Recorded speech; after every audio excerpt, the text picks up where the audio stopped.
again, laughing free under the sun's warm grin, helping each other, kin to kin. This is our time, and we're gonna win.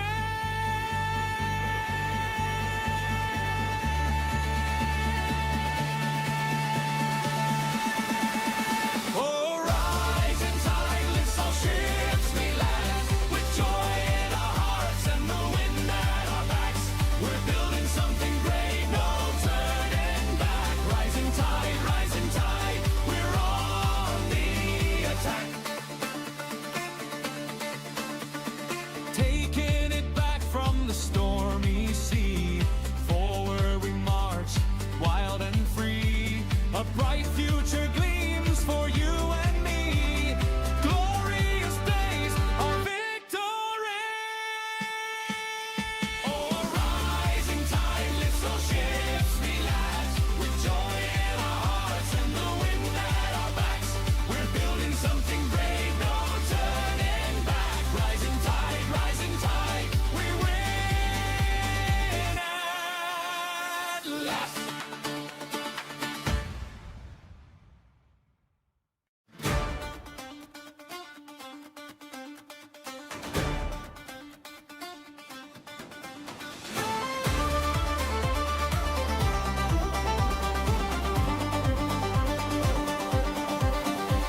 Below me, hearties, the dawn is breaking bright. From the shadows we sail through the endless night.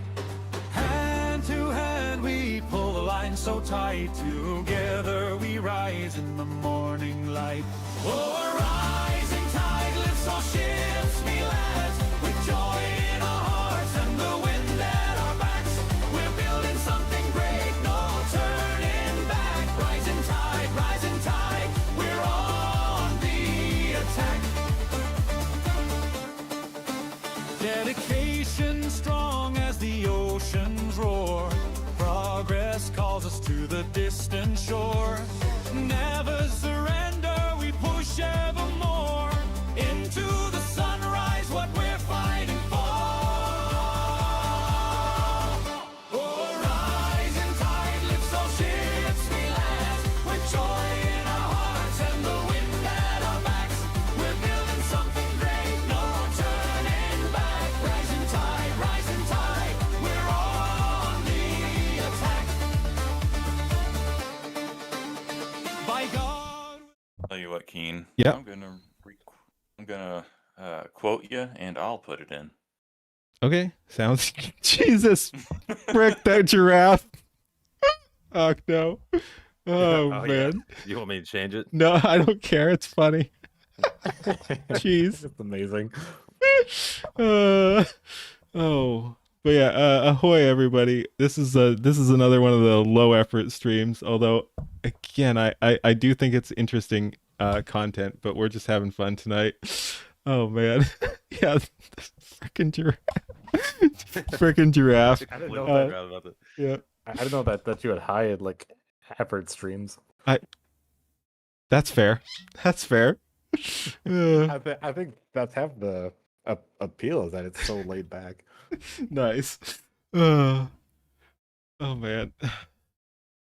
Oh man. Going to be interesting. Yep. All right. So yeah, again, normally I'd push this off till later on because it's pretty long, but Okno doesn't have long, so we're just jumping right into it. I saw this the other day. I thought it the other day, and I thought it was interesting. It's Owen Benjamin on Tucker Carlson, and they discuss a lot of the stuff that we discuss. So I thought it'd be interesting to do a react to this and chat about it. So yeah, let's get to it. And again, I like my title. My title is just Beauty, Natalism, Architecture, Sin. We're having some fun. No links required. Heck yeah, guys. Owen Benjamin, thank you for doing this. Thank you for coming all this way. I've interviewed, I don't know how many people who've been canceled. I had a whole franchise interviewing people who've been canceled. Kind of over it, except in your case, you have the most amazing cancellation story, both because you were, I think, really the first big name, the first blue check on Twitter to get kicked off Twitter. but also because of what happened after. So I know this is probably tedious for you, but it's, I think, really interesting for others. If you could just go through what happened, where you were in your life, how that life ended, and what happened next. Yeah, and thanks for having me. Oh my This has gosh. been a blast. Thank you. Me too. So I was doing comedy in Los Angeles. Like I started as a piano player. My dad sang What a opera. He lead taught in. rhetoric.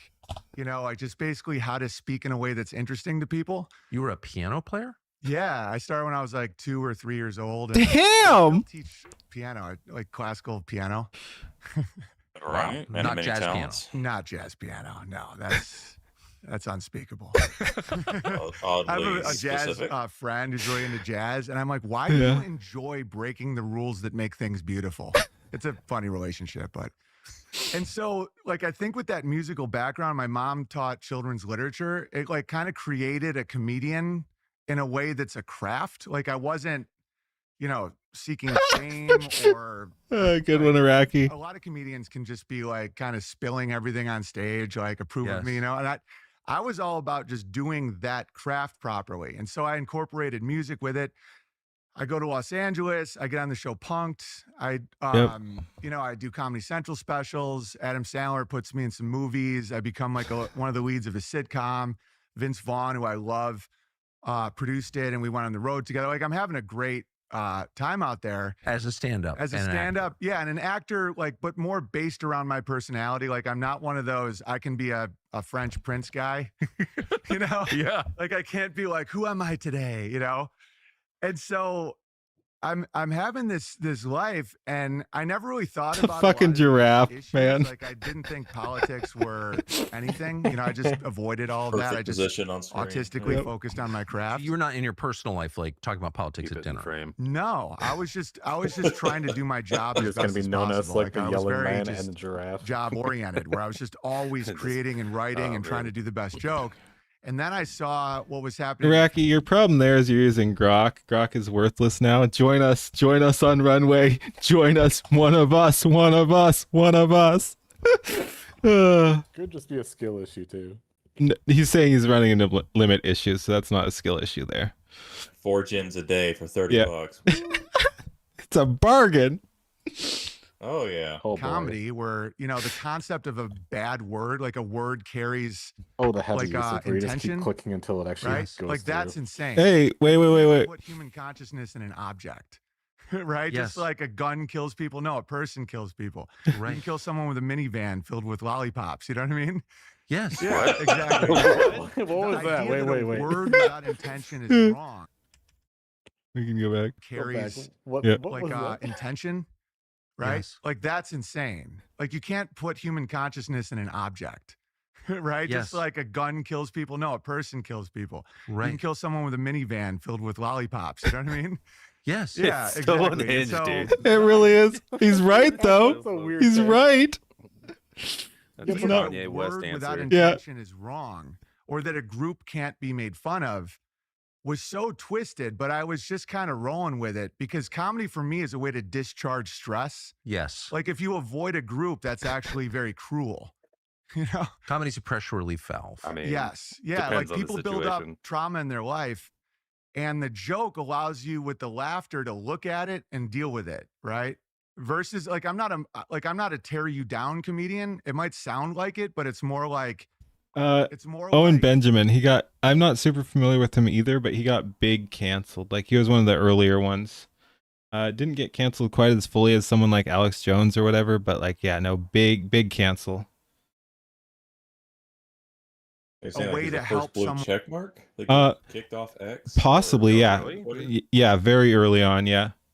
He'll get to it because again, Before Elon Musk came in. he'll get, yeah, oh, absolutely. He'll get to it. I was listening to some of this while I was working. And I was like, this is cool. We're going to watch it on stream. I forget how far I got in, but yeah, he does talk about it. And, I mean, not to spoil it, but basically he saw some issues with where culture was going. Like, again, he's a comedian. He's talking about shit. He's telling the truth as he sees it. And he had some issues with the whole trans kids shit, and he called that out and was branded, the usual shit. Like he's all the isms and the ists and the whatever, and he just got absolutely fucking destroyed just for being against trans kids before it was cool. And especially at that time, When- before people really knew how to fight back against that sort of Yep. cancel culture and stuff like that. So people really didn't know how to sort of do anything about it, and people just kind of just forgot about him for a lot of things. Yeah. I mean, he gave the answer to solve the problem. It's a van full of lollipops and sugar. yeah, in Minecraft. Cocoon. In Minecraft. Yeah, it's Chuck Coon. Yes. Like relationship, like help them communicate or help all this stuff. And so I took it very seriously. Ironically, I took comedy very seriously, where I would try and help a couple, by doing relationship jokes, and then they get along better. And then they, I had this very loyal people because of that. I was never like, I want to humiliate you, right? Right. And so when I was a heckler at a Renaissance festival in high school, that was my job. What is it? What does that even mean? I was the dude in the stocks, and I would make fun of people, and they'd pay to throw tomatoes at me. Actually? 9 hours a day. Yeah. And a gypsy would take the money. And I learned that you don't attack based on This what is I wild. believe. Yeah. Where You their said a pride is. gypsy? You were Yeah. paid to Yeah. be a heckler at a Heckler. Renaissance festival. Yeah. Like, at Renaissance fairs, you have like the prisoner in the stocks, and he's Yes. like just making fun I've of seen people. that. And Yep. that was me. That was like my job. Did people actually hit you with tomatoes? Yeah. But if I got him properly mentally, they couldn't aim properly. They'd throw into the ground. It was really interesting. And so, like, a really, really fat This guy's guy, Actually, Absolutely. sounds like fun. Yeah, this guy's absolutely Yeah, fascinating. like me, who eats too many cookies because he has 4 kids. Like, I'd spiral, right? Right, like, me it's like too. where the It's pride is. So totally agree. Yeah, like if someone made fun of me for my pants not being like designer enough, I'd be like, "You're gay," right? Like I wouldn't even care. But like if they made fun of the things that muscle I have memory at like that issues point. with, Yep. and so I would look at people and I I'd think try to that all the time. try to find their pride, right? Yes. And so This is that- good too, because even it's though I about to be could be a little Pride Month. harsh, it was actually good for them, and so I'd get a What's bigger that? crowd than the joust. Well, he's talking about like targeting the Pride, and we're about to push into Pride Month, which should be fun. Free content. Jeez. Oh, I've got a plan. You'll have to tell me about that. You got to look at different phrasing other than some of what they have. Yeah. So yeah. Okay. You miss 90s gay? Yeah, we all miss 90s gay, man. Holy shit. little harsh, it was actually good for them. And so I'd get a bigger crowd than the joust. Like that was always my goal. The joust, they'd have this joust going, and I'm like, I got to beat that joust. Because it became this show where because I wouldn't attack women, I just overly compliment women because that would be the way to get the guy. Yes. Yeah. Because you never attack a woman. It's like, oh, your wife is so beautiful. Like, are you at work all day? Right? And so she's having fun with the tomatoes. He has to get it, and I do it to everyone so they knew it wasn't personal, right? And that's why I have to make fun of every identity. Like when they say you can't make fun of Black people or Jewish people, whatever, I'm like, then I can't make fun of Muslims or Christians. Like I have to have everyone or else I'm a mercenary. Yeah. Because you believe in universal principles? Is that Exactly. Yeah. And it's like I can't show favoritism. And ironically, that's how I believe it's very cruel to do that. Like where it's, like I would come up with like veteran jokes for my veteran friends or like wheelchair jokes for my wheelchair. It's like if not. And I didn't explicitly announce it, but if anyone has anything to jump in on, let me know and I can pause it. They're like subhuman. It's like, oh, don't say anything to him. He can't handle it. Right? Like I would feel horrible if someone was. Imagine if He's not wrong. riffing and they're like, don't make fun of Owen. He's like very weak and dumb. I'd be like, what? No, you can make fun of me. And so I'm from like the honor culture of like you make fun of weakness and Well, you get veterans stronger were and you doing go this on. a Yeah. lot. Yep. I am too.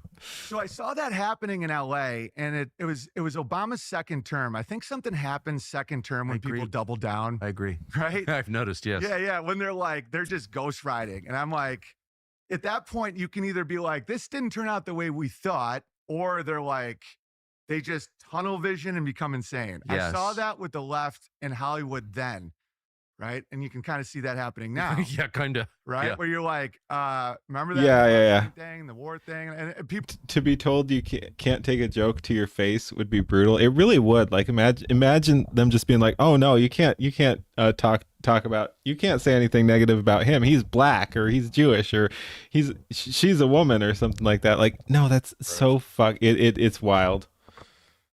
Yeah, you do that to me in a non-recorded area, you're not gonna have a good time. I just don't care anymore. Yeah. No, like we need to bring the fucking shit back where like we need to make actually sacred things sacred and stop making all this fucking gay shit sacred. It's like, no, you can make fun of people. Holy shit. Oh man. Yeah, it used to not even be like an issue or whatever. It's like people would say shit back and forth all the time. Yeah. No one cared because everyone knew that it was in good faith. Yeah. Dude, early 2000s Chappelle show was pinnacle of like that exact point that you're like saying right now. 'Cause, Oh, like, you got a dude, point. Dude, it was like you could go and do like anyone. You could say anything that if your black friend, your Asian friend, whatever, it didn't matter. Oh, like anything to anybody. And now it's like people cry. Dude, all It's these the people weirdest had thing. so wild stories. I forget where I heard that one, but like there were people, there was like high schools. Who the fuck is the giraffe? It's Ocno. It's Ocno. Who's asking that? Not Holy Ball. It's Ocno. Oh yeah, no, definitely not holy ball. But yeah, no, I forget where I heard that one, but like there was high schools where black jocks or whatever would give people a specific set of N-word passes a day based on like how black they were perceived as or whatever. Like they got judged and all that shit. And so end of the day, people would just come, like white kids would come by and just scream the N-word at the black athletes, and it would be fucking hilarious. What? Yeah. Oh my god. Like Jeez. people just didn't give a shit. I feel I feel robbed too, because I grew up in a very liberal area. So dude, like I'm making up for lost time when I'm calling people retarded and you know, things you can't say on YouTube. Like, dude, I want to be able to drop the F slur because it's free real estate. It's good. It's fucking fine. It shouldn't be fucking censored. Like, oh man, but yeah, at least they don't like you saying that one. But yeah, no, I'm glad I can call people retarded again, and we're doing it to make up for lost time. Because I grew up in that, but I was told, oh no, that's bad. You can't do that or whatever. And you know, I was too young to know better. It's too young to know that it's actually fucking based. But yeah, anyway, no, I was retarded. But yeah, no, it's like they're fucking words, dude. Look at the culture versus, like, look at the censored culture versus the uncensored culture. Everyone got along better back then. Like there was less division.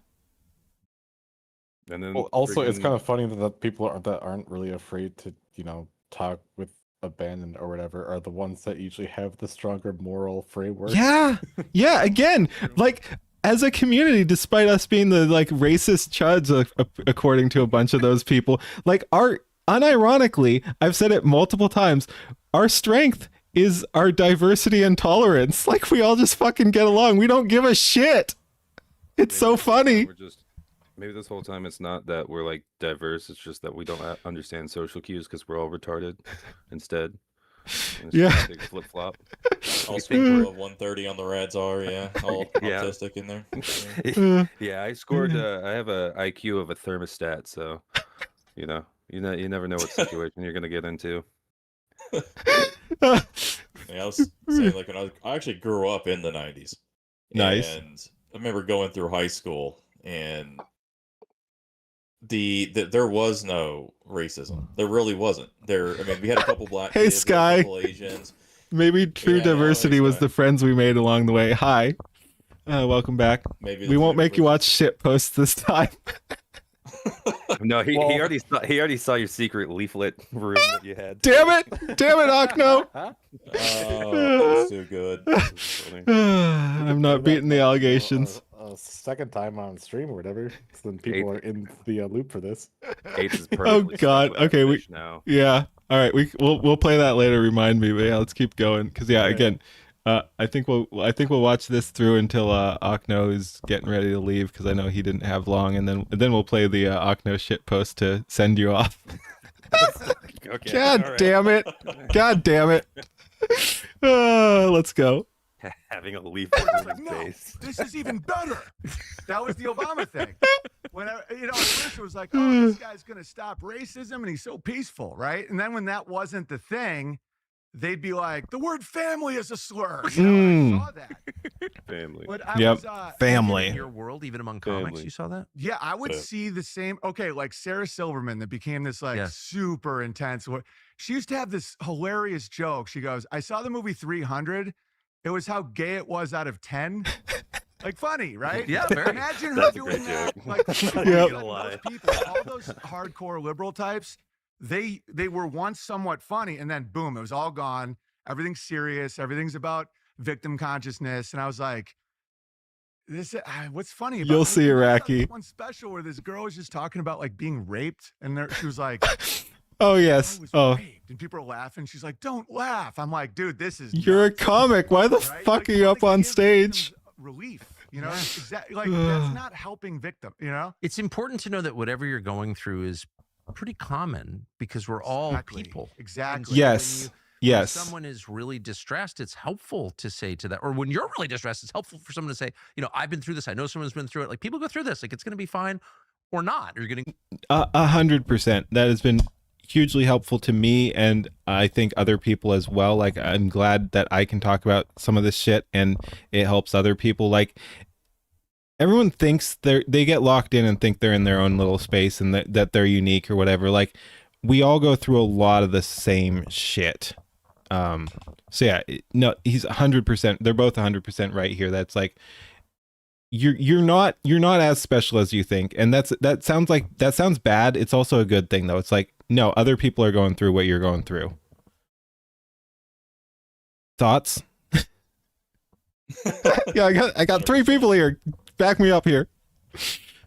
Oh, how's it? Yeah, yeah, all right. I mean, well, hell, even a couple of weeks ago when I came on and fucking told the world all my fucking problems, I mean, definitely felt better. And Yeah. just because of that, the amount of outreach that I got from people who were willing to, sit down and have a chat with me about it, or, help me with my memory, because I don't know how many times I just completely forgot I had a conversation. So, but yeah, it's definitely been nice to be a part of a community that allows me to actually speak and understand that I may forget what I talked about. So it's just nice. Yeah. Yeah, no. Yeah, no, it's like I said. What? Go ahead. Just in general, though, especially with, I mean, I have a lot of like real life friends and stuff like that, where it's like I can't really talk about a lot of like normal stuff that I do enjoy because they're very locked into more, I guess let's say left leaning sort of ideas, where it's like if you start going too far in one way, they'll have a lot of blowback, and at the same time, it's just like half the time I just don't want the friendships to devolve into that sort of Yeah. So it's like I kind of was like, all right, I already know how these people think. I have their discords and stuff like that. I know what they're already thinking. So I'm like, I'm just gonna leave it alone. Like I don't mind hanging out with these people and chilling with them like here and there, but there's just some situations just like it's just not worth it. So finding like a community like you guys and stuff where I could just kind of talk about this stuff and not have to really care. It's kind of nice to sort of talk freely again, I guess. Yeah. 100%. And like I said, like we're not going to see eye to eye on everything, but like everyone's got each other's back. We're all on the same page on a lot of the important issues. Like we can disagree drastically on various things. Like we're all fucking chill. We can all get along. We're not going to cancel each other. And something someone said reminded me of that bit. Just who was that? I wish I could remember the comedian, but it was a bunch of comedians around, and it's like, oh well, the difference is you and you say the N-word, like, and we don't, and like I just don't get the humor in that, nor do I seek it. Like it's just such fucking virtue signaling stuff. It's like, no, it's a fucking word. Like I just love that. It's like, nor do I seek it. Like it's just so fucking pretentious. Have you guys seen that clip?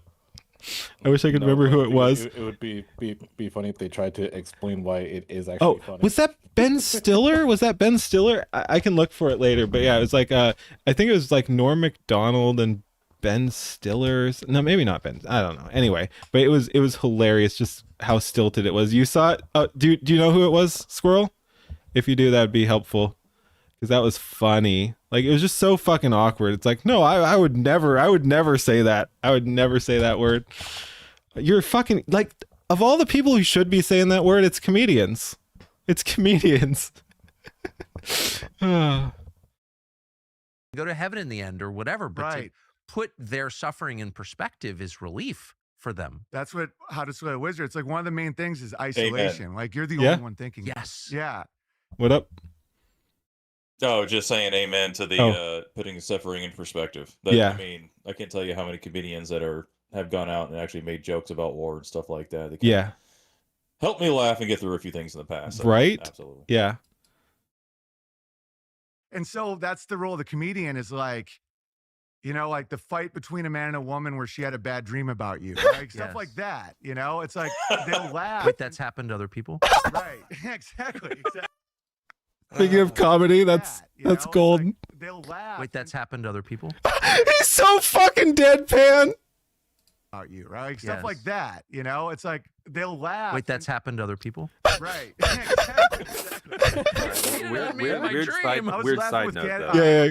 Okay, Go- so you go. have the option of either Seth Rogen or Tucker Carlson to be your sleep paralysis demon at night. Every night at 3 a.m. they come in, they just laugh for a straight hour. Who do you pick? Seth Rogen. Gun. I'm going with Tucker. I like him better. Yeah, I don't know. Like, I don't want either of those. They both have annoying laughs, but yeah, I'm going Tucker. He seems more wholesome. Everyone's choosing Rogan. Well, it's Jesus! there's a difference between like Carlson's like actual laugh and his fake laugh that he's been doing more and more recently, which is much more grating. Yeah, I don't like it, but I'd still take that. Because I mean, honestly, First of all, just try to think about it for even 30 seconds of him just going on with. Oh, with that God. laugh. Seth Yeah. Rogen would be funny. Tucker Carlson, I don't know if I could do it. I don't remember what Seth Rogen sounds like, so No, it's awful. if I'll it's go only Tucker then. laughing, It's the demon I Rogan's know. less chill. Okay. I don't know. Dang, I can't That's funny. find that one. Anyway. Jeez, no to both. Like we're just going back and forth with Tarleson Candace is a about bit that. Whenever we're piercing. freaking out about her dream. I'm like, do they not know women have dreams and take them very seriously? Yes, very. That's every woman. I know. I have dreams about like spiders and clouds and stuff. Like they have like these specific dreams. Oh, I know. And they carry over into the day. Oh yeah. Yeah. I don't know that one. Like, but then what happened with me, like when I took the jester hat off, and I'd never done that, because I was always seen as like the likable guy that you could parachute in with any culture and I'd fit in and make them laugh and stuff, was the trans kid thing. Like that's Yep. when I snapped out of that whole thing. Because I was always more like libertarian looking at gay stuff and, you know, even like abortion. I never really thought about it. I was Yes. just like, oh yeah, if somebody's like raped, like who are you to, you know, I just didn't Force think them to about have it. a Yeah, baby, because yeah. I'd never gotten anyone pregnant. I never thought about it. And I just couldn't believe that somebody would lie about that, right? Like that's crazy. Yeah.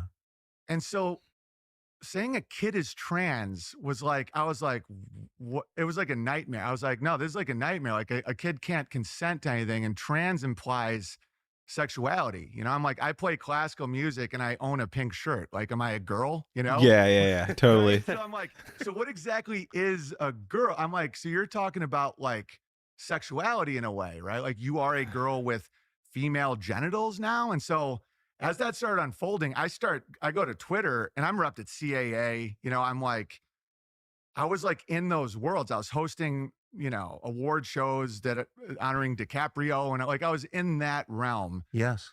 It's a pretty overwhelming time in history, Yeah. certainly in this country. And that's why prayer. Normally I play ads, but consider. protect the base Yeah. Tom. Well, I mean, you just gotta protect the base tomboys. Yeah. Dude, did you really see? getting Did you back see to that popping off again? The attack on like, oh, there's no such thing as a Oh my tomboys. gosh. That's they're all trans or whatever like that. Yeah. Send me a link, Squirrel. But yeah. Even, So, like my oldest sister was like the biggest tomboy or whatever. Like she's super into like aliens. Would like go play baseball with us and like, oh, it's like she's a bigger gamer than I was. Like she'll be flinging the slurs faster than I can. nice. But- Jeez, bro. So what I was saying is normally I play the ads, but considering this is a 2-hour video, we are going to kind of skim through it here. You just have I wasn't 3 months for free at hallow.com/Tucker. It is absolutely. Did too many tomboys? Yeah, you got Like you don't have to date them, like, but Like we don't have to. Oh, yeah. Please let's No, not they trans debut, them. dude. Let's not trans them. Yeah. Like it's not about dating them. Like you don't have to date every tomboy, but like can we not erase them? Because I shamefully did date a buzzcut chick one time. It was like that '90s singer who sings "Nothing Compares to You." man, people do not like Tucker, and that's fine, but that's not it. I don't think that's it. Squirrel, what you sent me. That's definitely nope. That's an ad. That's an ad. Kids But start making money. nope, that's not it. It was comedian. It was comedians talking. That's a different clip.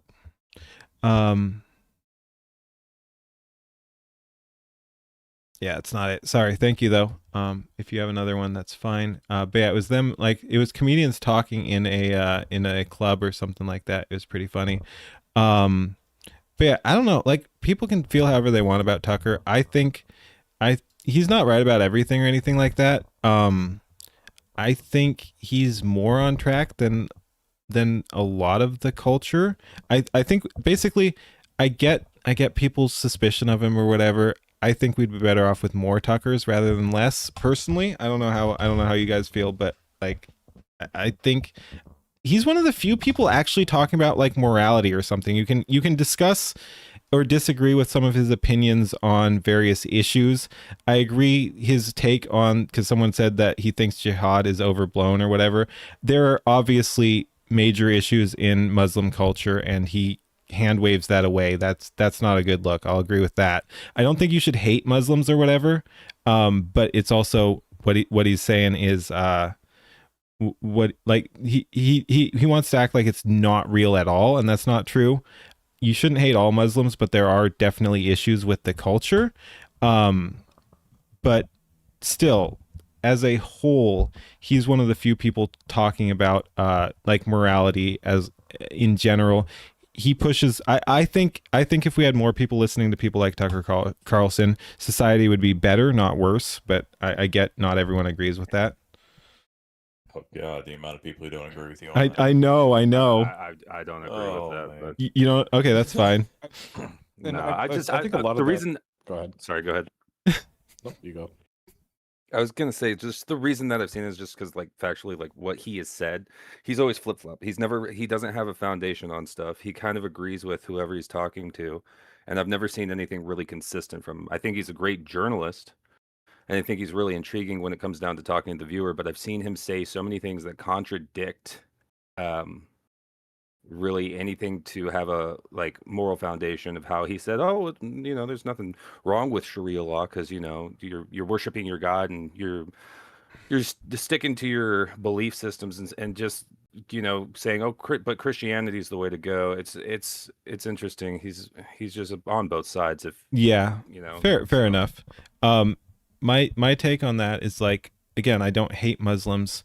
I think it's unfortunate, like, because there didn't used to be really Muslims in America. Like we imported that problem. Like, so I have nothing against Muslims. I think most of them should be on the other side of the fucking planet. Like, and I wish them the best, but it's like, we didn't have to do this to ourselves. Like this was cultural decay and sabotage, but it's not, Muslims are not the problem. Is my stance. Muslims are not the problem, and you shouldn't hate Muslims, but like we don't need as many as we have over here.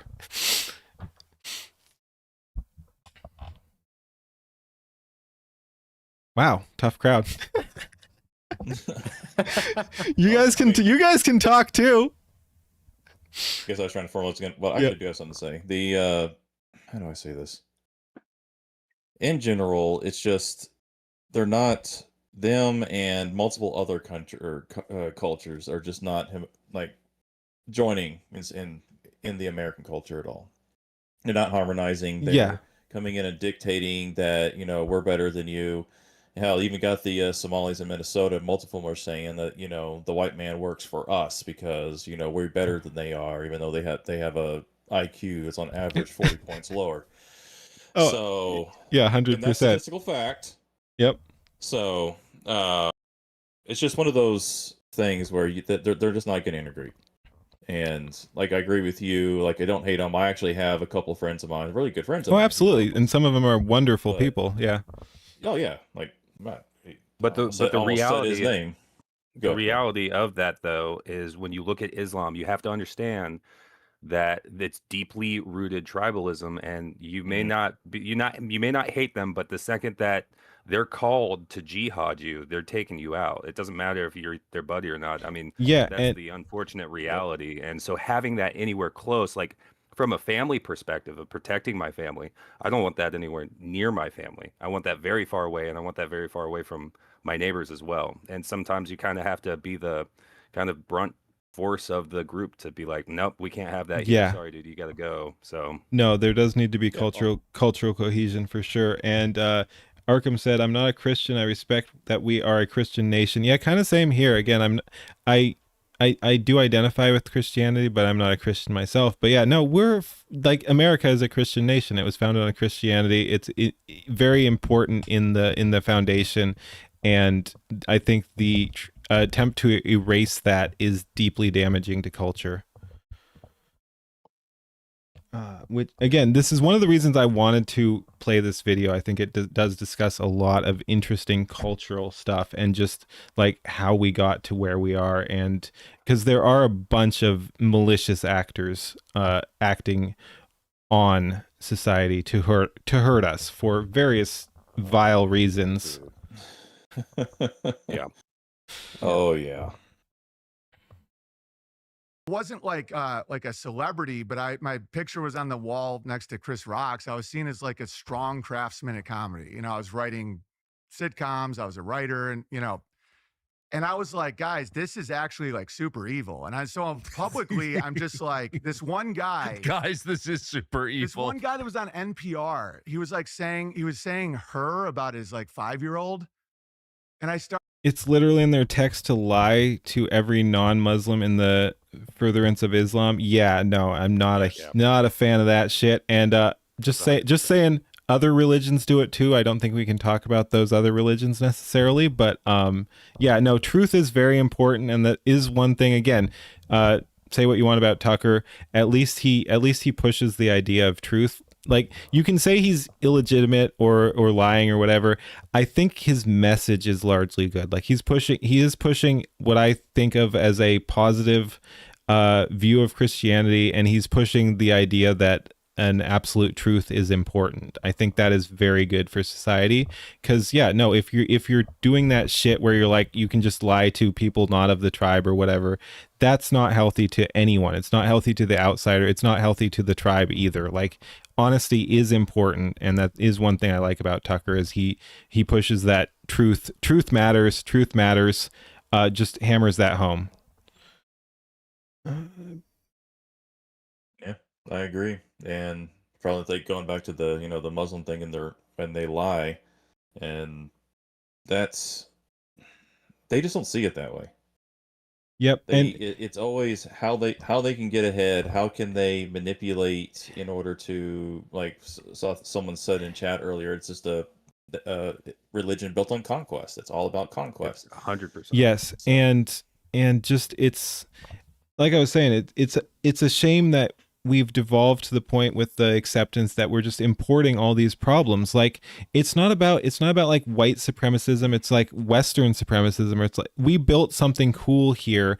We don't need people who have lying as a part of the culture. We don't need Muslims. We don't need, like, for example, Indians or something like that. That's another Don't get me started. That's another culture that thinks you can just fucking lie to anyone. That's not a dig at individual Indians or anything like that. Just like Muslims, there are good Indians, but it's not a culture we need to import here. The whole melting pot shit is nonsense.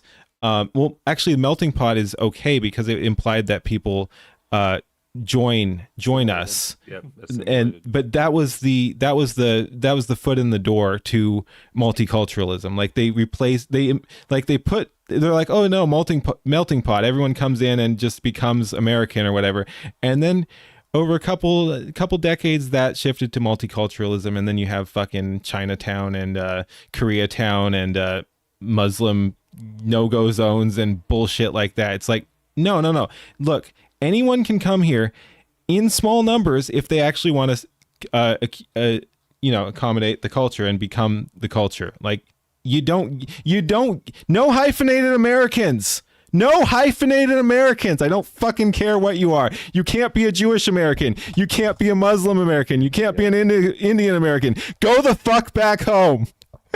There you go. I heard a quote that was really kind of impactful, and it was a couple weeks ago. It was, "You'll be punished for what you tolerate." And even though we're like, you can be nice. We're in the stage of where we are kind of soft. Our society is very soft when it comes down to it. Yeah. Whether we want to agree with it, we do have a society of strong men, but we're still very respectful, and we don't do what they do, but we do tolerate too much, if that makes sense.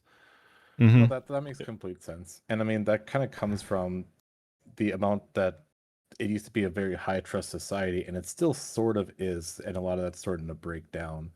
And not in the cities. Is because, like, if you're coming from a Christian sort of nation sort of idea, a lot of those sort of behaviors of lying and cheating and stealing, all these things are heavily looked down upon, especially if you have a strong foundation where you have a religious sort of main population, where it's like the high trust society works because you have morals already built in the main population to follow these. You don't have to worry about all these, theft and all this stuff to the same degree as if one that promotes it. And the more that this degrades, the harder it is to sort of reconvene or assimilate new people in, the more that these other sort of groups start forming, because why would I bother doing this? It's no longer profitable for me. It's no longer profitable for people to come in and take our culture, where you're essentially sort of hampering yourself for the betterment of the society.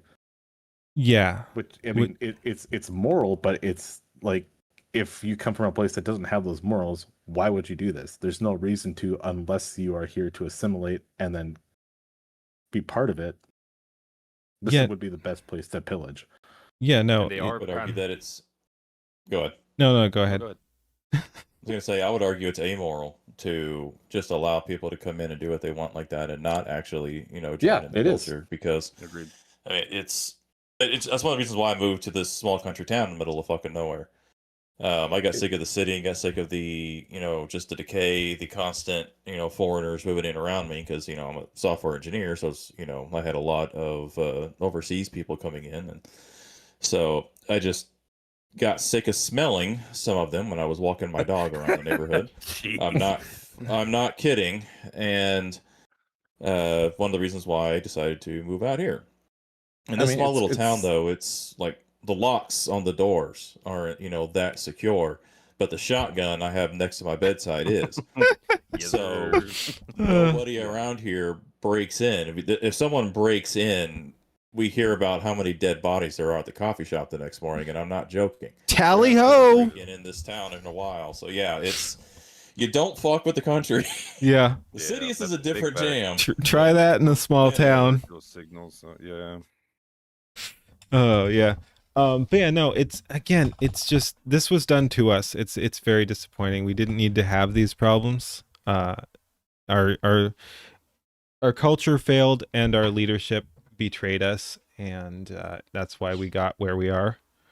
You don't think that they're not still doing it? Oh, for sure. Yeah. I'm just glad they shut down all those mind control programs and stuff. Like, they just decided those didn't work and stopped. That was nice. Like, we have evidence that they were doing it. Like, that's documented, but like, they decided that didn't work anymore and stopped. Oh geez. Do you? I won't even ask, but that is interesting. Yeah. All right. Jeez, that was a very, very fucking loud no comment. Holy shit. No comment. Let's just move on, please. Yeah, all right. Let's go back to the video. Holy shit. And so he was like, people knew him and stuff. And I just started writing to him. I'm like publicly, I'm like, dude, you're totally abusing your kid.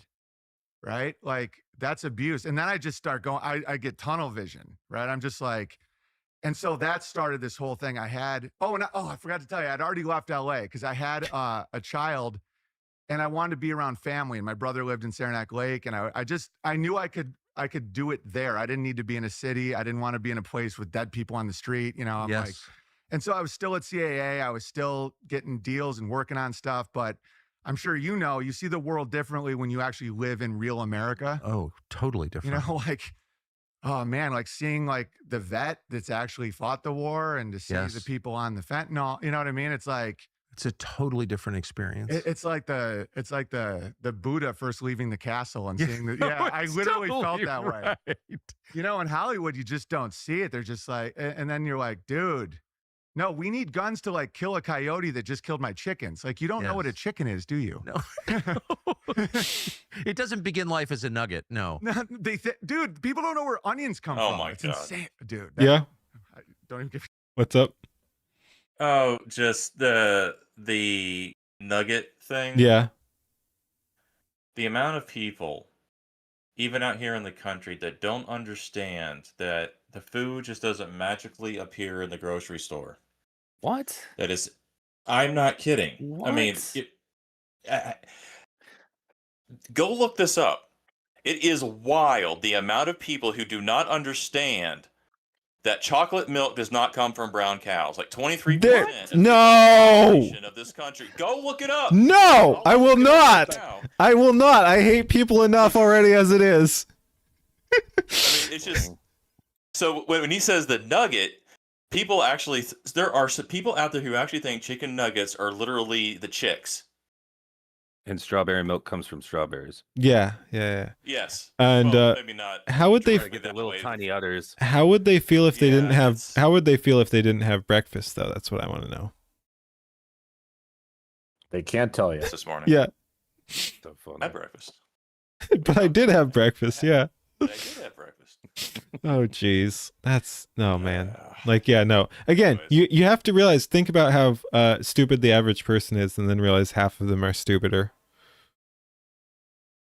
Yeah, I don't like that word. Doesn't matter. It works. In point, King. Shut the fuck up. We found it them. Works. It works. My for music. Anyway, moving on. So anyway, so I'm there, and so I start. This all starts happening, and I had like college tours booked. I was about to do UConn, and looking back, you're way overpaid for that stuff. Like, I now realize that it's funny money coming from strange places, but like, Israel. My agent was like, they just canceled, and the next one just canceled, and they said because I'm a man of hate, right? Because of the trans kid thing, and on Twitter, just from Twitter. Yeah. And so then my agent drops me. Your agent dropped you? No, I was no longer at CAA. My manager also dropped me. Everyone just starts alienating themselves from me. How did they explain that decision? Well, I will shout out my manager. He was the one guy that didn't moralize it. He was just like, buddy, I don't know what to do, man. Like, all these guys are calling me. I'm like, okay. Versus like, what you've done is just so evil. I'm like, bro, I've seen you do ketamine on a toilet. Like you're not gonna judge me, man.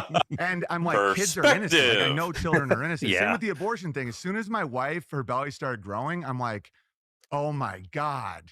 I'm like, that's a life, man. Right? Yes. So all these things starts changing. And so I'm like, okay, Wait, did you actually get a moral lecture from a CIA agent? I got it from like all these people. Like people, I won't even say any names because I just like to avoid that stuff. But people are texting me like, what did you do? Because people in like writers' rooms and like high up circles are like basically saying like Owen's out. Like, it was like boom, boom, boom. Like, people that I've been in their wedding where I had to wear a freaking yarmulke to be at the wedding are calling me a man of hate, right? And I'm like, guys, it's me. And I thought it was this horrible misunderstanding. And so some people, I actually got a lot of support, even from a lot of like the neocon type. And so that's like, so that kind of tribe picked me up, like the Dennis Prager's and all those guys. But you must have felt like your life was falling apart. And it was falling apart. But the irony, though, and this is the theme of the whole thing, is I'm with my brother. I'm doing tree work. Like a veteran that had killed a lot of people was like, we called it treehab because he got off opiates, like doing hard work, like toiling, as we were talking about. And my life is actually going great, but I still think it's going horrible. Right? Yes. Like, I'm feeling, we just got a chicken. Like, I can't believe, like, dude, the chickens. son, like, I'm looking at this miracle. Me and my wife are close, but yet I've lost everything. And that's such a spell, right? Like, think about it. Like, think about people that have had horrible thoughts of like, you know, like despair. I've lost everything, but it's like dollars, right? And I know that sucks, but breath, taste, your love, like you've lost nothing. You know what I mean? Great way to look And at so it. the dead wood just started burning, and out of nowhere, like I thought I was, you know, I like dying that. on a hill. Yeah. All these people just No, came to like support it is interesting to think about, like, and I'll wind that back because I interrupted him there, but like we again, I've said multiple times, like, just that society is so fucked, it's messing with people's heads big time. We're so far from all the simple shit that actually matters, and sometimes it can just be important to wind that back. Like that, it can be a blessing when your life simplifies like that. It's not going to feel like it at the time, of course, but people have too much attachment to too much random bullshit. And Let's explore that for a moment. Yeah, go ahead. So, how do you think that we got to this? How was everyone convinced to take up these causes, this trans ideology, and how begin to label people with hate? How do you think it began? How do you think, like, Women. do you have like this? No. Women are the tool. I think that they were the big. You're talking about what pushed this? Well, more of how do you integrate it into someone's psyche? Like I'm talking like we're talking about the mind control thing. I'm actually traveling down that path. Slowly at first, and then all at once. TV, yeah. Very basically, it's top down. Whoever wormed their way into the culture, started injecting that. Just in general, like schools, is that what you mean? Somewhat, yeah. I mean that didn't help. The long march through institutions. There was just it comes down to hate, and that's one of the reasons, because they talked about it a little bit. That's one of the reasons I titled this what I did. It's hatred of beauty. It's hatred of goodness. Literally evil people got into positions of power in society, not even necessarily the government as well, of course, but like they got into positions where they could affect this, and it all trickles down from there, and they convince people. Communist pod people, it's part of it. It's not communism obviously sucks, but a lot of people scapegoat it and think that's the final be all end all solution, is just communists suck. They do. It's not the final answer. It's close. It's that mindset, but that's not it. But yeah, basically, yes, you're close. Communists and their ilk got in, and go ahead. I was gonna say, what does Brewer? What were you gonna like kind of elaborate on with that though? Because now I'm even more fundamental. Okay. Than everything you just said. Everything you just said was correct. Okay. However, I think it's more based on the inversion of sort of the use of tolerance and being even more fundamental. We are gonna let's just let Brewer talk. He's got it. He's locked in. I want to know. Go ahead. The most basic thing you need to do is repetition. You just say the same damn thing over and spellcasting over and over again. Yeah, I mean, well, the way Leaflet likes to call it is spellcasting. But the difference is like when you talked about in the beginning, it was the trickle. Yeah. But they have to start. They have to begin young. Yes. So a lot of this stuff, this transition started happening actually in the early 2000s, when I considered the early 2000s, when I was like just getting into the military, like the height of the true racial,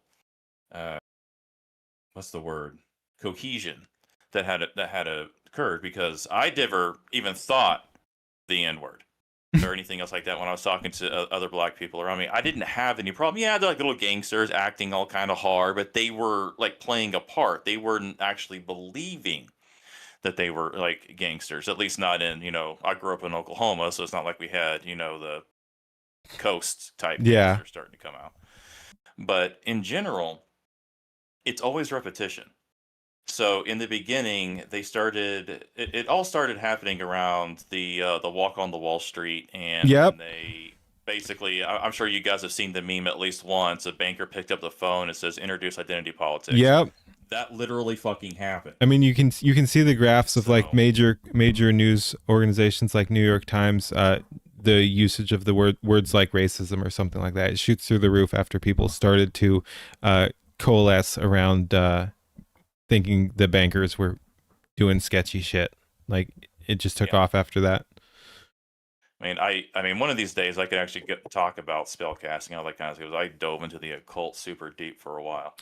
But I do find it interesting that we have someone in chat, DJ Akram. I'm actually a witch. That's exactly spellcasting, which is correct. Yes.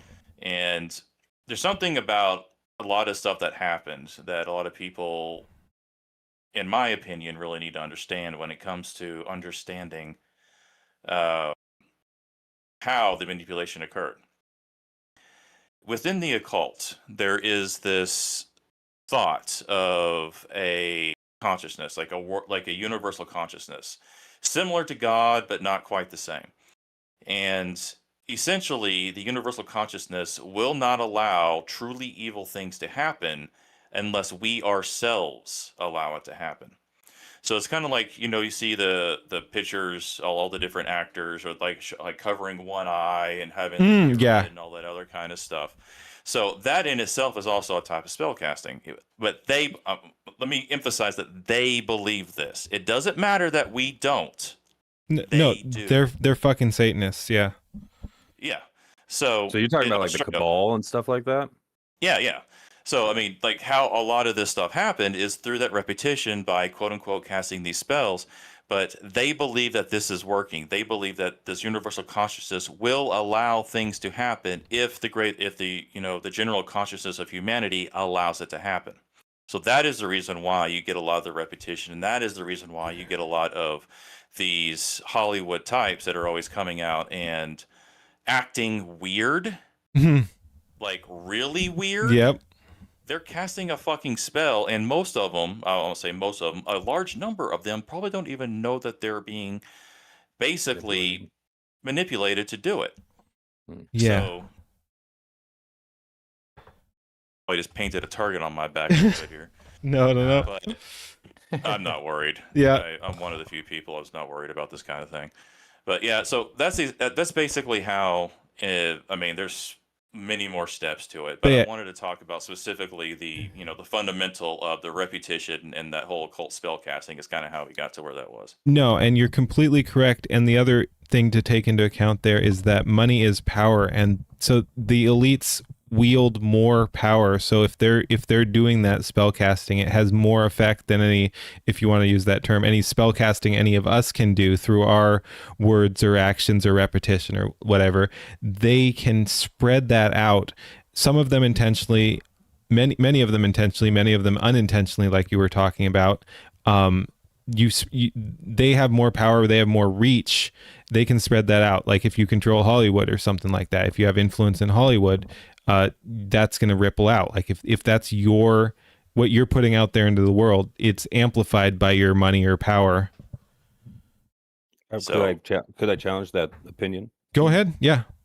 Absolutely. No. You're fucking kicked off my stream. I only put people on here who agree with me. No, go for it. Dang it. Now I got to go back and work for Toys R Us again. No, I would say that I wouldn't say money is power. I feel like that's a misconception. I feel like money is more of a vehicle. I'd say again, like when I say shit like that, a bunch of it is oversimplification. Like I'm not saying money is power, but yeah, I mean it gives you access to things that, like, if you know how to use your money, it is power. Like if you have a shit, like, look, if you're a billionaire, you're gonna have more power. You're gonna have more power than me. That is a fact. So money is power. I think you and I have free will as much as they do, and I think that yes, but okay, but I will push back. We can't affect society yet. Like again, we're growing as a community and stuff, but we are not billionaire influence level. Like we don't have that level of power. I agree with the influence, but I feel like we could we could start a group of people and make a giant. Yeah. I'm not saying we lose. I'm not saying we lose because we are less powerful at present, but I'm saying money is power. Like a billionaire is more powerful than me. That's just a fact. We can have our opinions. I can put my voice out there. A billionaire is going to be able to amplify that voice a lot more. Like maybe eventually I win because I'm on the right side of things and saying the right things, but a billionaire is going to have more power than me just based on their money. They can put their voice out in more places. Soros is a good example of that. Yeah.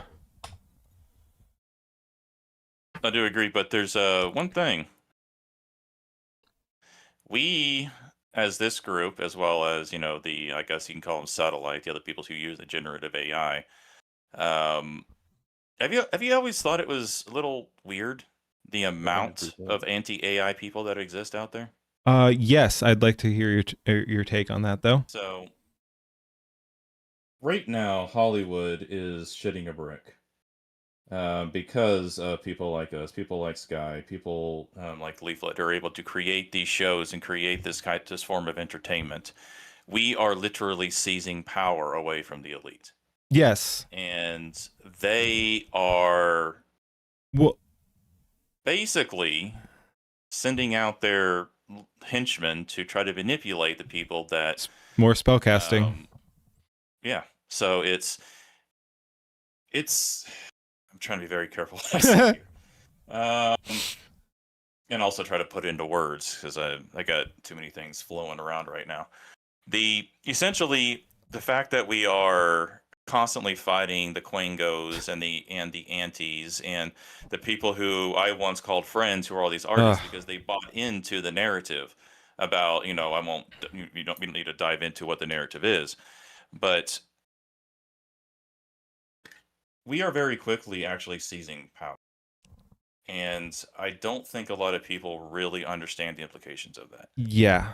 And I'm not saying I understand 100% the implications of that, but it's kind of one of the reasons why I dove into what I'm doing, and kind of if you see my videos, you can kind of understand a little bit. Sorry, just to pause 1 second before that thought escapes me. Someone in chat said, and that actually is a very fucking cool project, and we're in chat right now with some people who are absolutely cooking, so this would be actually very interesting. We need an SCU produced Odyssey, says Daishi 10995. You need a better username, but awesome. I will credit you for that. We need to make Odyssey. Like, that's honestly fucking based. We need Odyssey. Malcolm X instead, and we make him white. Or that, yeah, or we could just shit post some more. One or the other. We either make Odyssey or we shit post. Anyway, I thought it was cool. Carry on. Sorry, I just saw that comment and I'm like, that's based. No, I mean, I guess that's basically it. But I mean, the thing about it is, because of the diverse amount of creativity and the fact that we have that, like you're talking about the free will before, we don't have anybody telling us what we can't do outside the rules of YouTube and the other places that we actually post our stuff.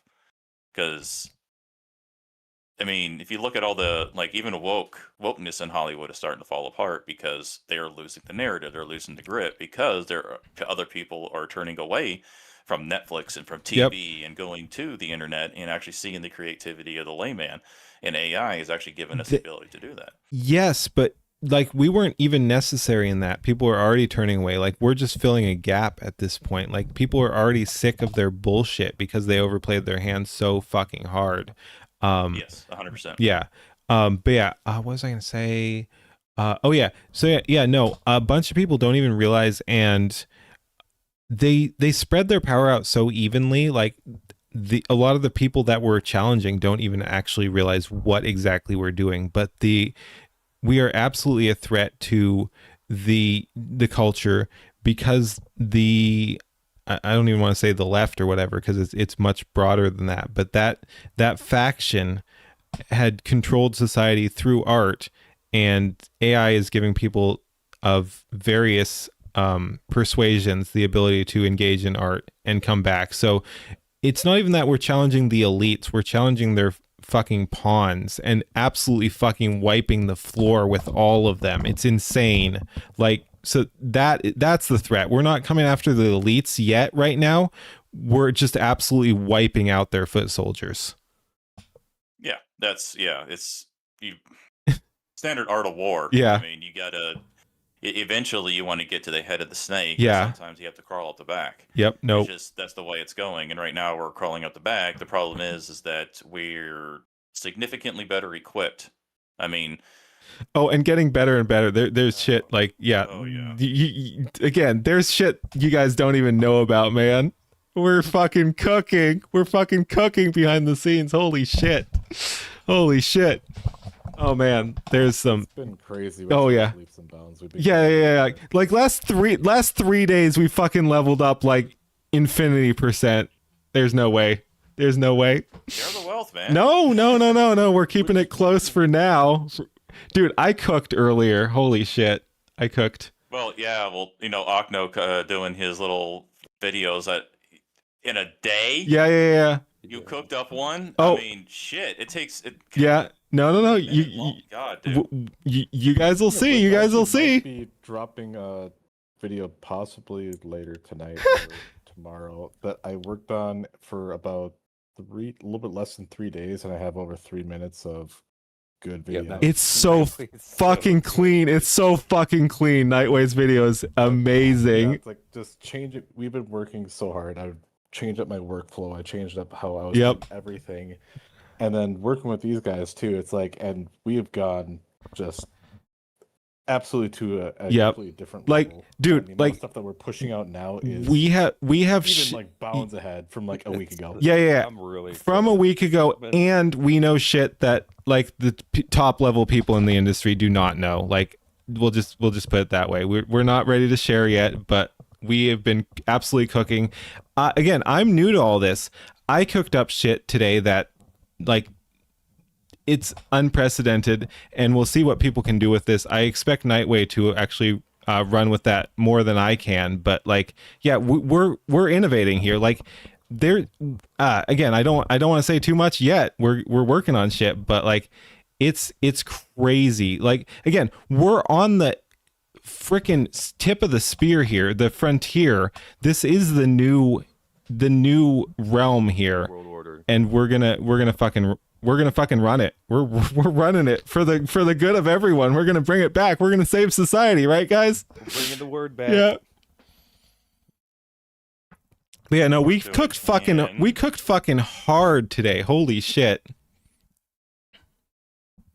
Well, whenever you do share it, definitely throw it my way. Yep. All right. I'll keep you in mind. But yeah, no, we were cooking. Again, people are gonna be impressed with what Nightwave puts out, and he did it so fucking quick. That's really good, dude. Yeah. No, it's amazing. And I have a suspicion I know what you guys are doing, but it won't begin to allude to it. Okay. Yeah.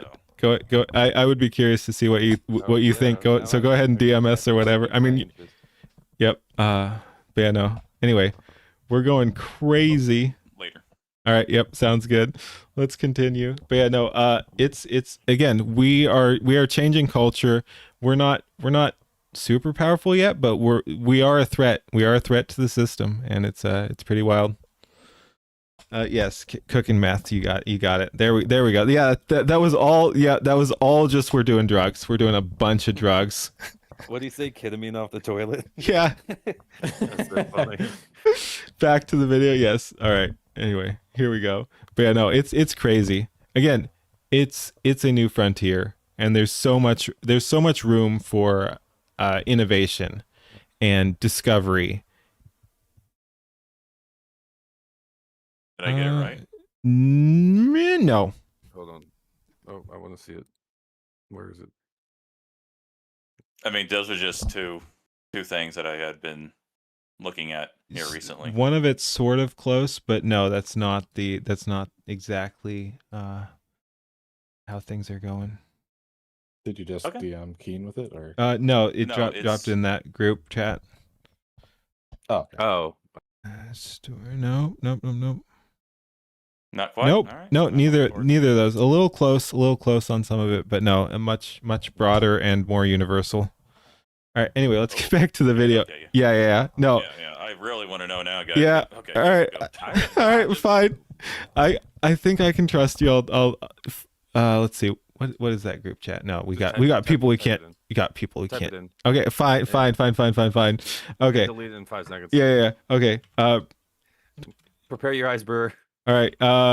Let's see. What's the other one? Okay.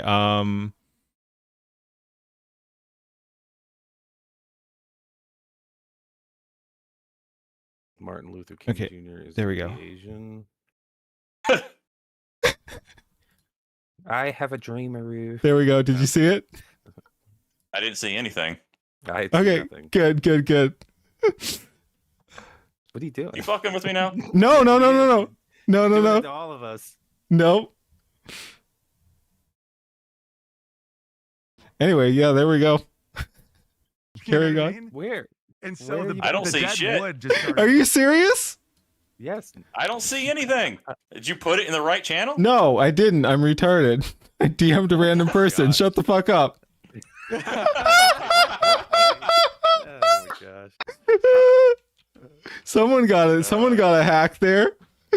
That's so funny. We're all like sitting here Yeah. like on the edge of our seats. Yeah, fuck off. Don't say shit. Let's see. I see you type in, so you're in the right channel Yeah. this time. Yeah. Big facts. The other one's a little vague because I don't fully understand it myself. But yeah, anyway, there you go. I'll leave that up there for like 10 seconds and then delete it. All right. I got it. All Thank right. you. There we go. And that aligns with something Sky said. Yeah. So, yeah, No. now it I makes don't. sense. He doesn't know. He doesn't know. He has no idea. I cooked that up today. Okay. We'll leave it at that. All right. But okay, yeah. Moving on. But yeah. Yeah. That's, okay, I understand. And out Moving of on. nowhere, like I thought I was, dying on a hill, and all these people just came and supported, right? And I was like, wow. And so I still tour and I start renting theaters. I'm like, I don't need anyone to book my theaters. I'm like, let's do this. And then Jesus, they I'm started all retarded. canceling. Independent theaters. Independent theaters. So this is what. So it was like, long as oh, you're the aware. free market. Yeah. I was like, oh Jeez. no, like I can sell out. I've never been accused of a misdemeanor, right? Like the trans kid thing, but it like the word had went out, like you got to start going at this dude's pocketbook. And so now I'm working more with the neo Okay, content. sorry, briefly pausing in to talk AI. Does YouTube channel have any good teachers for AI steps? You mean actual video courses? I just mess around with it. Like again, I'm self-taught. A bunch of people here are self-taught. Like you're gonna absorb a bunch of information cozying up to some of the very knowledgeable people. Like I've learned a lot from people much better than me. But just basically, the hack is just learn to fucking talk to the model. Like it's not as hard as people think. There's your hack right there. Just talk to the model. Figure out. Well, Yeah, go ahead. Just try to experiment with what you have. Yeah. And if something's not working, give it another shot. Try a different approach. And if you really get stuck, there are tutorials for the different sort of models that you're working with that you can look up, see how other people are sort of approaching different problems. And then the other side of it is how much are you understanding about putting out what you have in your head in the vision. So if you want to make a certain shot, you can look up what is this shot actually called? What are these movements Yes. actually called? And using those key words or whatever will do wonders. So you going into this, you are going in learning about these different points of being an artist, a sort of cinematographer, a audio person. So it's like it's all these different things that you have to sort of learn on your own because you're essentially doing every job. And the more Yes. that you kind of get, especially early on, the better it's going to do for you in the long term because you're not just vague sort of prompting. You're specific in what you want. And you can more clearly get out what your idea is. And the more that you can do that, the less frustrating everything else is going to be. Which is the And absolute don't give irony. up. Go ahead. I was gonna say, don't give up. It can get frustrating, Yeah. but like as long as you're like tenacious about it and you like keep attacking it, just keep going. But yeah, and what I was gonna say is just it's the absolute irony is that the antis don't understand just how much creativity is going in here. Like again, one of the wonderful things about AI is that you can just you can tell it various styles, and you can iterate more than a traditional artist can. Like a traditional artist is going to lock in on styles. A AI artist can pull various styles from, because it's somewhat universal. Like if you actually know how to prompt, you can. Oh, I go hard on this all the fucking time, and it's what the best artists are doing. Like they're mixing up their style. Like they're not going to be doing same video to same video to same video. Like every video is going to be different. It's going to be a different style. It'll have their unique take on it, but they can put a different musical style to it easily. They can put a different visual style to it easily. But that's not exactly what I was going for. Like that is important as well. But my point is, learn to talk to the machine, and I lost it. But yeah, it's not as hard as you think. Just learn how to ask and know. Oh, that's what okay, there we go. I brought it back. Why I was saying it's ironic is the antis say it's like, oh no, it's just slop. It spits out whatever you ask it for or whatever. You have to know how to ask it. Like it's bringing back creativity to a lot of people, and it's encouraging people to seek out knowledge. Like people act like AI dumbs your decision making and critical thinking down, and to some extent it does. Like people who misuse it and lean into that, they're not going to be as inquisitive. People who are actually engaged in speaking to the machine are going to be more inquisitive. Like you look up the fucking camera angles, you look up fucking music theory. You are going to be so much better off if you know a musical instrument, if you know coding, if you know cinematography, if you know art styles, if any of this. Like traditional artists have a massive fucking advantage in AI, and a bunch of the weakest, most loser of them are just like, no, AI is bad. It's like, no, you should apply this shit. Like you'd actually be good at it. Like if you have an eye for art, you're gonna have an eye for AI art as well. But yeah, so learn your fucking non-AI art, and that's gonna do more for you than learning how to prompt, honestly.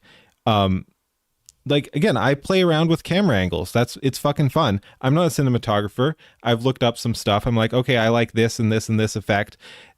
You can, like, there's the meme of like, just have them fight. Like that's the prompt. They fight. You can do they fight, and then build like a 2,000 word camera prompt or something like that, and it's gonna look fucking awesome. They fight, and tell them what you want the camera to do. It's gonna look fucking sick. Be artistic. Be creative. Put your vision out there. Tell the machine what you see in your head, and it will help spit it out. And if it doesn't, you might be doing something wrong.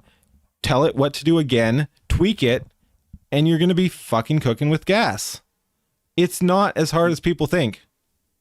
90% of it is just being like, hey, stop doing this, yeah, do more of this, and then just keep doing that over and over again. And then the more precise that you can get with your language, the less sort of times you'll have to do that.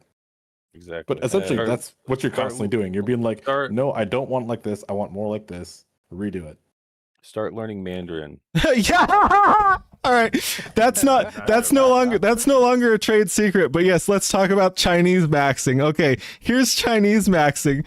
Chinese, yes, exactly. Chinese lettering represents words in many cases, not individual characters. You don't have to spell out a word. So if you have a 7,000 word prompt that won't fit in the 3,500 word character limit for 7,000 character. Like this. What?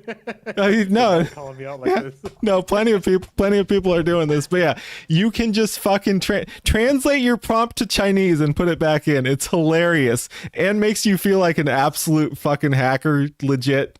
Elite level operator. You're just like, okay, yeah, no, I'm prompting in Chinese. Like, fucking do it. You just prompt in Chinese to get around the character limit. It's so good. Works. It does. It does. All right, gents. I gotta get going. Okay. Have a good one, Ogden. You guys be safe. Have a good one. Take care. Peace. All right. Damn it. We lost one. The guy who's probably the weakest. What's going on? What? We lost Okno. Ah, That's all I was saying. He had to go. Yep. probably the weakest prompter here, I would say, for the people who are very, very early starting out. Ask AI how to prompt something.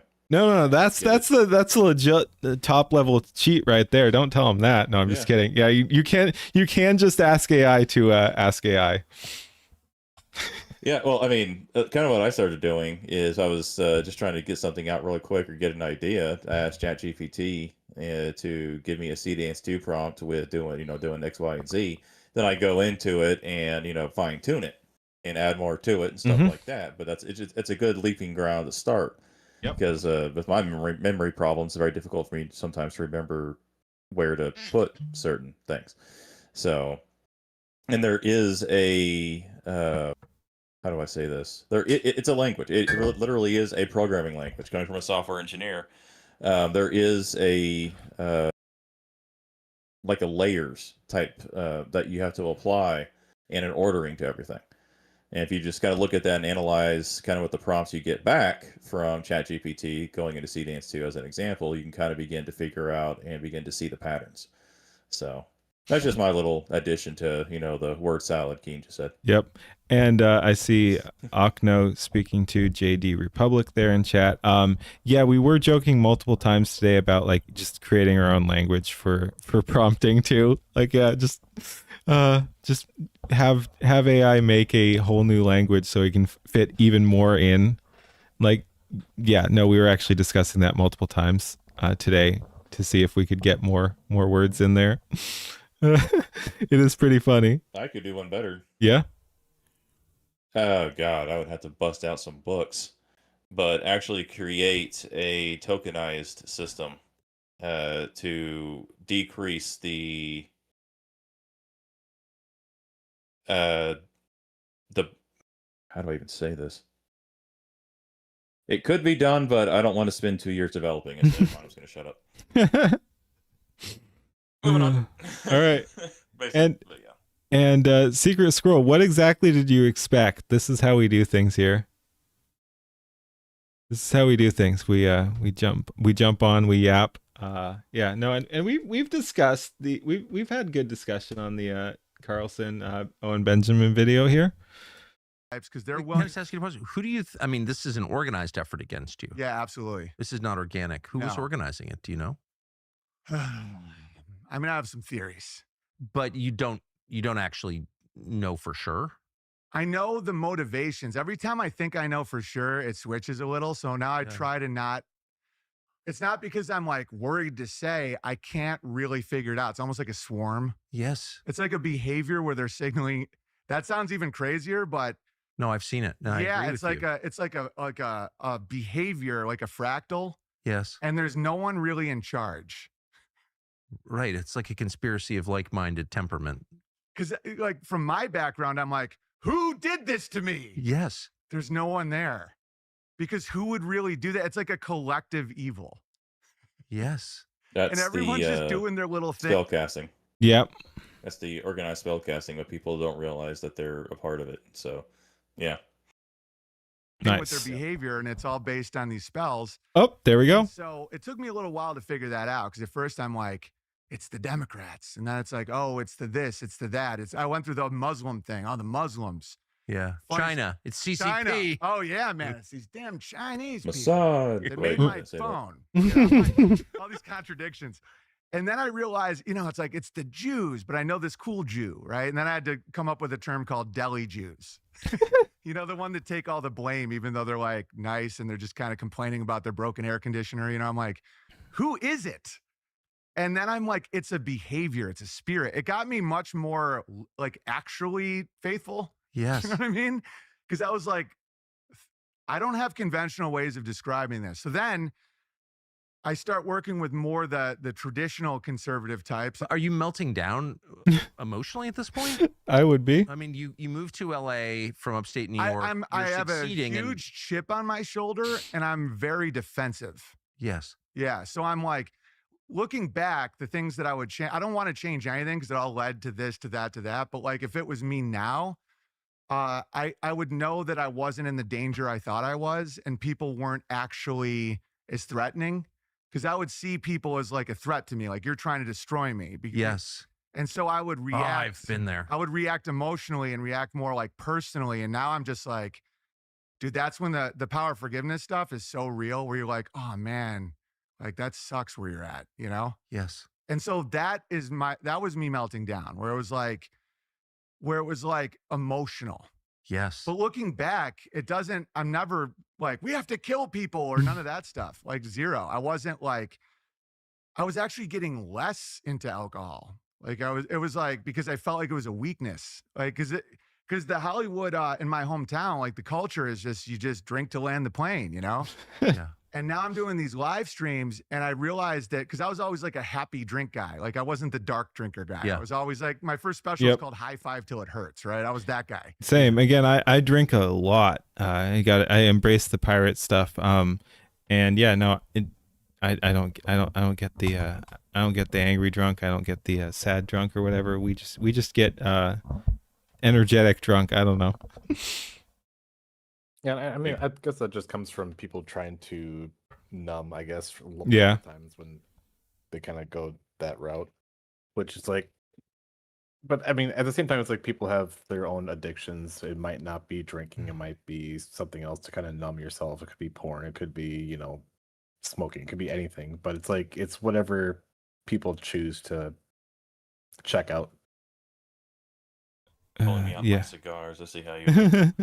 Aren't I afraid for my liver? I don't know, man. Is what it is. I don't know. I personally don't drink anymore. So. Yeah. No, and I respect that.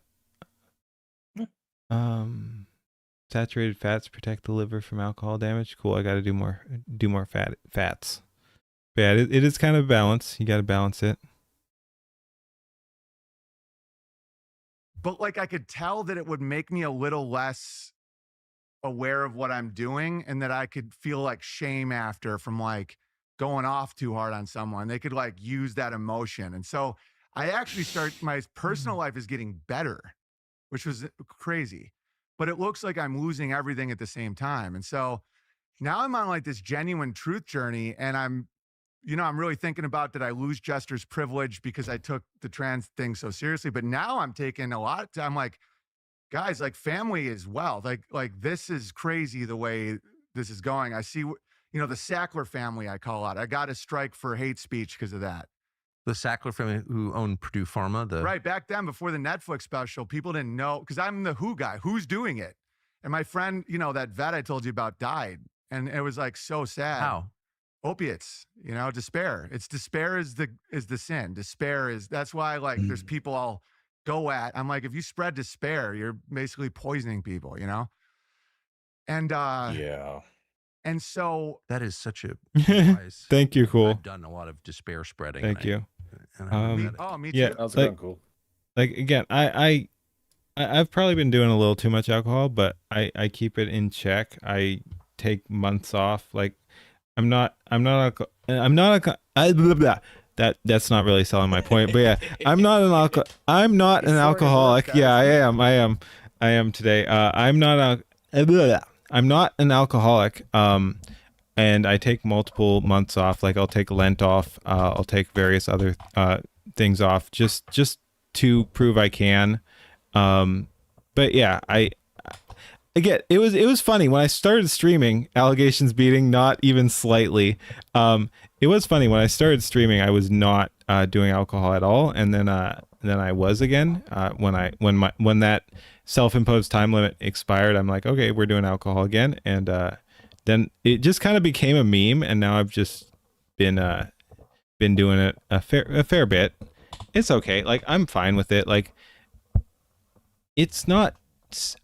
I think a lot of it gets overblown. Like it's obviously not healthy, but like also if your diet in general is good, like alcohol has been a part of human civilization since the dawn of civilization. Basically, it's not as bad as people want. Okay, and here's another thing. Like I don't smoke. Moderation. I don't smoke either. Like Oh, and I'm sorry. I'm sorry. You said cigars, brewer, but like, and if you're doing that in moderation, that's fine too. But like, if you actually look at the death rate, like alcohol kills like 100,000 people in America a year or something. Cigarettes kill like 500,000 a year. It's just wild. And then like some of the illegal drugs are killing like 20,000, and that's what we focus on. It's wild. But yeah, God, so the yeah. propaganda that yeah.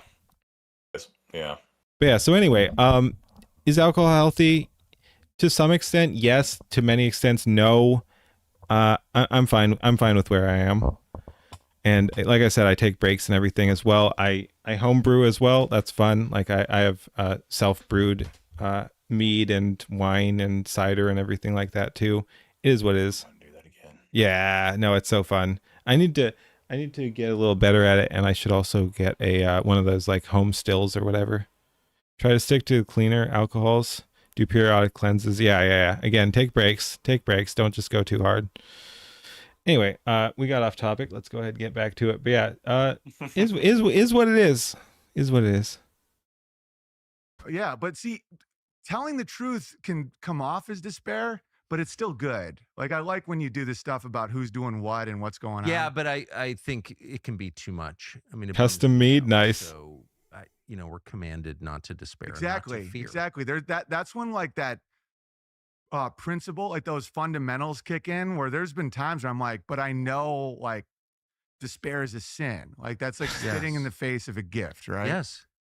And it's like, because that's how I feel about suicide. I'm like, that's the greatest, like, that's so awful. It's like you're created, you're given all of this, and you're just getting rid of it. Like Yes. it's like someone, like your wife making you a beautiful dinner, and you're just like that would be insane. It's right? the same impulse though. Yeah. So you get mad and you smash something. Smash something. Yeah, you're like, I don't want it. It's like, no, it's a gift. It's beautiful. And that comes from like shame and all this stuff, So I'm figuring all this stuff out. And then because the trans kid thing was why a lot of these neocon types gravitated towards me. And then I was like, guys, you're never gonna guess where the pharmaceutical company is. It's this little country called Israel, right?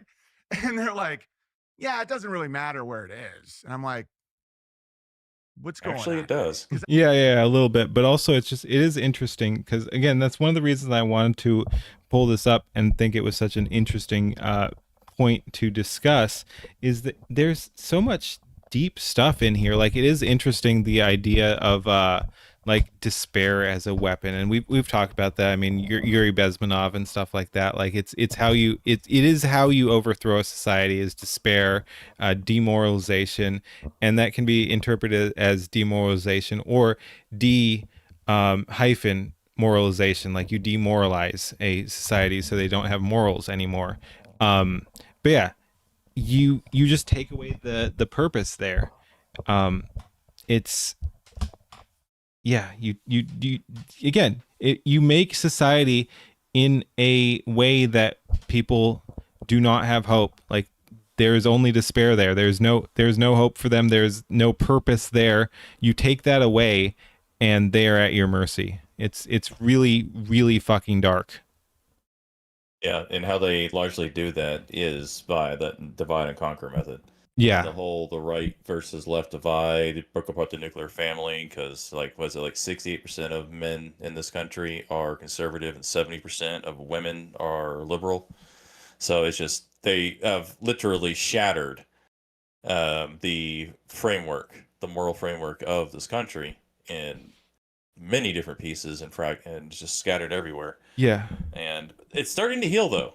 Oh yeah. Again, similar to the no despair. Like we do not black pill here. We are bringing it back. Like things are not hopeless. Exactly. Well, something I read today actually is there is actually an upward trend of white babies. Okay. Massive. All right. Upward trend of white babies. Damn. Starting to show. So the population decline is about to I don't have exact time frames or anything, level off. And then from there it'll begin to increase. So there's a lot of white people having a lot of white babies. I didn't know that. And it's sad that even saying something like that can be described as hateful or whatever. Like look, I don't want any yeah, exactly. Yeah, and but yeah, I don't want any race to like die out or whatever, especially not fucking mine. Like, look, I'm white. Yeah. I'm going to prioritize white people over non-white people. It's not hatred towards non-whites. It's my people. It's like, I want white people to exist. These are my people. So yeah, no, that's a good fucking thing. I hadn't heard that. That's a good fucking thing if white people are actually having more babies. Like, yeah, cool. We rock. Whatever. That's my people. Don't care. Well, to kind of piggyback off that real quick, it's like it's our tribe. Yeah. Like we're like all the other quote unquote races. I still hate using that fucking word, but all the other races have their own tribes. Yeah, and they have their own sub tribes. The thing about it is with white people, we don't really have any sub tribes, and that's kind of one of the reasons why we don't feel the need to be as prolific with our seed, so to speak, as a lot of the other races are, is because we don't see ourselves as smaller groups compared to a much larger group.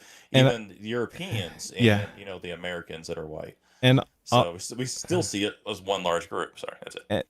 And I think that was done to us as well. Like, I mean, I think there is a obvious anti-white sentiment out there for whatever reason.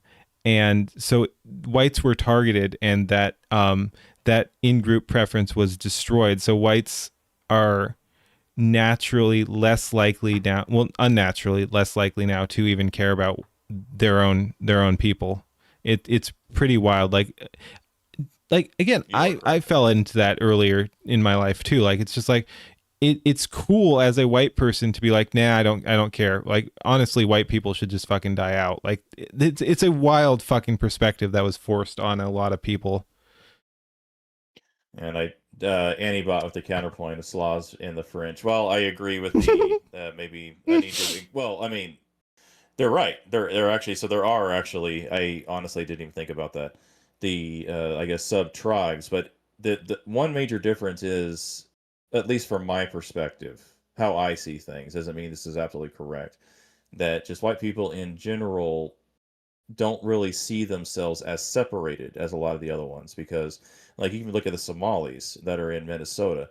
If you be like they literally had was it, maybe I'm thinking of a UK instance, but anyways, they had two different tribes from Somalia in one hotel, and they beat the shit out of each other. Yeah. Also, during the governor race, there are actually two separate Somali groups. Each one sort of based out of different sort of tribes in Somalia. And the one that won was actually weaponizing the other tribe against the other tribe from Somalia. And actually, that's how he kind of won. It's like he's actually pitted them against each other and be like, hey, the other one is, from, your rival tribe, like, you should vote for me. Which, I mean, and again, this is my home state, and this is why this is like so frustrating for me. Yeah. Like I said, I don't need, like, it's not about white supremacism or anything like that, but like 80 years ago or something, like, the nation was 90% white. Like at that point, we could have just locked the fuck in. We didn't need all this extra ethnic struggle. Like, it's not making our country better. And how much of a higher trust society it was, because people were on the same page. They had the same sort of like morals and sort of backgrounds. Like, the moment that you start creating these smaller communities that act independently, then you're just going to break down. Like, if you can't just go talk to your neighbor, or you're afraid of what's going to happen, it's like people stop talking to each other, and you get the animosity. And someone said earlier, and that's a good idea, Torst Wolf. I don't know. You want in on this? We don't chat a whole lot. You're welcome to hop in on voice chat too, though. Is it white supremacy if you want to have white people somewhere on Earth? No, that's the fucking thing. No. All right, cool. Hop into all the other races. Yeah, exactly. Yeah. But they have to take ours. They have to invade ours. Yeah, sorry. But yeah, we're talking white supremacy. So let's get our we're talking white supremacy. So let's get our German in here. Yeah. But like it is funny because like white people are such like a small majority of the population, yet it's all the hate going that way. It's just ridiculous. 7-8%. Hey, how's it going? Hey, how's it going? Hello there. Hi. Hi. I heard it's so Jeez. How's it going? He just had to be here. What up? Let me tell you about a final solution to the white people. Yeah, go. I'm listening. I'm listening. Continue. Be careful. Don't go too far. They might come roll you up. Let's continue on. Wait. All right. Oh, jeez. I didn't even know what the deal was. I'm like, who cares? You know, it's like, why does that matter? Like, we can't talk about that. Strong I'm start, like, oh, exactly. You guys have your own little spells you're doing. Yep. Cost of living is Yeah. making it hard Again. to live here, and it's not getting any better. Again, normally we'll do the ads. It's respectful. We're on a 2-hour video here. Go check out. Yeah. Like Keen here. Please go support that little YouTuber Tucker Carlson. Yeah, go look at his stuff. Like, comment, and subscribe. That struggling YouTuber. Yeah. Visit There you go. AmericanFinancing.net/Tucker.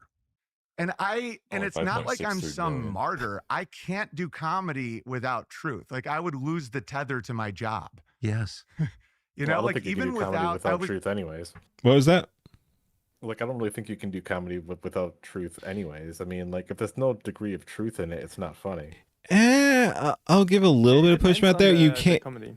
Yeah, you can. Like, You like, can. like it doesn't have to be ham-fisted, but there always has to be some level of truth within the jokes. You 'cause can- Otherwise, it just seems. You can be funny without truth, but I think truth hits a little harder for sure. Yeah, I Never think like- Yeah, go ahead. think it depends just on the humor kind you try to get to the people. Yeah. Like there are things that are just funny because they're so absurd. Well, without any like connections. I wasn't really counting like slapstick. I'm talking about like for like an actual like comedy get up or like a stand up kind of thing. Like not counting like slapstick and just that sort of things where it's absurdity as the humor. It's if you're actually trying to do in like a stand up sort of way, like you sort of need truth in there. This is interesting. Yeah. I just looked up his How to Slay a Wizard. Yeah. It's literally everything I was talking about earlier. Nice.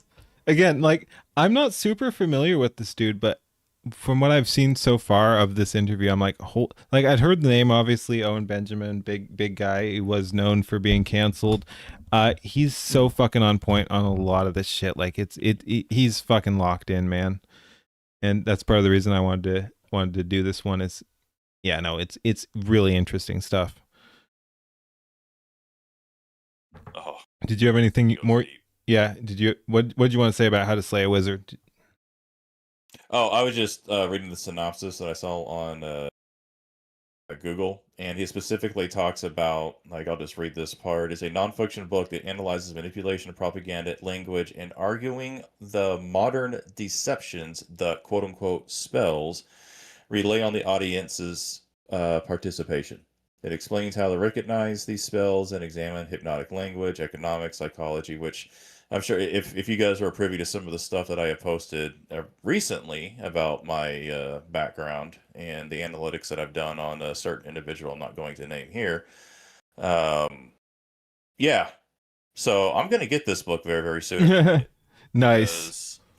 This may just be everything that I've been talking about for a very long time. But yeah. Interesting. Very cool. I'll get back to you on this sometime in the near All right. future. Sounds good. I'll look forward to it. Yeah. Yeah. I Yeah. Yeah, I can tell from the perspective of someone who is actually in the intellectual right in Germany or was part of it. A lot of these books actually just concretize the things you learn as you go on, like through metamorphosis. Metamorphosis? No, through osmosis. Yes. So a lot of these things will not be new, but they will be put on point in books. So it's nice to read them, but it's not something you will be like, oh, this is completely new. Yeah. Exactly. Yeah. Well, you may not know my background. I'm not too deep into that right now. I am But yeah. getting more and more curious because you've been talking about like the occult and shit like that. I'm just like, okay, this is interesting. Well, the occult is separate from my military intelligence. Oh, It was- okay. this was something Thank that I God. did. Yeah. Because I know they do. I know they do that shit. So I'm like, how interesting is this guy, man? Oh, No. all right. So you're not one of the. You're not one of the. But you're not one of the men I'm who's. not one of the mages or whatever. You don't stare at goats. No, I right. don't. All right. Well, anyways, what was I gonna say? No, okay. I studied the occult stuff for about 6 months when I got out of the military, because I did see some interesting, unusual patterns, and then I kind of found my way digging into that side of you know the mindscape and everything else, and kind of it's been a while since I've dug into it, but it was all that was after I got out of the military. I'll just stop there. All right. Sounds good. And yeah, Cowboy, I know you don't like Tucker. That's fine. Don't know why you went on Tucker. Again, Tucker, like, say what you want about Tucker. He's an interesting interviewer, and I think there's very interesting conversations to be had there. Like, obviously, I'm not at that level. I'd love to go on Tucker. Like, that would be fucking fun. Like, just shoot the shit with that guy. Like, again, you don't have no, Cowboy. I'm fucking teasing. I want to be clear. I'm fucking teasing. Like, again, like I said, that's one of the things I like about this community is we can just disagree. You don't have to like Tucker. Like, I know, again, I'm kind of in the minority in my own community on where I stand on this. I'm more libertarian. I'm more like whatever. I'm more off in the nonsense. I disagree with a lot of my own people on this. We're gonna fucking chill, and we have a bunch of the other different cultural things that we do agree on, and we're like, yeah, no, we should go in this direction. So yeah, you don't have to apologize. You can hate Tucker, like a bunch of people do. That's fine. I think, again, like I said earlier, I think we'd be better off personally if we had more Tuckers rather than less. But I get not everyone's gonna agree with me on that. You feel like Venetrix would be very interested to talk to you? I like Venetrix. Again, like, her comeback was absolutely based. She seems really fucking cool. I've also seen some of her Twitter stuff, and I know we disagree on a fair few things on that. But yeah, I'd love to talk to her. Maybe I'll reach out. Yeah, I like talking to people I disagree with on a few core issues. No, Venetrix seems really cool. I like her. She's really funny. Yeah. Venetrix who? Purple Fox Lady. Yeah. Oh, she's just called her Fox now. She's the one Skybrow's pulled out of retirement, basically. That's her story. Okay, I'll have to look at it later because I found something that's not quite what I thought. Anyway, moving on. What'd you do? Google was not my friend that day. Okay. Look at me, I'm saving the children. Like, I was like, if I don't stay in reality, I can't bounce the joke off of anything and I will crumble and be humiliated. Yes, that's true. I've seen it over and over again. That's why you got to stay grounded, because like fame and money, it's just energy, right? It's not good or bad. It's just energy. And if you don't ground that, like, people go absolutely insane. It's like, you know? You've seen that. Moving. Yeah, the stream is named Moving On. They'll get these huge amounts of money. They get in debt. That's like the major thing. And then that's what makes them a slave. Because, wait, they get a huge amount of money, but they also get in debt? Exactly. Like, let's say you get $1 million. Oh, he's going into it. They would get like He's a going $8 million deep house, into it. Oh, a yeah. mortgage. And so then they feel they have to go along with all these evil things or else they'll lose everything. Because I kept seeing it, because I'm like, I know they're not wicked. You know, there's a difference between sin and wickedness. Like, Yes. like weakness, which we all have, cookies, emotions. And I'm with you. yeah, totally. Cookies and emotions, actually. And to- wickedness- nicely put. Yeah, and like wickedness is the hatred of beauty, like wanting to destroy innocence, blow up a dome, right? Like, that's Yes. wicked. Where you're like, you hate God, versus like, man, I got hammered and just freaked out again. You know, that's different, because you know what is true and false. Yes. So to lose the tether of what is true and false is to like go, it's like the callus, like where you don't feel the spirit anymore. And that to me was my nightmare. So I'm like, I can't do that. So that's why I left my brother's town, because I do this big special. Everyone's pumped. All the locals are like, man, this is epic. We can do comedy right here. But it was like 900 people in the town. My special had like 100% based. Yeah, no, That's very super intimidating based. to local principalities, right? Oh, yeah. And I'm like, guys, I don't. And so one lady wanted me to apologize for a joke, and I wouldn't do it. And people are like, my brother's friends are like, come on, man, just apologize. Like, and I get it. Like when you're like an alpha male in a region, it's like, come on, like keep everyone happy. Of course. And I totally understand that.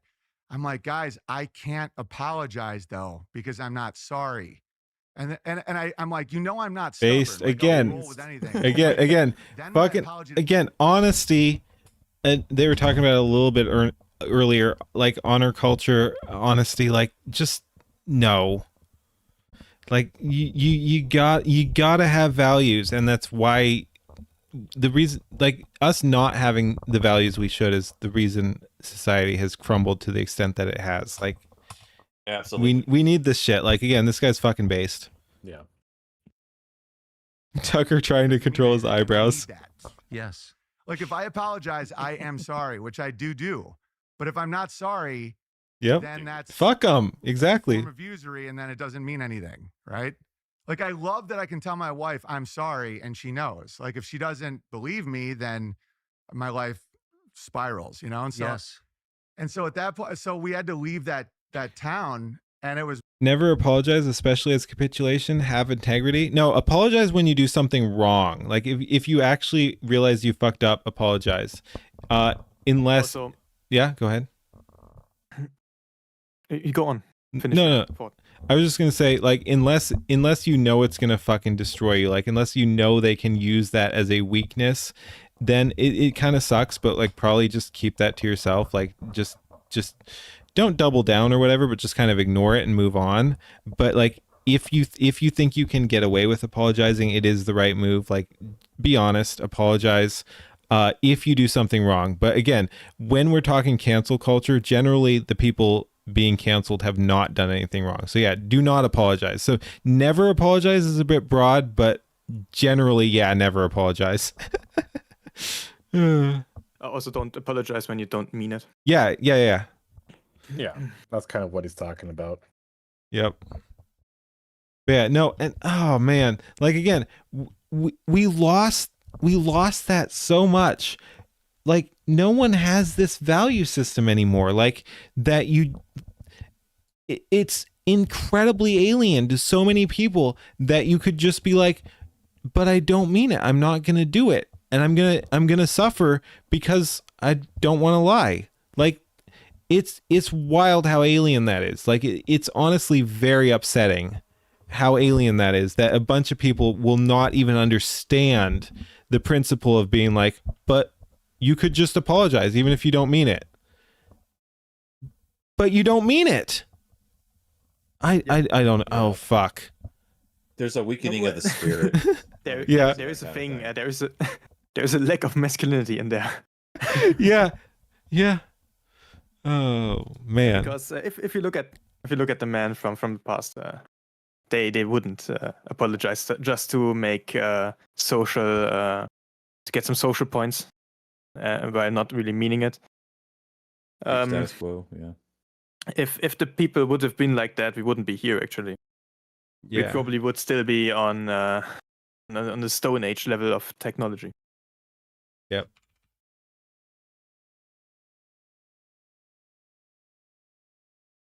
Yes, moving on. Yeah. Yes. Moving on. Yes. No, but yeah, like it's just wild that we were talking earlier about like Yuri Bezmenov and demoralization or whatever. Like they hate this. This is hell. This is probably more why they canceled him than the trans kids shit. Like this is what is a threat. Not calling out trans kids. Trans kids obviously is a fucking menace and should never exist. But this is the issue here. This sort of attitude, this sort of like, no, I'm going to fucking do the right thing. This is what they don't want. They don't want people empowered to feel like they can stand up to it. Yeah.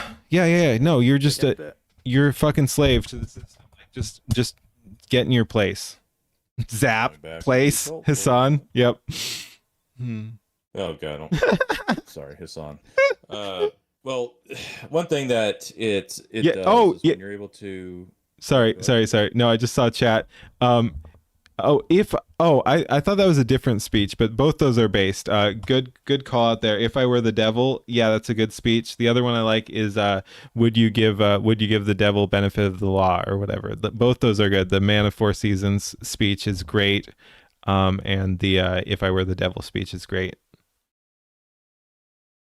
Anyway, go ahead. Just thinking when you were talking about the basically the breaking down of reality, the breaking down of what the truth is, as you accept things that are not true, such as men can be women, women can be men, which is, absolutely, it's a lot. You can't do it.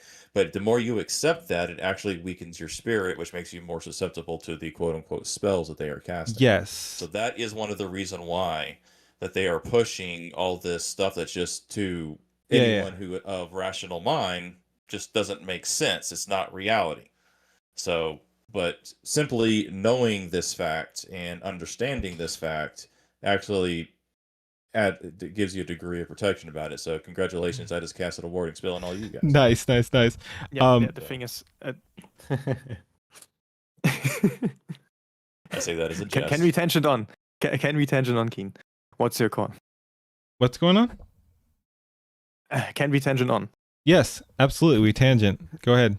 Yeah, because the next thing is, I don't even think reality is that important for them.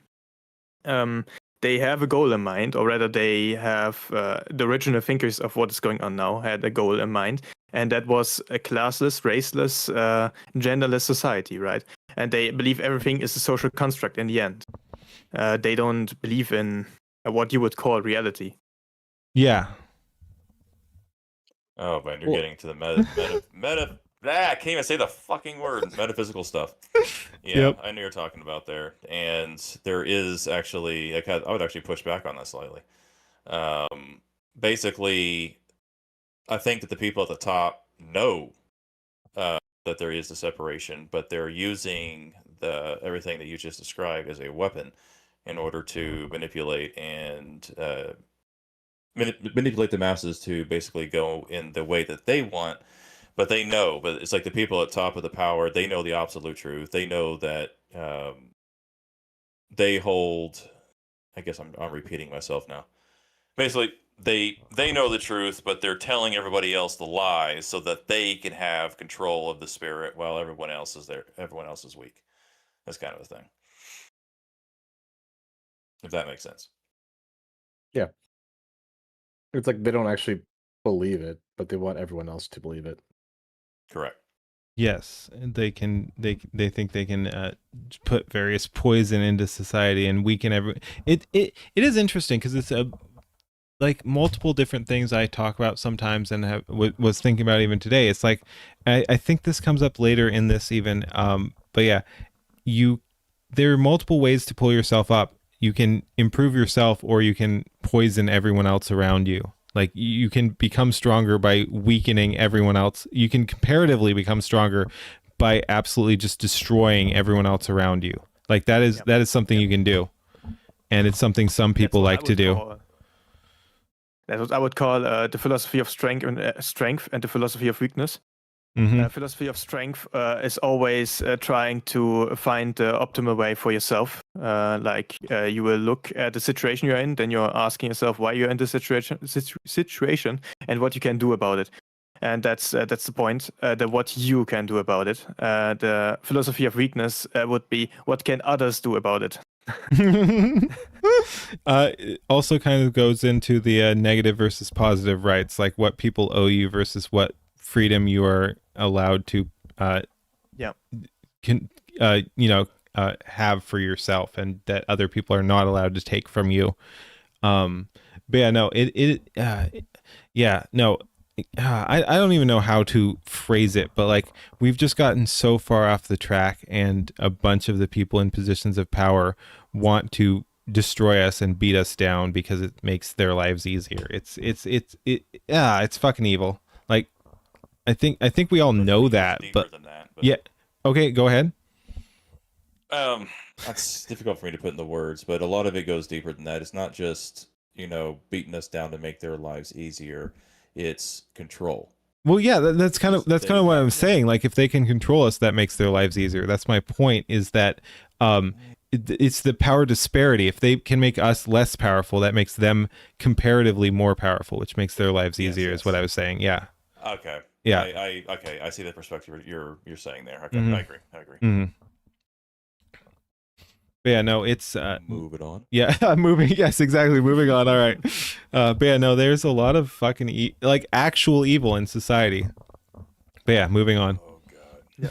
Yeah. But you're not allowed to More see just that. like a Yeah.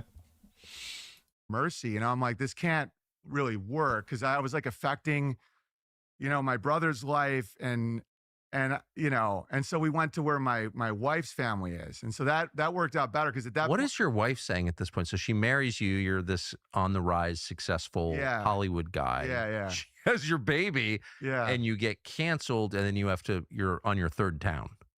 yeah well that's when you realize your wife loves you. Yes. You know, because you never really know as things are going up. Yeah, so true. Yeah, it's the same with debt. It's like, was it Warren Buffett or something when the tide Probably. goes out, he's wearing their underpants. Exactly. Yeah. And so at that point, I'm like, wow, you really do love me, right? Because she's ride or die. I mean, she'll get like, if she's upset, it's because of something real, right? Yes. Like, because I'm bringing my outdoor friends inside with a lot of PTSD, right? So, you know, and it's because they're like yelling at 2 a.m. It's not, you know what I mean? And so that's totally understandable. That's why we came up with outdoor friends. Outdoor friends. Because I'm hanging out with like a ton of vets at this point, right? And they're great guys, but like, you know, wild swings. Oh yeah. And that's when I saw like a psychic wound, like a moral wound, what that looks like, where at one moment you're like, we have to like turn the Middle East to glass, like they're proud of their skill. And then on another moment, it's like, man, they're like just like us. They like have families, and you know, and that chasm causes so much pain. Yes. And it does. and Yep, that's exactly. where I had no forgiveness. idea. 100% there, Squirrel. Yeah, no, very fucking good wife. Holy shit. Yep. That's something you see a lot actually. In the case of some strong men, you will find that the wives are also very impactful in their lives. That's once again why I personally always like to point out that yeah, we are still made for each other, right? Woman and man need each other. Even for the strong set of men, there is a good factor of supporting women. Yeah, And 100%. That's kind of how like how it should be. I mean, Yeah. you should want someone that's always going to be with you like that, and it. Yeah, I mean, you really need that, especially if you're going to stay strong. To have that in the, you know, to come back to is a way to sort of recharge yourself, because it's if you're always doing it alone, you're going to burn yourself out. Or if you have to feel like you have to fight fronts on every side, it will start showing. Yeah. Yeah, as a single guy at 43. Yep. Especially with all my problems. Yeah. Damn. So it is what it is. Like, I mean, to kind of divulge to that slightly, like I can't really enter a relationship because I can't, in good conscience, start to date a woman, and in 5 years, I'm drilling out the side of my mouth. Yeah. No. I mean, So it's just I will say. that's fun. I will say, just be honest. Like, I think there would be women who would be fine with that. Like, because again, it's a risk, but like, if your personality can carry, like, if you're someone that they like, they'll be fine with that. Because that's not you right now. That's you potentially in the future. And you said it's like 50-50 or whatever. So, like, Roughly. yeah, I'd say go for it. Oh, yeah, I mean, I would yeah. absolutely be forthcoming and Yeah. everything else, but it's just, I don't know. I'm just saying, It's like difficult all I'm saying is, like we were talking about despair, like, you just, like, that's not the way to go. Like, yeah, you have problems, a lot of us don't, but despair is not the answer. Like, there is always hope there, and despite your circumstances, there are people who will accept you for that, no matter what, anyway. So I say just go for it, man. Just go for it. well, just to make sure keep it's clear building. that I'm not in despair. Okay. I'm Make sure it's yeah. abundantly No, clear that you I'm guys not. don't have to start worrying about me. No, that's not But- exactly what I'm saying. I'm just saying, like, you were saying like that there's no hope for a relationship for you. I'm saying don't even give up on that. Like, put your hopes higher. Like there can be. Real quick, Wet Whiskers. He says, "Okay, 43. I just turned 44. We're not done, sir." Yeah. I have a traumatic brain injury that is a possibility of giving me dementia in 5 to 10 years. Yeah, he's you didn't know this. I'm not getting on to you about it. I'm just kind of letting you know that there is different circumstances than just being old. Yeah, he's talked about it, but there are issues there. But yeah, I still say go for it. Because again, if you're upfront about it, and if she accepts you for that, it is what it is. Go do it. Do it. You're Send right. it. Sorry. Again, memory problem. My apologies there, Whiskers. Yeah. Fuck. I hate this. Don't worry. It's what it is. I got the asthma. Yeah. It was on when you were The on. thing is, hope is not important when the life is good, right? Yeah. Like, hope is important when you're on the down. Yeah. Yeah, true. That's why it should be the last thing that dies. Yeah, I mean, just in general, though. I mean, especially since the last few months, since I've been getting in, meeting you guys and Keen and the rest of the Skybrows and Skybro and stuff like that. Hell, I was even in a fucking cameo on Skybrows. It's still wild to me. It's just I don't have despair. No, I see hope. I have a purpose. I have a reason to get out of bed every morning. I have my days. Like I've been having it this week hasn't exactly been fun, but it's Memorial Day, and that always kind of knocks me down a bit. But in general, I have a lot of hope. I mean, maybe I'll meet someone. I don't know. It's kind of hard when I sit in my computer in my small ass town all day. Yeah. But we'll see. We'll see if something happens. All I'm saying is that no. And all I'm saying, like, I wasn't saying despair overall, but all I'm saying is like don't cut out any possibilities. Just be open to whatever ends up happening. Yeah, absolutely. Okay. No. I'm not gonna walk away from something that could be something. Yeah. Just because of this. I mean, if she's okay with taking the risk, and sure, we'll see what happens. All right. Moving on. Yeah. And that chasm causes so much pain. Yes, and it does. And dude, that's where forgiveness is so important. And you see them ping-ponging back and forth. That's the pain, right? Yeah. That's why I would make fun of vets and non-vets. A lot of these people and NGOs and are like, how dare you attack our vets? I'm like, they're finally laughing. Yeah. Because I would do this thing on Veterans Day. I'd be like, haven't you guys had enough? I'm like, we give you so much. I'm like, if you really left it on the field, it would be Memorial Day. And they're just laughing because they get idolized. That is good. People starting the war. Yeah. That's funny. Right?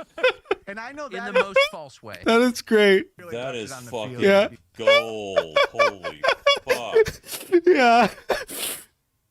Again, like there should be no sacred classes here. That's great. We give you so much. We give you so much, veterans.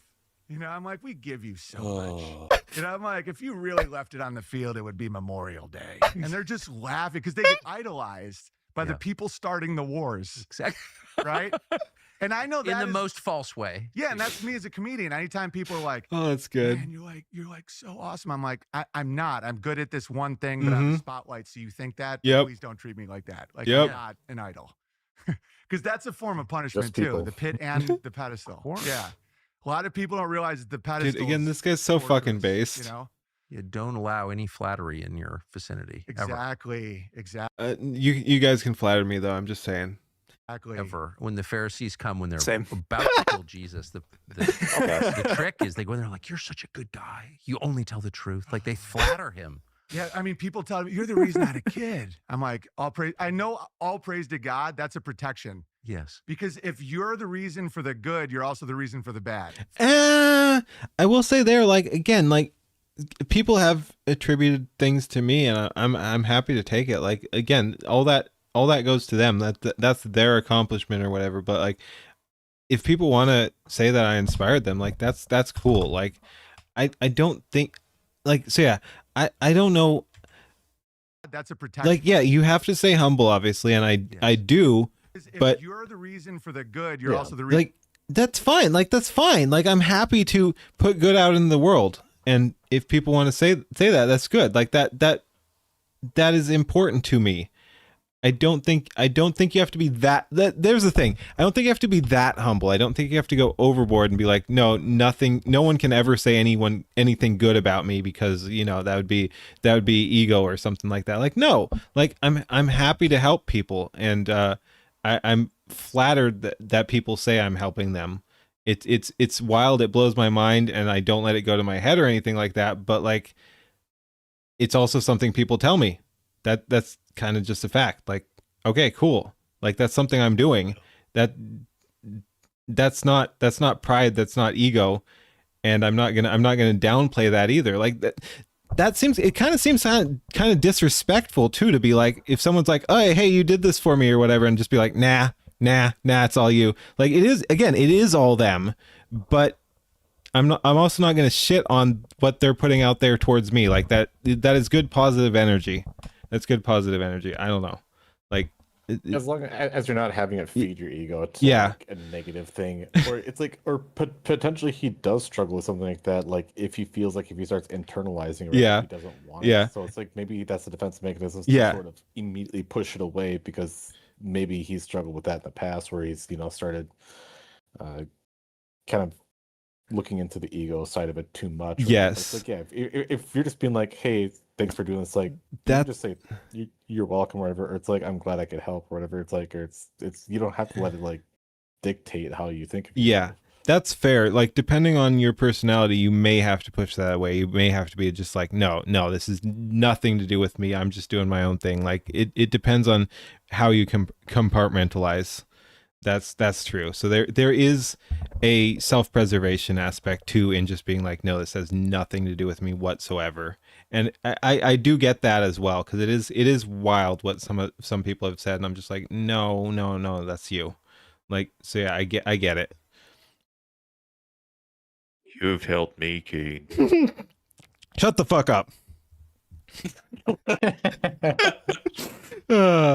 Anyway, moving on. Fair. And it's like, we're not gods, right? So it's like, that's the road. Like, that's a horrifying road. And so many people, like, narcissism is that. It's like, truth comes from their emotions, and that's why you're seeing so much lying now. Okay. Can you explain that God, a little more fully? Yeah, like, my motto is, I might be. What was that? Oh, no, he's about to explain it. Okay, but you know where he's going is what I'm getting here? Yeah. Okay. I think, but I'm gonna let. Okay. I don't want to step on his words. Okay. Go ahead. Hey, Runya. Is that it's like, truth comes from their emotions, and that's why you're seeing so much lying now. Can you explain that a little more fully? Yeah, like, my motto is, I might be wrong, but I'm not lying. Yes, that's my motto also. Yep. I love that. Dude, one of the most amazing things I saw you do, and this is not flattery, this is just a fact, is when you said you were wrong about the Iraq War. Yeah. Because it's rare, though. That establishes truth is outside of you. Yes. Yeah, that's rare. A lot of people, they're like, I might be lying, but I'm not wrong. Right? Because they're like, oh no, it turns out that was all wrong, but I was still right because it's me. Like, I saw that in physics, because I had a physics podcast at Caltech. Oh yeah. With my buddies. I see. Runya lives. Runya, how's your fucking Twitter doing? You got banned for inauthentic content or some shit like that? Bot rated. Bot rate? Oh my god. Yeah, I think it was bot things. Yeah, there was something going on like that. Yeah, a bunch of people got hit again. I guess we're going through another. 4. Yep. Keen streams for 20 hours, goes through a 2-hour video, probably. Yep, fair enough. Not beating the allegations. Moving on. Physicist. And dark matter, I couldn't stop laughing when I realized it. So they have these gravitational equations, and when it wasn't matching anything, they said, oh, there's dark matter. And I'm like, what's that? They're like, 95% of the universe you can't see or measure, and it's like most of the gravity. And I'm like, how do you know it exists? They're like, I swear to God, they're like, because if not, we'd be wrong. And I'm like, so science. You can't measure it? They're like, Dark matter does not exist. That's dark matter, but it's there. I'm like, how do you know? They're like, because if No, it not, does. then this is Sorry. wrong. Like, Fuck. Fox Day published Sorry, that. dark matter does not fucking exist. sorry. I don't want to get on that tangent. Okay, let's just keep going. Okay, moving on. But no, sure? it is wild though. That's not a very scientific method here. It's just like, well, okay, we're just gonna make this random shit up to justify all the shit and say that explains everything when we can't measure it. Like, okay, so there's this thing we can't measure, but it definitely exists.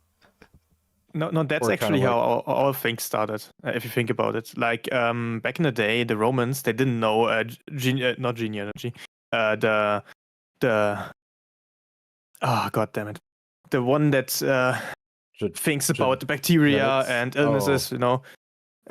They didn't know all that stuff, and yet they still would think about what could explain why people get sick and why it gets to another person and another person. And then you get a lot of different theories, and one of them back then in Rome was actually more correct than the others.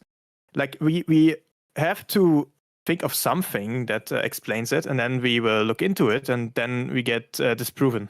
Yeah, exactly. proven But right. you have to be willing to be disproven. You can't lock on and be like, yeah. well, no, dark matter is real. So all this shit, we can build on the shit that has not been proven yet. Like, you have to be willing to be disproven on that. The correctest way to go about science is like the most open mind version, where you actually just take everything, like all the people that I know that personally, as I believe in ghosts, all the people that go directly into the non-believing state, or rather the completely critical state. Like, you have to be critical. You have to think about if it even is plausible. But if you don't even look into something before just disregarding it, you will not make any progress. Yeah, and chat's saying, isn't dark matter basically just a bad name for an observable effect? No, it's worse. It's a weird name for something that is not observable. Like, it's just it's a excuse to explain why something is happening that you can't actually explain. But let's see. It's kind of just like a band-aid. Yeah. They say you want to hear Brewer's take on dark matter. That would be interesting. I don't know if you want to get into that. And what's the other one? I saw one more. This is something that I've just thought about quite a bit. I mean, I don't really have any like a straight scientific theory, but analytical mind, ADHD, I got to think about something. So I thought about dark matter for a while. It doesn't make any sense. Occam's razor would suggest that there is no such thing as dark matter because we can't observe it. Science is about observation. Science is about experimentation and coming to a conclusion, the best theory that we can possibly have with the current technology. There is nothing that shows that dark matter exists. They try to say that it's having something to do with the gravity because we have the expanding universe. However, there are multiple mathematical equations that are out there that say that once the universe gets to a certain size, it will actually begin to contract. So you have the great heat and the great cold, or the two, how the universe is going to end. There's also the great equilibrium that don't really talk about. So there is a possibility that as a universe completely expands, it'll get to its maximum size, and then it will just stop expanding. Right there, it'll just equal out. Everything will be where it is. And I don't want to talk about the edge of the universe because that's getting into the fourth and fifth dimensions. But the fact that basically dark matter just is not observable, and God, I can't think of the right way to say some of this stuff now. I love how we piss off Dan whenever we get into this shit. Guys, you have a degree in physics. It's just a placeholder name. It's measurable. Just don't fully understand it. Like, but again, should you be building a fucking structure on stuff you don't fully understand and you're just like, it's kind of there, maybe. Like, that's still kind of weak. I'm sorry. I'm just as an internet retard, I have to fucking call out your degree in physics there. No, what the fuck, guys? Come on, guys, do better. Yeah, I mean, I don't have the equations. I don't memorize their equations. I couldn't even calculate half the crap that I used to be able to calculate when I was in college. But I mean, it's just, it doesn't make any sense that dark matter exists out there because it doesn't do anything. If does dark matter exist in a parallel dimension that does have some kind of leaking effect into this dimension? That's another theory that I've heard about. But it doesn't make any sense to me. I mean, just when I look at it like through my mind's eye and try to create, because I have that, what is it, that 3D that be able to create pictures and move things around and whatever, I forget what they call that kind of memory that is, or that visual eye, and it just doesn't make any sense to me. So he could be right. I am completely open to say that I am wrong. Yeah. I could be proven wrong. If I could be shown data that irrefutably shows that dark matter exists, this is what it does, this is how it works, then I will say I was wrong. But right now, I'm just not convinced that dark matter exists. Yeah, Dan, I know that's how science worked, but it works, but it's still kind of weak to like lock in on a not proven concept. Like I want to be clear, I don't have a side in this argument. I'm not saying dark matter is fake or anything like that. I have not looked into that, but I do know it's kind of nebulous, and it's kind of weird to build a whole platform on something that you can't actually prove one way or the other. Like if your foundation is we think it's out there, we can't really prove it, it's somewhat observable but also not, like that just seems fucking weird. Like we should at least take into account the possibility that dark matter is not real, and that doesn't seem to be something that modern science wants to do yet. So science is being treated like a dogma in a lot of situations, and people are afraid to question it, especially on these different topics. And also, if things aren't being funded to actually look deeper into those, then, or sometimes they just will sort of avoid them, sort of like the variance of the speed of light and things like that, where people, even though it's observed and they can actually measure the things, they sort of ignore them. So it's like you can't always just be like, hey, yeah, the science changes. Like sometimes they just don't want to actually look more into it. I actually have firsthand experience with that. I actually went for a PhD in computer science for about 2 years. I saw firsthand just if you try to push back or throw in a theory to what a professor was working towards, they'll chase you out. And that's kind of what happened with me. So I may have a stick up my ass, quite honestly, about the general PhD system and everything else, because I just saw so many times that everything that Nightway just described is a dogma. You try to push back against the dogma, you'll be cast out. There's multiple scientists even got on John Rogan and have talked about this, and how they were basically removed from their positions because they began to challenge various aspects of what they considered, settled scientific theory. So, like, I'm not saying anything against Dan there as an individual, as I haven't actually spoken too much. You are going on a false understanding. Maybe. The problem is that my practical experience and what I have seen and experienced working with other professors that were actually, trying to crack the frontier, some of them with AI, I just kind of got to the point of, I became maybe jaded slightly. That's probably a good way to say it. And I'm not going to sit here and say that everything that I'm saying is correct, because I know for a fact that in many ways I'm wrong. And also, I will say, I have seen the bad side of everything that we just said. So. And I will say, Dan, again, not picking a fight or whatever. Like, you hang out here, we're chill. We can disagree on stuff. I know I go off into the conspiracy shit or whatever, but like you know me, like I keep it real. So straw manning generally implies intent. So I acknowledge that I could be wrong. I acknowledge that I don't know shit. I don't appreciate you saying I am straw manning the thing, because that implies intent. That implies like a lie. I am not fucking straw manning. Like I'm giving you my opinion. So I just want to be very clear on that straw manning is not what I'm doing. Like, again, I'm saying it how I feel and how I think, and how I understand things, and that I don't know everything. I'm not saying I'm right. I'm not strawmanning though. Like, I just want to be clear about that. Can I be wrong? Can I be going off a false understanding, like you said? Otherwise, absolutely. Am I going off a false understanding? That is a possibility. Am I strawmanning? Absolutely fucking not. Absolutely fucking not. Just want to put that out there.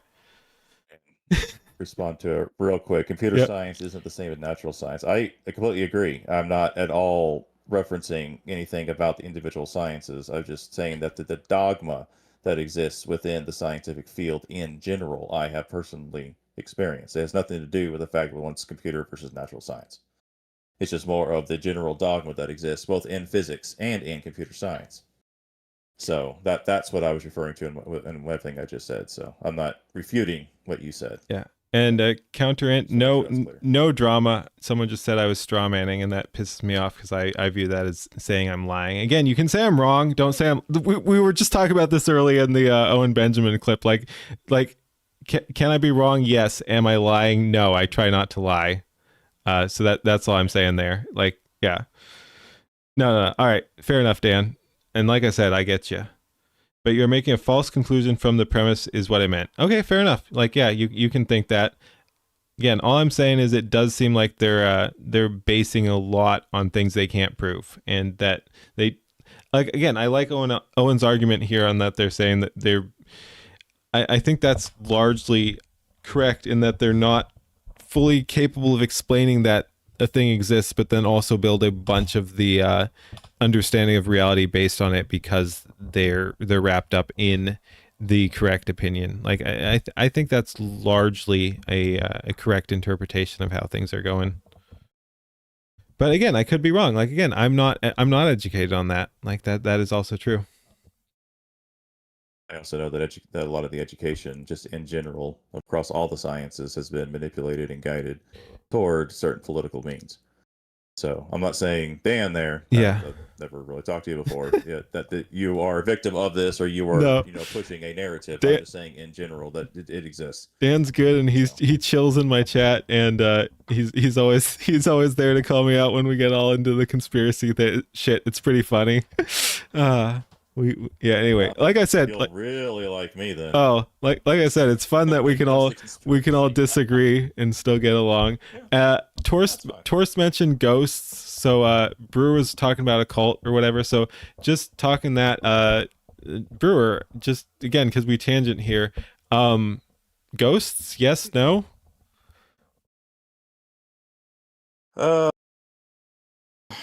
I don't like to use the term believe in ghosts. Do ghosts exist? I believe that there is even though I just said I don't like it, I still use the term. Yeah.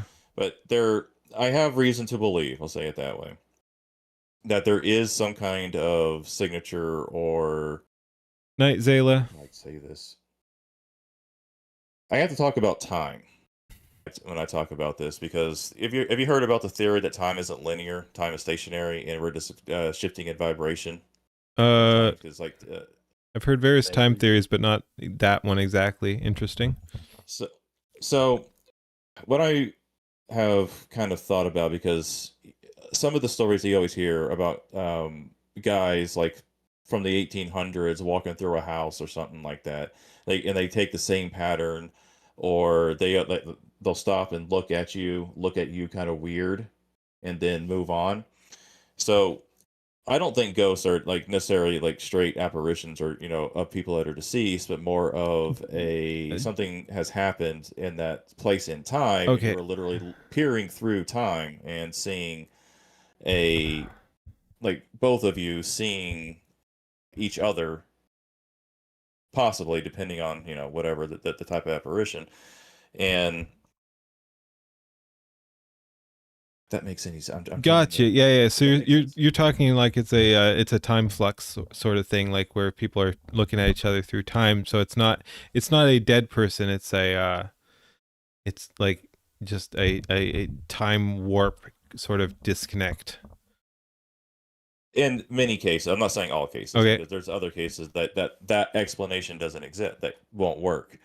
But it's just there was a story that I heard a long time ago. It was on YouTube, And of course, they have, their crappy CGI, and it had a guy in, I think it was a Revolutionary War uniform, going into a house, and like whenever the homeowner would come home, they would always see that ghost because they always came home around the same time, and it's like a 250-year-old house, something like that, and they would always see like this revolutionary foot soldier in a specific room, and then he would go look like he was opening the door and going to the room, but they would always stop and look at each other. So it's kind of like this. I kind of began to see the very similar stories in many different locations, specifically in the very, very old. So like the older the building or structure, always seemed to be able to have a better way or a better. The observer is able to see the quote unquote ghost much more in better form. Sorry, I'm tired. No, it's all good. 2:15 in the morning for me, so I'm It's- trying to. but So it's also very interesting because like my mom and a few people that I know have very similar things with the same sort of era, like Union soldier looking stuff, or similar things in like old farmhouses and stuff, like where my grandma had lived and stuff like that, where like my mom had grown up and she would see the same thing where I saw like get the Union soldier, and then one day he eventually just left, and Yeah. then she no longer saw it. But like, yeah, I've had other friends that would see them outside their house, and it was just like it was like her and her sisters at different ages, There and we it's like go. so it's like I don't know, like I've heard too much of very similar stories that I'm just like, yeah, they're real things. I've seen Baron Samedi, the top hat dude. He was like floating around the ceiling one time when I was young. He's just chilling. I'm not kidding. no, I've seen some shit too, Yep. but God, fucking the sleep paralysis demon, a literal sleep paralysis demon. It always happened when I was visiting my parents. It actually happened a few years ago. I haven't had it since I. Never mind, that's a different story. But when I was sleeping at my parents' house, and the house isn't old. It was just in Phoenix, Arizona, and every night when I was sleeping in that house, I swear that there was something like grabbing me, and I would like Oof. and I That's would like terrifying. I got to the point that I was able to get up out of bed, and I literally started biting the fucking thing because I just got sick of it. And then eventually, like I was like struggling, trying to yell and scream to get my father, Jeez. who was like the next ring over, to like come in here because like I want proof. I want someone else to see this. So I'm literally biting through this apparition, and over time I was able to break away, and then it evaporates, and I lay back down and go to bed. I have no idea if that was a dream or not. Yep. No, I get that. So like that's the kind of that's like the one I can think of. There's a couple other instances where I saw some weird shit when I was a kid, but that's very, very hazy. But that's probably the most recent one. You were about to sleep, but now you're fucking terrified. Sorry. And I just saw also, like, I wanted to respond to that. You love the direction this is taken. Close up says, yeah, welcome to Art Bell at night, whatever. Yeah, no, we're fucking chilling. Oh man. Oh, my house is haunted, by the way. Yeah. Oh man. All right. Cool. I'll have to see if I can find it, but I'll post a picture in my garage because in the winter, at the dead of winter, and it's like negative 20 degrees outside. Damn. That's That's terrifying right there. At my camera that I have in my garage, Oh. and it's not a bug because it's negative 20 degrees in my garage. So Holy shit. Definitely not a bug. So yeah. I'll see if I can find. I think I have that on my phone. I'll see if I can send it to you guys. You can see what I'm talking about. All right. But I also have shit flying off the bookshelves that are like 3 feet from me. Damn. So you're not even talking like minorly haunted. You're talking like a major haunting there too, where they're throwing shit around. It's rare. It's rare that I get a poltergeist type event. But Yeah, you could say it's it a does poltergeist. I want to make a joke because it's a German word. Damn, son. All right. Friends of yours? But yeah, they're not hostile toward me. I think I know who they are because the previous owners of this home, because my house is is 96 years old. So the previous owners of this house actually died about 15 minutes from home because they had gone to visit their kids in another state, and the guy fell asleep at the wheel of the car, and actually just went into a tree and killed them both on impact. I ended up buying the house from the woman who bought the house from the previous actual owners, because she was going to fix up the house so her daughter could move into this house. Daughter backed out, so she put the house on the market, and I bought it. So I kind of learned about this all after the fact about, how the previous of the owners died. So I do think the guy does walk around from time to time and messes with stuff. I don't think he's ill intent. All right. But then I have the orb in my garage. So damn. So yeah. All right, and so takes the exact same path every time too. All right, and so we can never get through this video. So we talked ghosts, demons. Oh Demons. shit. It depends on your definition of demons. Yeah, because I see them quite frequently in politics. Fair enough. I mean, we're talking politics here. Well, are we talking about demons in the classical, like, biblical sense, or are we talking? I don't know. the, What do you want to Book of say? Enoch? Demons. Your call. Demons. What's your definition, and are they real? Well, I'd have to say yes, because I'm a Christian, but the Okay. Book of Enoch has some interesting takes on it. though. Just curious, expand on that, because as far as I understand, is the only demon in the Bible, is that Legion? No, it- Legion is specifically just a gathering of various demons. Like, Okay, but a there's Legion is just multiple in one. But no, there are multiple named demons, and they're There's essentially Odious. just fallen angels. okay. I've just heard that, and I'm not super educated on that, so I was curious. But yeah, call Wendigoon. Yeah, we're just gonna fucking bully everyone into our chat. Yeah, let's get Wendigoon into our stream. I think I've only called him a retard once on his anti-AI take. No, I like Wendigoon, but he was doing some retard shit. That would be fun, dude. Yeah, I gotta up my power level and just fucking pull Wendigoon in here. We could fucking chill. Oh boy. Yeah, he thinks AI is literally made of the devil, and then he gets into the voice chat of people with literally all of us. Our profile pictures are AI. Oh, he's a demon, the demon of the machine. Okay, yeah, I'm familiar with that. Yeah. The whole thought that Satan is actually, like, we're feeding Satan by, like, using AI and stuff like that. Yeah. I'm familiar with it. I didn't look deep into it, but I am familiar with that concept. Okay, we got off top. I got totally distracted there. What were we talking about? Demons. Well, demons. Oh yeah. We were talking. Enoch So versus- okay. So what other? Oh no. I'm distracting here. But what other demons are there in the Bible? Like I know there's the ones that it's a little unclear if they're demons or whatever, just local warlords or whatever. Like I know there's Baal or whatever, which just means like ruler or something. Is what does it mean? Because that's just like a local weird bullshit. But yeah. Anyway, I'm so not too familiar Okay. with a lot of that part. but yeah. Anyway, what demons are there in the Bible? Just out of Yeah, curiosity. just means Lord. Yeah. Oh, yeah. Okay. So cool. I was close. But it was like Baal, Moloch were the two big ones. Yep. Yeah, there's like And those are tons of them. those are just literally local retards. Like Asmodeus. Okay. Oh yeah. other ones, I get. but- I guess if you Yes. fallen angels as demons, yeah. Okay. Lilith. There's also the. If you heard about the Book of Enoch, Uh. and I'm not. This is something I've been looking into, but I'm still kind of figuring it out. But the Book of Enoch is supposed to be like the precursor. It's an apocryphal text. Let me say that first. Yeah.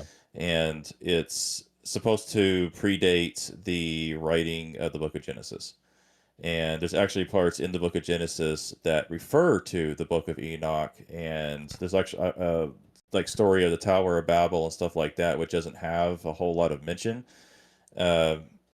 in the Book of Genesis, or not Genesis, like the Old Testament, but it's referenced extensively in the Book of Enoch. And I still haven't gotten too much into that part. But specifically talking about demons, though, is it references them as the Nephilim. It's the hybrid of man and angel that end up getting washed away in the flood, and their spirits cannot return to the divine, so they are stuck on earth, and they actually end up possessing those of weak spirits, and begin to enact their will through those they have possessed, which kind of goes back to what I was talking about with the occult earlier, is that when you begin to lie about reality, it weakens your spirit, which allows the demons to enter. So that's kind of that whole thing. And the Book of Enoch kind of talks about that quite a bit. So yeah, have you played the game Faith? I do not think, no. All right, so no on demons. Huh? Demons, yes or no on demons?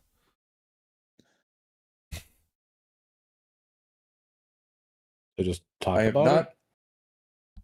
Are Are they you saying that do I believe they exist or not? Yeah. Is that your Basically, yes. it. Oh yeah.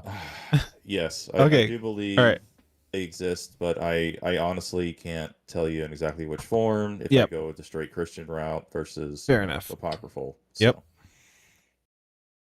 Okay, and I lost my train of thought again. Demons definitely exist based. No, I think so. I think so as well. Hey there, future retcon. We're being crazy tonight. Yeah, go ahead.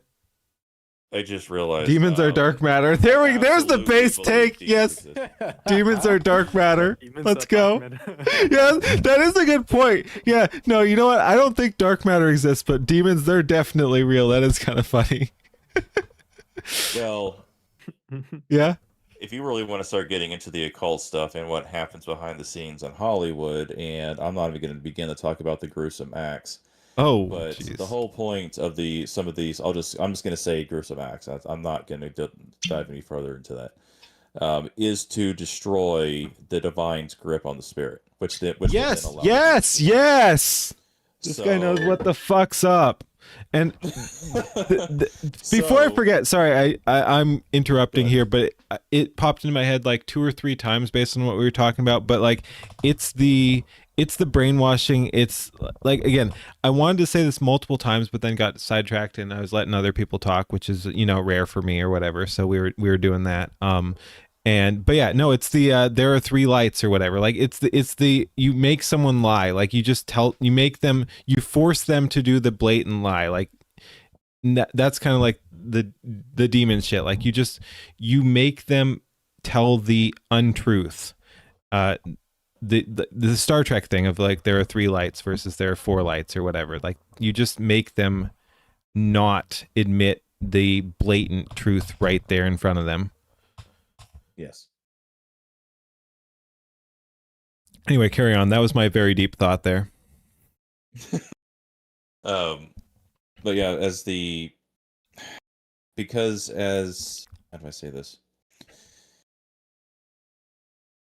Because those who are in control of the governments and this is getting deep into conspiracy theory here, but deep inside the cabal, those who are in control of the Hollywood elite are fallen angels. They are demons, but in order to sustain themselves, they still have to get the light, and the light has been cut off from them by God because they are cut off from heaven. They've lost their wings.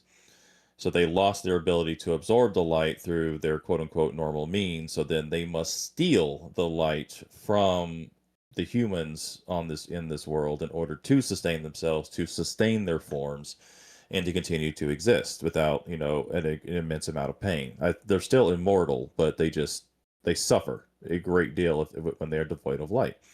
So what happens is with a lot of these Hollywood elites is that they are do heinous acts, which robs which causes God to turn away from them, because once you have crossed a line, not even like God will turn his back on you.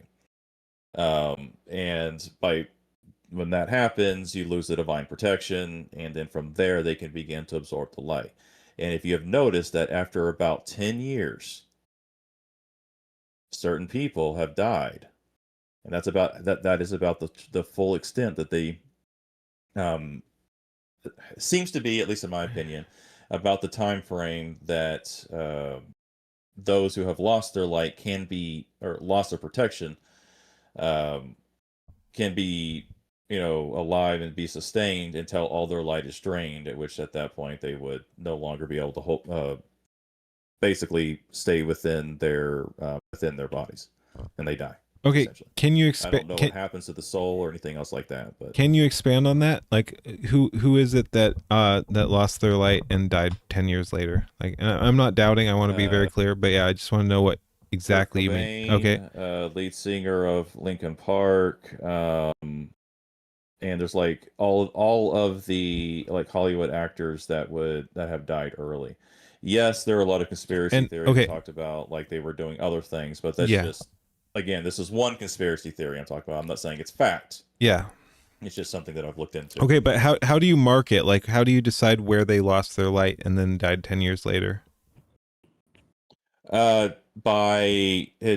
as fucked as this sounds, you have to wait until they die and look back. But there's always seems to be like a time when they took off, like their career just all of a sudden. Okay. Are we talking like? Are we talking like Devil's Bargain or something like that? You're saying that they something similar to that. Okay. So you're saying like, so the 10-year mark is like that they fucking blew up, basically. Yeah. Something like that. Okay. Yeah. No, I can. So I haven't looked into that. I can get on board though. Was part of the deal. Yeah. Yes. Could be. So for 10 years they would have, be able to live the greatest life that, they could ever imagine. But during that time their soul's being consumed. Type of situation. I have a irony here too. It works for TV shows too. Like, speaking of the Devil's Bargain and shit like that. Like, I think Supernatural probably sold its soul and went fucking strong for 10 years and then went fucking off the cliff. That sounds about right? It had strong and weak points. I love Supernatural. I watched all of it. It went off the fucking cliff sadly, though. Like, yeah. Yeah. Yep. Yeah. Yeah. Yep. Hellhounds come for them. Yep. Exactly. Man, holy shit. Like, I fucking hate that shit. Like, just to bring it back to the real world here. Not that that's not real, but yeah, to bring it back to like the observable thing here. It's like, yeah, when a show starts off strong and does cool shit and then just goes absolutely fucking insane. Like, fuck late stage Supernatural. That was lame and gay. I hate it. Anyway, yeah, I never watched it. It's good. Oh my god, it's so good. Like, that was classic. Like, I really do recommend the early seasons, especially. The idea of it was amazing. And it sometimes the story arcs were a bit bad though. Yeah, but no, it was really fun, and it just kind of captured that. Like, when did that start? Let me look that up real quick. But like, it was kind of a throwback. Like, it was more recent than the stuff it kind of was based off. Yeah, 2005. Like, it felt like a 90s show. Like, that's one of the reasons it went so hard, is it leaned into nostalgia. Like, it started in 2005. It felt like fucking X-Files, man, or something like that. Like, it was like, it just went hardcore back to the nostalgia, back to what people actually like. So even back in 2005, before things kind of fell apart, it still kind of felt like it was counterculture, kind of pushing a old school thing. Yeah, and then it kind of fell apart. But yeah, no, it was low. It felt low budget in kind of like the best possible way. Like, I don't know, man. Like, Supernatural was a good show. Like, again, up to a point. Like, it fell apart, but man, that was good. No, I like the ideas they had in Supernatural. Mhm. Supernatural had this Monster of the Week thing Yep. where you get a case, something weird is happening somewhere, then you go there, look at the scene, look at what happened. Then you figure out, you go into the library, you go to like the local library to go ask some people around what the local tales are, and then you find out what monster could have been that did this, and then you learn how to kill the monster, and then you kill the monster. And that's such a simple build up for like a Monster of the Week show, but it's really, really great. And you can work with that with multiple episodes or just like one episode. You can. It's a great thing they had there going. Yeah. And then at some point it was just oh yeah, we are now at the level where we can kill angels. Oh, and it's just about angels and and demons at this point. Dude, and then when they introduced God as a character, like that rightfully pissed off a lot of people. Like I'm not saying it sounds kind of weird considering we're talking about God, but I'm not saying everything should be like sacred or whatever. Like that was straight up fucking disrespectful. Like just again, like I don't know. It didn't feel like it fit the universe either. Like they made God a joke. Like I don't know. Yeah, it went wild. Like what are you doing, man? God's basically a cuck. All right, cool. Yeah, no, that's the 10 year. I think that was around 10 years. That was around 10 years. The bargain was running out. The bargain was running out, man. And they're just like, okay, so God's actually evil and just kind of a dick, and we're just gonna fucking mock him, and yeah, and then we're gonna get dragged down to hell by the hellhounds. Oh man. But yeah, no. Anyway, up till a certain point, Supernatural is freaking great. God was named Chuck. Yeah. Constantly like looking back, be like, was that 10 years? Was that 10 years now for like yeah. everything? yeah, right. There are patterns. In There are literally patterns. everything, and God, I sometimes wish I didn't have the pattern recognition that I have. And the funny thing is, some of the stuff I haven't talked about. in years, Shit! 'cause no one fucking listens. All What's right. up? No. I'm just saying, Cowboy. Like, not that we ever had beef, but I completely forgive you for not liking Tucker Carlson because you just said you wish they had better produced the Dresden Files show. They went low budget. I will say that's not the cause. Like, if you actually look into what happened to the Dresden Files, like, so you're wrong on that, but I appreciate you bringing it up because the Dresden Files was fucking amazing. The issue was not the budget. The issue was if you actually look into what they did to that show, and holy shit, we're tangenting so hard. But yeah, if you look into what happened to that show, the issue was they attracted the wrong demographic. Like, I don't know who that demographic was, probably just based folks like us or whatever, but like they had the viewership. The issue was the ads weren't actually translating into sales. Like people were not buying the ads. Like it sounds wild, but that's the issue. They had viewership, they didn't have ad sales. And they were just like, fuck it. We're wrapping it up. It didn't work. But yeah, no, Dresden Files, again, little low budget, yeah. Good show, yeah. But the issue was it didn't translate into ad sales. Like the merchandise was not selling. Okay, no, I got counterintelligence with Dev and Supernatural was good. The early Dev, they replaced him like twice afterwards. And the early Death was really fitting, like the Horseman of Death. Yeah. This was like this old man. He took his time. He knew what's up. He was the cool Death. He was the coolest Death ever in fiction. And then we got Cowboy as well with. They tried to make the devil cool, not in Supernatural. Supernatural, the devil was actually a fucked up motherfucker. Like you know what? There is a series on Amazon that started there called Lucifer, and that's when the devil was made cool. I did like that, but it was also degenerate nonsense. Yeah. yes. Well, it's the devil. What do you expect from the devil? Yeah. So, yeah. That's the thing. Yeah. We need to let evil characters be evil. Yeah. That was the MCU Lucifer. Yeah, because it was on World 6. The DC. Yeah. The DC. DC. Yeah, sorry. I get those fucking mixed. Yeah, the DC. Yep. on World 666. Yeah.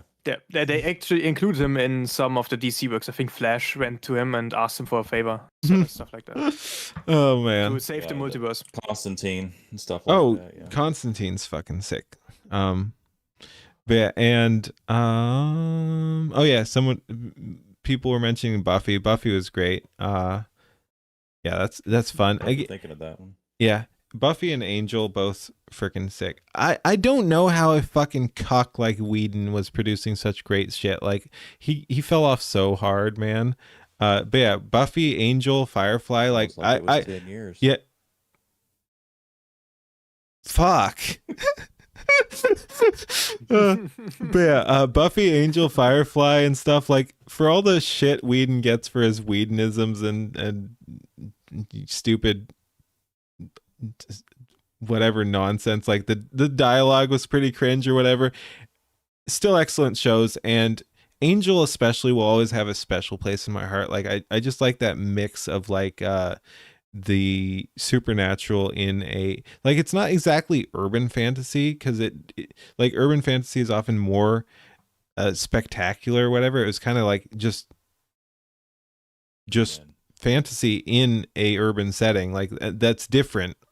But yeah, it was, anyway, I really like it, especially the early season. Like just like a lot of those other stuff, it kind of fell off, but like early Angel was freaking crazy good. Like you're just okay, so it's like a immortal vampire as a detective in Los Angeles or whatever like that, and just doing stuff like that was sick.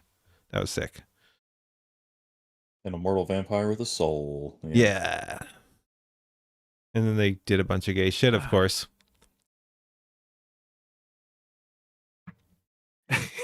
So what was the video about? Memories. What? Yeah, no kidding. What? Oh, you want to do the video more? Video Yeah, all right, we can do more video. No, I All right, moving on. I'm fine with talking about early video. I am shows. I am too, but yeah, no, we can mix it up. Did you ever watch Preacher? Not a whole lot. Cordelia pregnancy was the fall off. Maybe before that, I don't know, but yeah, no, they did a bunch of stuff. Yeah, did you? I did watch Preacher. We almost started the video, but I guess now we're talking Preacher. Preacher's thoughts? No, I'm trying to remember like what what show that was. I don't know, but you know what also was a great show back in the early days? Yeah, Stargate SG-1. Oh, dude, God, let's not travel down that road. I tried to watch that I tried to watch it multiple times. I forget. I dropped it multiple times. There's some good elements there for sure, but yeah, I just couldn't get into it multiple times and stop. I personally think it's yeah. No, go ahead. Yeah, I think it is the best Stargate cast. I have seen like the different Stargate shows, and I liked SG-1 the squad the most. I like the thread from Atlantis, Stargate Atlantis. There is like one special thread there that is not in SG-1, but I like Atlantis less than. Yeah.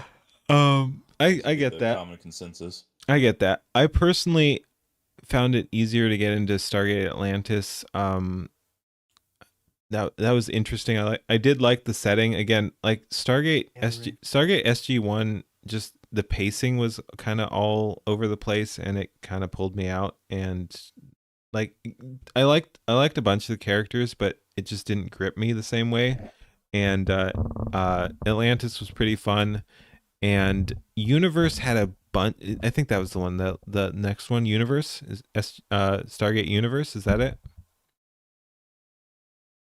Anyway, moving on. Had potential, but dropped the ball. Unfortunately, it was trying to capture the like the cultural impact of Battlestar Galactica remake or something like that. Like it was detached from a lot of the Stargate stuff. It was decent and could have been very good, but just didn't. Universe got cocked. Yeah, it just didn't go where it should have gone. But yeah, Atlantis was pretty fun. I did like Atlantis. It was just kind of fun. Like it wasn't potentially, it wasn't exactly as quality as the other stuff exactly, but it's basically the action movie version of Stargate, and smoothed out some of the issues. So not as deep, but also avoided some of the issues. I liked Atlantis. I apologize for nothing. I can cut that short. What you wrote there.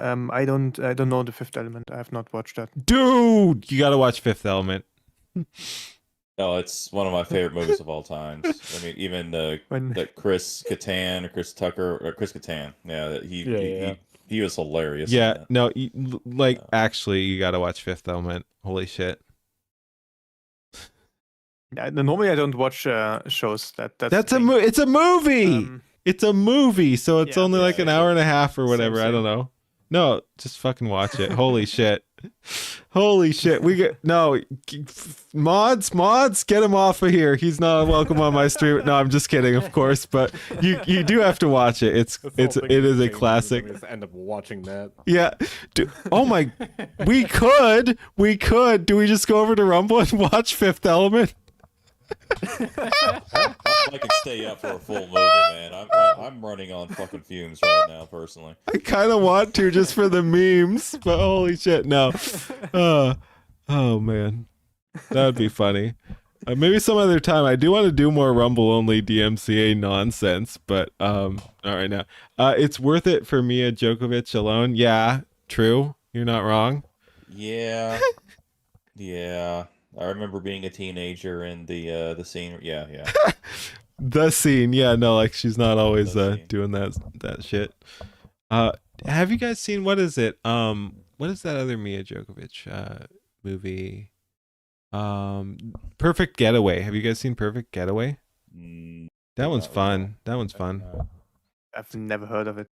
It's got some issues, but it's fun. Like you can see some of the stuff coming, but it's a good one, and it's got some good lines. The thing is, in general, I have not seen a lot of things. Same, honestly, but you still pick up some things. Anyway, moving on to the video that we're totally watching. Wait, we're watching the video? Yeah. Dude, where's my OBS? We're at 3 hours. We're 31 minutes in. Boy. Let's go. Tropic Thunder. He did a book of No. Okay. We got 2 more seconds in here on the video, but then I had to rewind 5 seconds to catch up. So we just lost 3 seconds on that. Tropic Thunder is still the GOAT. Tropic Thunder is great, but like it's just trying to chase the old school shit of we were watching something. No, don't worry about it. Tropic Thunder is great. It's got a bunch of great scenes. I think it's somewhat overrated in some cases. It doesn't flow exactly how I'd like it, but yeah, Tropic Thunder is good, but it's just trying to recapture the old school shit we used to have. Like it's no fucking Blazing Saddles. Let's put it that way. Tropic Thunder is not Blazing Saddles. Yeah. Arkham, my dude. Did you look at chat? It wants to be Blazing Saddles. Fucking sharing the brain cell here. That's exactly it, dude. That's exactly the thing. It wants to be Blazing Saddles and it isn't. Tropic Thunder is good. Tropic Thunder is fun. My man. That's exactly it. It wants to be Blazing Saddles. Oh my god, that's gonna fucking crack me up. Yeah, holy shit. Oh my god. That was perfect. That's exactly where I was going. Yes, it is not Blazing Saddles. Both are meme gold. Yeah, Blazing Saddles is the classic though. We hella yapping, dude. Okay. There's our movie night. I've said this before, but we should just fucking watch Blazing Saddles on stream on Rumble at some point. Maybe we do that tomorrow. Do we do Mongo? Do we do Blazing Saddles tomorrow? Oh my god. It's been far too long since I've seen it. Yes. Okay. We're doing Blazing Saddles tomorrow. Fuck it, we ball. Oh, fuck it, we ball. That would get you on Rumble. All right, let's go. Oh man, yeah, no, we gotta. Nobody move, or the you know what gets it. Dude, you can't make movies like that anymore. Holy shit. Anyway, moving on. Then this is wrong. Like Vox Day, who published that. He did a book breaking down the math of evolution. We're so bad retarded. because he's like one of those super geniuses. Vox is a great guy, and it's so bad. Like the actual math of it, like how, just read the book. Probability zero. It's like how long would it take for things to permeate, like a mutation to permeate to the actual. Also, I like how we just jumped from the memeing about Blazing Saddles to talking about how evolution is fake and gay. That's pretty fucking funny. Population. And when you Natural see how completely ridiculous it is, I think they have trauma where they're like, well, it can't be that, or else like I put a square on my head and brag to everyone and my life is a lie, right? Like the guy that changed your oil is actually smarter than you, right? Oh, yes. Well, that's when the shame kicks in, where they're like, I called all these people deplorable mouth breeders. I tried to eliminate their population. Okay. These fuckers don't have shame. I just want to correct them on that. They don't have shame. And it turns out like they're way better at things. Yes. When I found that out, I was like, wow, these guys are great. Right? It's like, that's the difference. It's like, you might feel some pain of pride. We have to make some phone calls, right? Because I've been wrong about a million things. Me too. But it's like, I like being wrong because I'm like, oh, it's usually better than I thought. Always. Yeah, exactly. And it's such a burden lifted. Oh, because you don't have to pretend. I hate when it's out there. Yeah, because when something's wrong out there, it's like rippling out. And I'm trying to help people not ripple it out, right? It's almost like a disease. Yes. And you're stopping the spread. Yeah, it's stopping the spread. Safe and effective. Which is another claim that they couldn't walk back because their pride hung on it. Imagine, but the spell is safe for who and effective at what? Yeah, exactly. No, yeah, the assumptions is how they get, the more honor-based Anglo-Saxon, Germanic type cultures. Yeah. It's like, okay, well, it can't be that. No one's that crazy, right? Right. We don't like ask the follow-up question of it's too dark. It's too dark. Yeah. Yeah, it's like the chutzpah culture, which can be very funny, where it's like, you'll never guess this loophole I figured out. We can redefine a word and get all these free pencils. Yeah. And it's like, yeah, but that's like the way I like to describe it is there's two ways to win a race. You either run faster. Yep, this is what I was talking about. The other guy's slower. Yep. Yeah. Right? It's like my house is now nice because I blew up the pretty house. Yeah.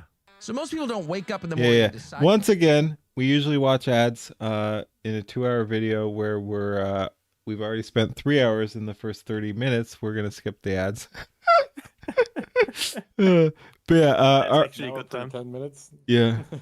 But yeah, Arkham and Counterint. Yeah, let's do it. We're gonna do the. You're welcome to join in on the Blazing Saddles stream. Let's do it.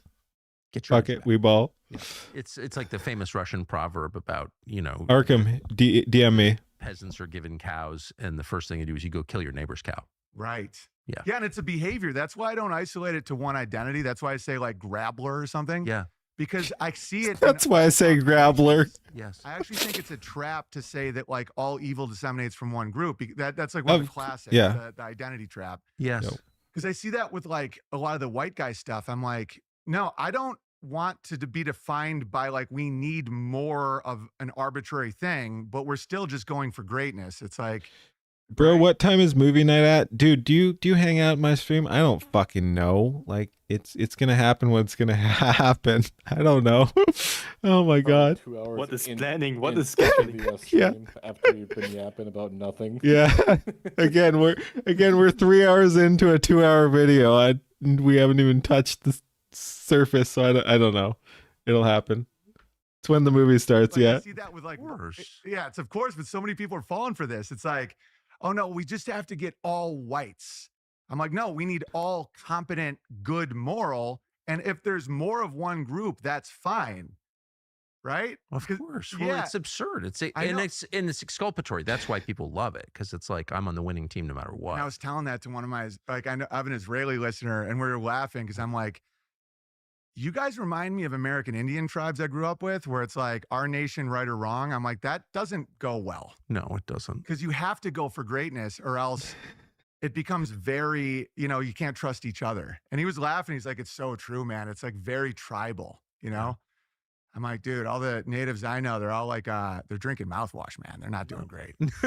no, I shouldn't laugh. No, it's true. I've been across my whole life. Like, these are like close friends of mine, some of the best athletes in the world, and then they just start drinking mouthwash, and I'm like, dude. Yeah, I'm just teasing, Cowboy. That's despair, welcome. Right? That's why. Yes. Yeah, because you can always. Hope you're having a good time. And so you wind up with the you're taken in by, when you say the neocons, like news organizations, websites, like like the more Daily Wire crowd and Knowles and Crowder and all those guys. And I still have a soft spot for Knowles. I think he's pretty, Knowles. I like Knowles. Yeah, me too. Yeah. It's just the Ben Shapiro's eyebrows, really. I mean, it's just been getting a little intense. Very. Yeah. Are those real? I think so. Yeah. Prosthetic eyebrows. I've never heard of that. That's some dark trolling. Yeah. No. Like, imagine just putting, I mean, he never had those eyebrows and now he has them. Like, you don't just grow more eyebrows. No, right? No. And the thickness of them, unless there's like some magic. Dude, what the fuck is this conversation? Like, I know we've been yapping for 3 hours, but holy shit, this conversation. Had those eyebrows and now he has them. Like, you don't just grow more eyebrows. No, right? no. Dude, in Tucker's face. Dude, like again, I get why people get tired of Tucker. His over exaggeration and his fucking facial expressions. I personally think it's fucking funny, but it's also a bit much. Like, look at him being so fucking thoughtful. Look at him being so fucking thoughtful about eyebrows here. More eyebrows. No. Right? No. Like look at this. He looks so fucking serious here.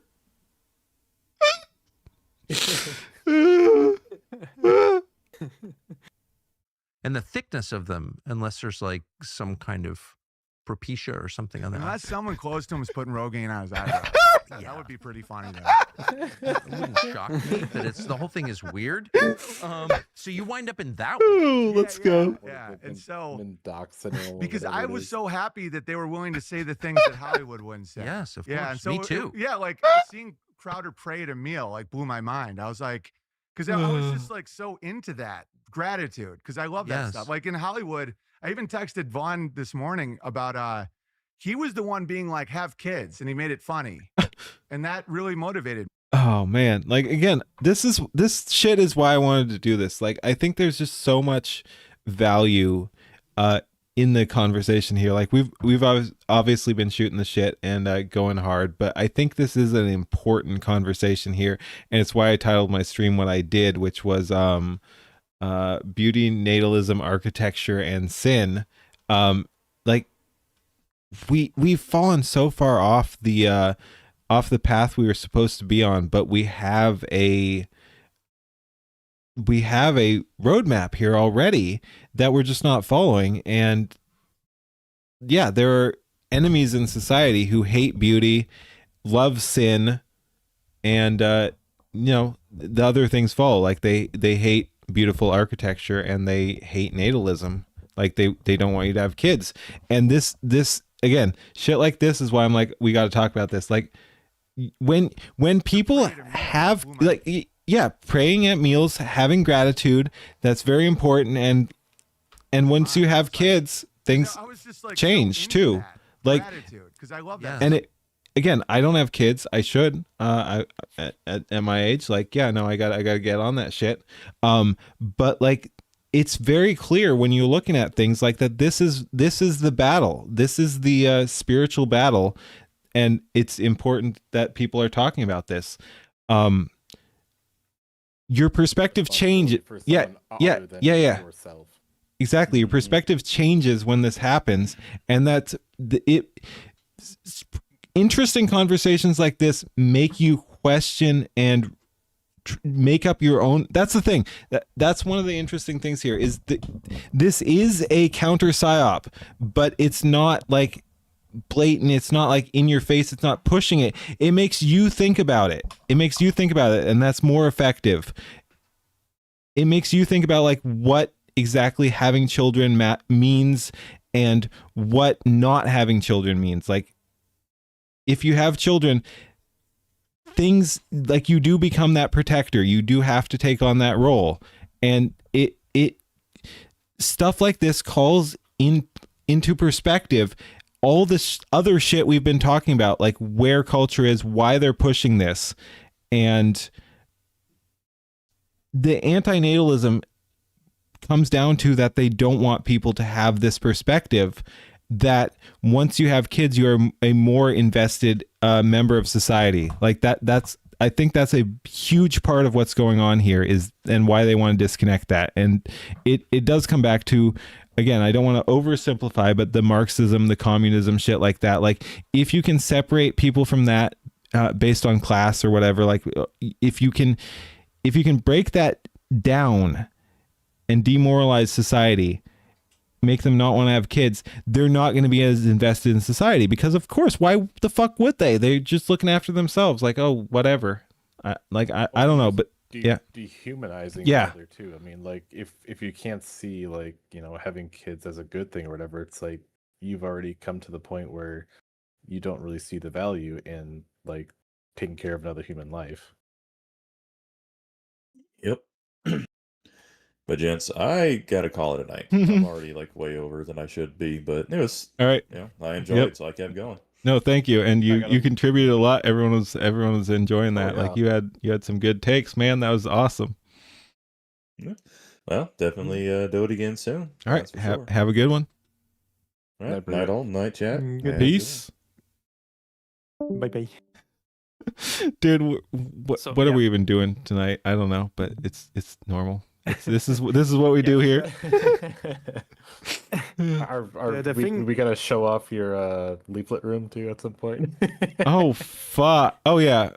I said I'd do that before Octo left, and he already went away a long time ago. But yeah, we'll show Octo's video. Damn it! All right.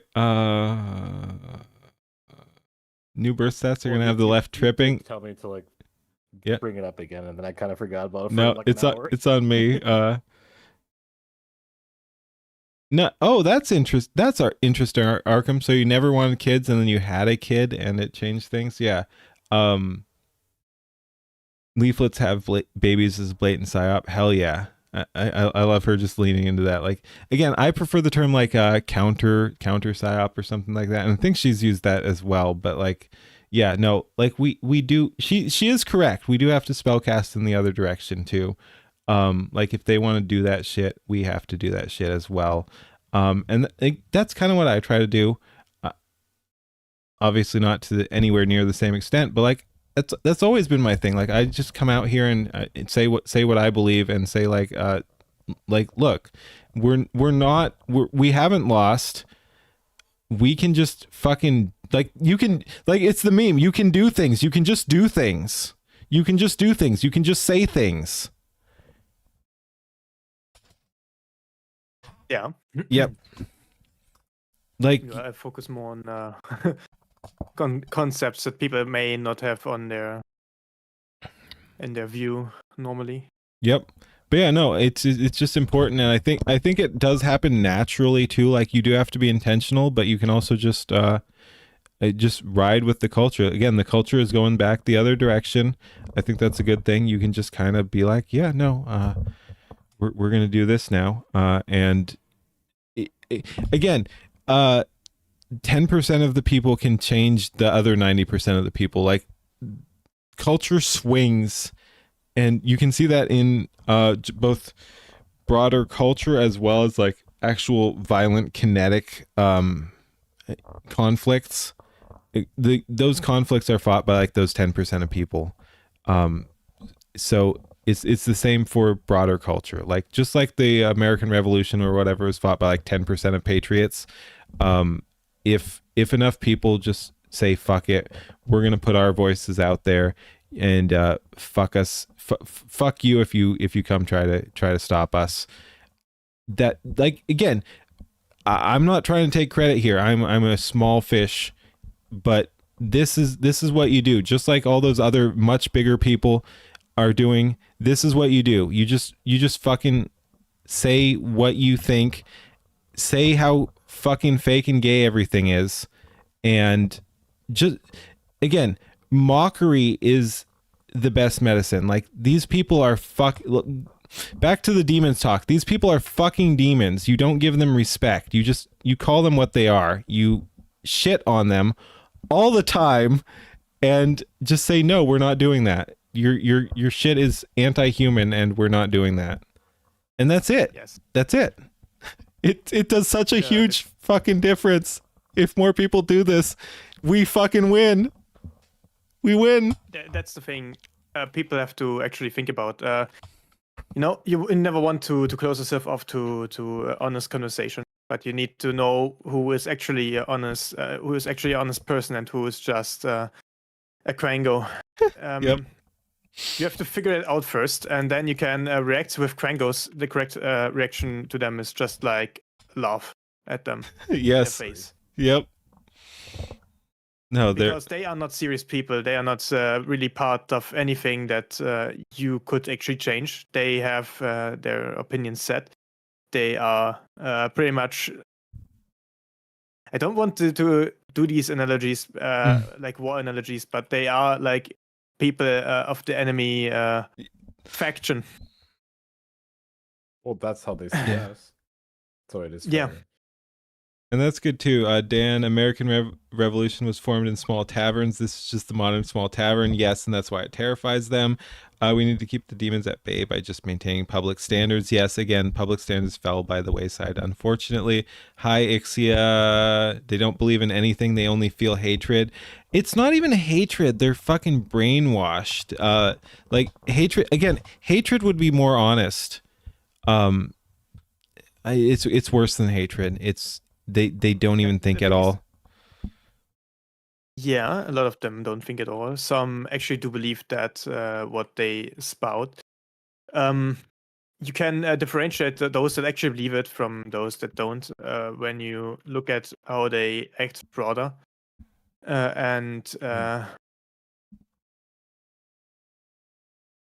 You always have to think about the fact that maybe where they are, like the society they're in, like the macro society, the people around them, how they are, because a lot of people are just swayed by that. That's the 90%, and the left has pretty much used a lot of force to get at least some of the 90% to actually work in their favor. Yeah. Useful idiots. Yeah. Yep. People you trust. Like, if you do know like what you're actually doing and you can convince more people to do the dirty work for you, it's like, even if you know it's not what's helpful, but your end goal can be achieved if you degrade society, and then that allows you to get the future that you want. Well, you would just have the other people do the heavy lifting for you. That's where you get the useful idiots, and then you can kind of get your communist whatever that they want. Yeah, but it's like the ones at the top don't actually believe in. Yeah. Although again, like a bunch of them are anti-humanist demons. Yes, exactly. That's the first thing you have to figure out. Slow right now. That's the first thing you have to figure out. Are they anti-humans? Because anti-humans, these are like the most Quangos of the Quangos. This is what the ideology is pretty much based on at this point. You need to push for stellar humanism, yes. You never go with someone who actually wants to kill you or your entire species. That is stupid. You can just I don't know, man. Them by pointing it out. Like, I don't know, man. I'm getting Bill Gates's about having like abortions and stuff like that. I'm getting Bill Gates's next vaccine. I don't know about you fuckers.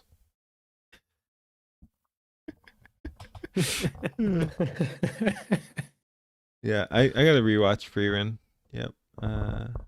It's great. Yeah. I have not watched the season 2 yet, though. Same. Yeah, I gotta rewatch season 1, then Yeah. do season 2.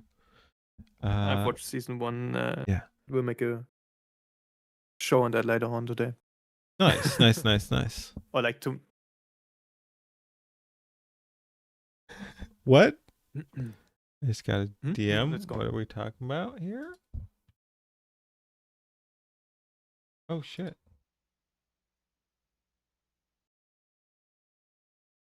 Whoa. Okay. I'm getting sent pictures of ghosts. That's interesting. Okay. Yeah. Okay. From a brewer. Yeah. Yeah. Okay. He's like, Okay, code for had to go say hi to it and go take a picture of it, you know? Yeah. I feel like I'm gonna go take a picture of my fucking ghost garage. A roommate. Codeforger actually brought up something that I find particularly disgusting. Yeah. The anti-meat shit they are doing, where they Oh put up God. things Yeah. that, Get that them. give you allergy against meat. Yeah. These are the worst of human. Yeah, honestly, like I can't even say what we should do to the people pushing that shit on YouTube. I can't say it, but holy shit, like no, that is you can't tolerate that shit. Like that is the well beyond the point where a reasonable man must do unreasonable things. Let's just put it that way. Like no, fuck that. Fuck everything about that. Like like they tread on us enough already, like actually trying to rewrite our fucking code so we can't eat food. Like no, that's way the fuck over the line, and we're gonna fucking do some shit to you. Hopefully you don't get to do that. That you just don't get to do that. Holy shit, you just don't get to do that. Oh my God. Yeah, just imagine like going to that level too, where it's like, I want you to think the way that I do. So instead of, convincing you, I'm going to alter your body so you have to agree with me. Again, I don't even give them enough respect to think that they actually believe what they're saying. I don't think it's about a belief system that they think meat is bad or something. It's, I guess if I had to say... There are some people that are stupid enough to think. Okay, but I guess if I had to say why I think they're pushing it, it's just that if people are eating less meat, they're going to be less they're going to get less testosterone. Like it's the continual push to weaken people and make them easier to control is what's going on there. Yeah. But yeah, no. They literally don't want you to eat meat because they think it's easier to tyrannize you if you don't eat meat. Like you'll be more of a cuck if you don't eat meat. So eat the meat, guys. Eat the meat. I mean, like a lot of times living, you see how sickly like vegans look. Yeah, oh my God. Like, it's, I try not to look at them, but yeah, holy shit. They're the untouchables. They're gonna tell you anyways. Yeah, you know how you can tell if someone's a vegan, right? Don't worry, they'll tell you. Anyway, we continue. Yeah. Moving on. Like in Hollywood, I even texted Vaughn this morning about. Holy shit! Okay. I have to. Yeah, we made it 2 more seconds in, but no, that was based. Eat the meat, fuck more, have babies, win. Yes. Hell yeah. That's very condensed, but I like it. Eat the meat, fuck more, have babies, win. Yes. Absolutely yes. Moving on. One being like, have kids, and he made it funny. And that really motivated me, because there's no voices in Hollywood telling people to have kids. It's always get a bigger house, have more sex partners, get a bigger deal, have a better car. Repeat. Vince is like, baby, you gotta start making it count. Stop pulling out like a coward. I'm like, okay. And then every Father's Day, I'm like, dude, that was so cool. You did that. Really? Vince Vaughn convinced you to have kids? Yeah. And because it was always there. And again, sorry to pause so much, but again, like this is why I wanted to do this. I think there's a lot of stuff to talk about here, and like I don't know, it makes me want to sign up more too. Like everyone, go have kids right now, guys. Chat. Go have kids. Go get impregnated or more likely impregnate people, because metric wise, like 98% of you guys are fucking dudes, but whatever. But yeah, anyway, go impregnate your partner. Go get impregnated. Yeah. Or a female stream like me. Yeah, and if you can't, Germans are built different. and if you can't afford, 2 viewers, all female. yeah, nice. 2% of you are fucking dudes. Yeah, that too. Don't impregnate your dudes. That gets weird. But yeah, no, like got 2 already. Nice. Yeah, I know we do have some parents here, and that's based. But yeah, no, it does make me want to fucking psyop harder. Like this is what we need. Like, again, I don't even think it's 100% intentional. I think he's just telling the fucking truth. But like, this is a really good counter psyop. Like, this guy's based. This is a good conversation. Yeah, the thing is, no, for a better future, there needs to be a future, guys. Yes. Yeah. And there's only one way into the future. Yeah, continuing human race, exactly. And yeah. Really, Vince Vaughn convinced you to have kids. I mean, it would be kind of cool to start seeing people have big families again. Yep. No, absolutely, 100%. Let's fucking do it. I want chat. I want you all to have 5 kids. Minimum. I grew up in like a big family, and it was amazing. Yeah, same. There's pros and cons. I won't get too into it, but like, one of my parents was negatively affected by being the last of a large family, but that's more on the parents. Like, if you can have a bunch of kids and love all of them and whatever without fucking them up, yeah, go for it. Like, yeah, that's good. You should, like, okay. Not telling anyone what to do again, because that's not me anyway. But yeah, like 2.5 is the replacement thing or whatever. So yeah, like, if you can have 3 kids, do it. If you can have more and still give them all attention, do it. Like 3, 4, 5 kids, like, that's fine. Like, a bunch of people, like, some communities have like 12 kids or whatever. That gets a little wild, but like, I don't know, man. If you can do it, carry on your name, carry on your race. Like, that is based. That is based.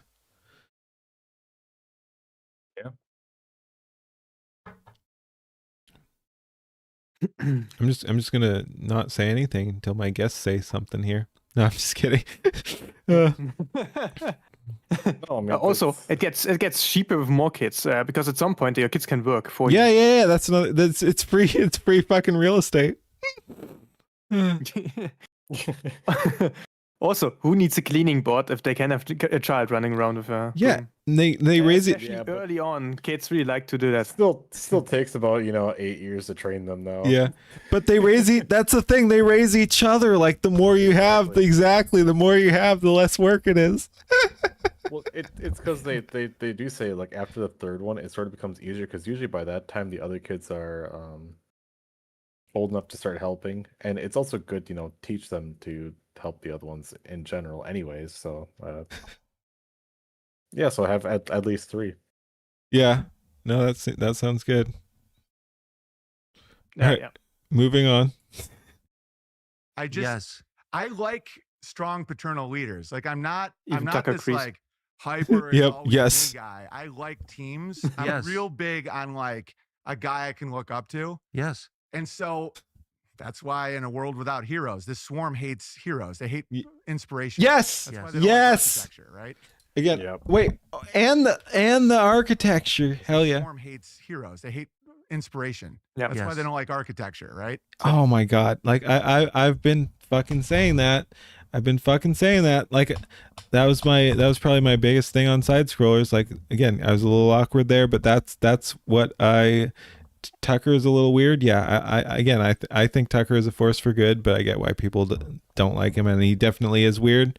I think he's cool. But yeah, anyway. But yeah, no, that was one of the things I got to say on side scrollers. Is that, yeah, no, aspiration, self-improvement. It's anti-equality. It's anti-communism. It's anti. Again, I don't like to break it down just on left versus right because that's too divisive or whatever. But like, again, my personal thing is like, I view leftism as like the extreme left, and then right as right of Mao. Like, again, like you can break it down more. There are definitely, like, because that's overly broad, of course, but I just like to be clear that I'm not hating on everyone on the left because there are good people over there. But yeah, see you, Counter Intel. Thank you for hanging out. And yeah, I'll try to have you on when we do the Blazing Saddles stream. That'll be fun. But yeah, yeah. So it's not all leftists, but like it's a very if you're looking at the extreme left, raising yourself up is goes against everything they believe in because they want to equalize everyone. And if you are capable of raising yourself up and building a better life for yourself, that is actually a threat to their worldview because not everyone is capable of doing that. It's a depressing fucking, just, again, demonic. Like we've been talking about that. Like it's demonic. It's evil. They will not let people rise up because that is, in their view, putting other people down. Crab in a bucket, yeah.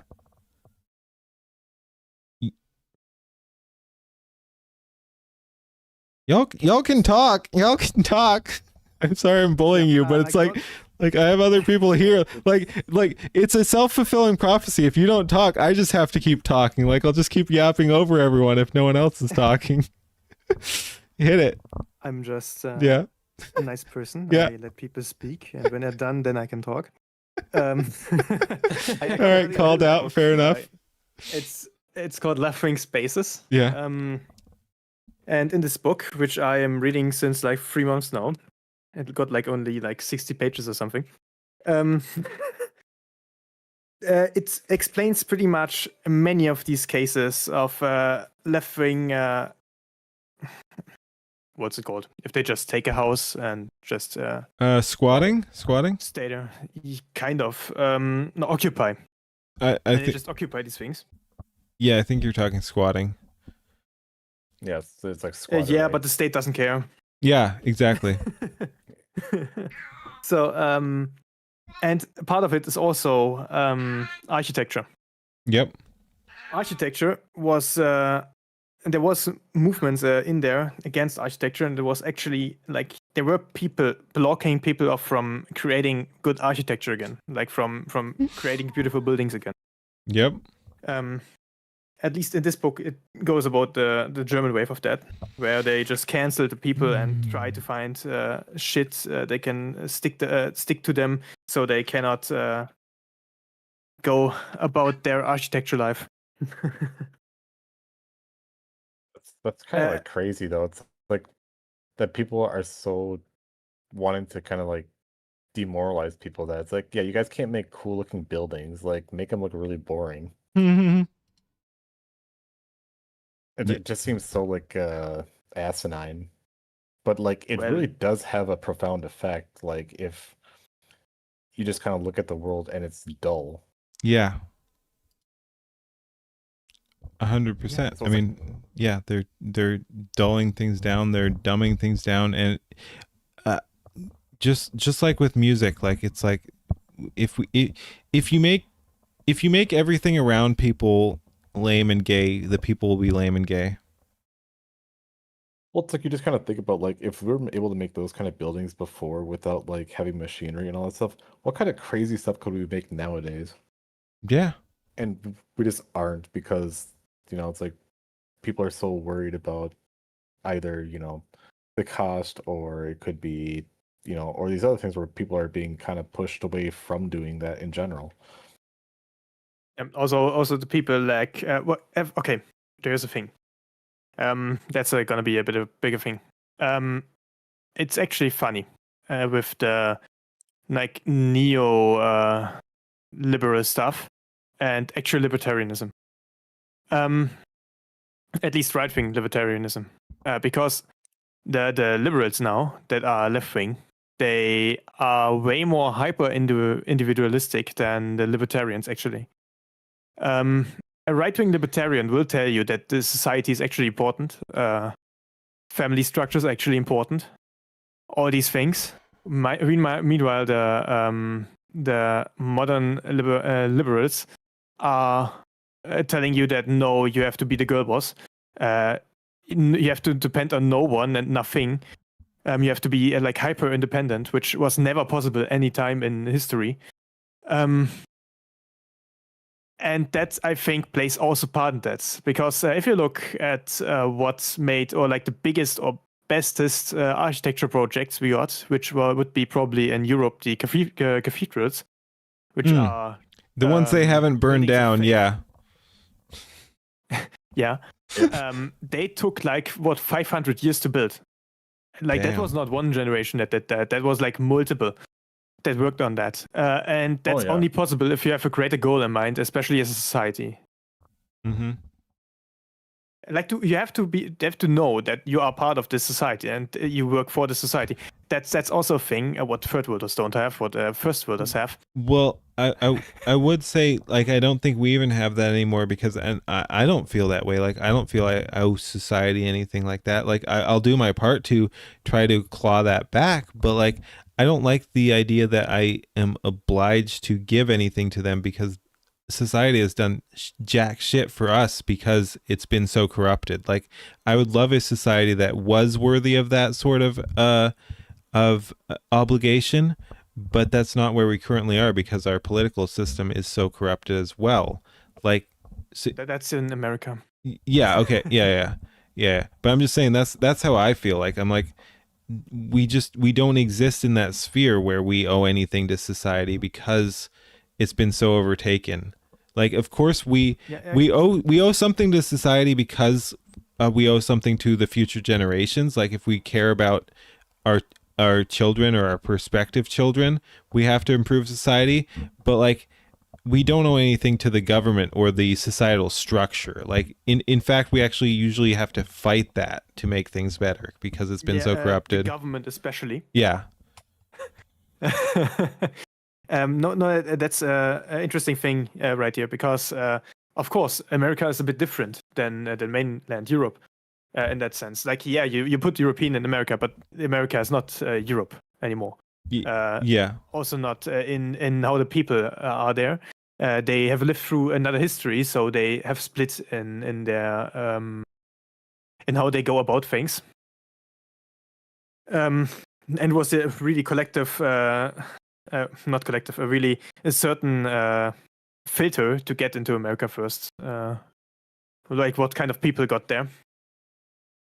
But like the old kind of thing, especially in northern regions where the winter was hard, the people had this innate understanding in the society that yes, I will work and I will do my extra step. That's the shopping cart theory, right? Yes. I will go out of my way, inconvenience myself for a bit, so that I don't inconvenience another person. Like, yeah. You want to hear my interesting theory, because shopping cart theory is very, very much real. I think one of the big impacts that people don't really recognize of COVID was the further degradation of the shopping cart theory. Like, I feel it personally. Like, I'm less inclined to return the shopping cart. Like, I'm not going to leave it in a way that inconveniences everyone or anything like that. But like, I used to take it all the way back to the thing. Like, now I'm going to put it in the fucking, like, leave your shopping cart here or whatever. Like, I used to be kind of obsessed with turning it all the way back. Like, I'd take it right back to where it was. Now I'm just like, nah, we'll just put it where it goes or whatever. Like, I used to go overboard. Like, okay, we're taking it all the way back. Now I'm just less inclined to do that. They got me. They psyoped me. I admit it. They psyoped me. Well, we got a bit more asocial during COVID, because COVID, of course, you didn't have a lot of social interactions. It's not just the social aspect. Like, it's like they perverted all that shit. Like they were spraying fucking chemicals on the shopping cart. It's like they weren't welcoming you into the store. They were fucking glaring at you if you weren't wearing the masks. Like there was all, like they made it antisocial. Like it, I don't even know fully how to verbalize it, but it's just like they further destroyed society at that point, and that trickles down on everyone in society. Like it definitely did affect how I place in the shopping cart test. Yeah, I'm in the middle.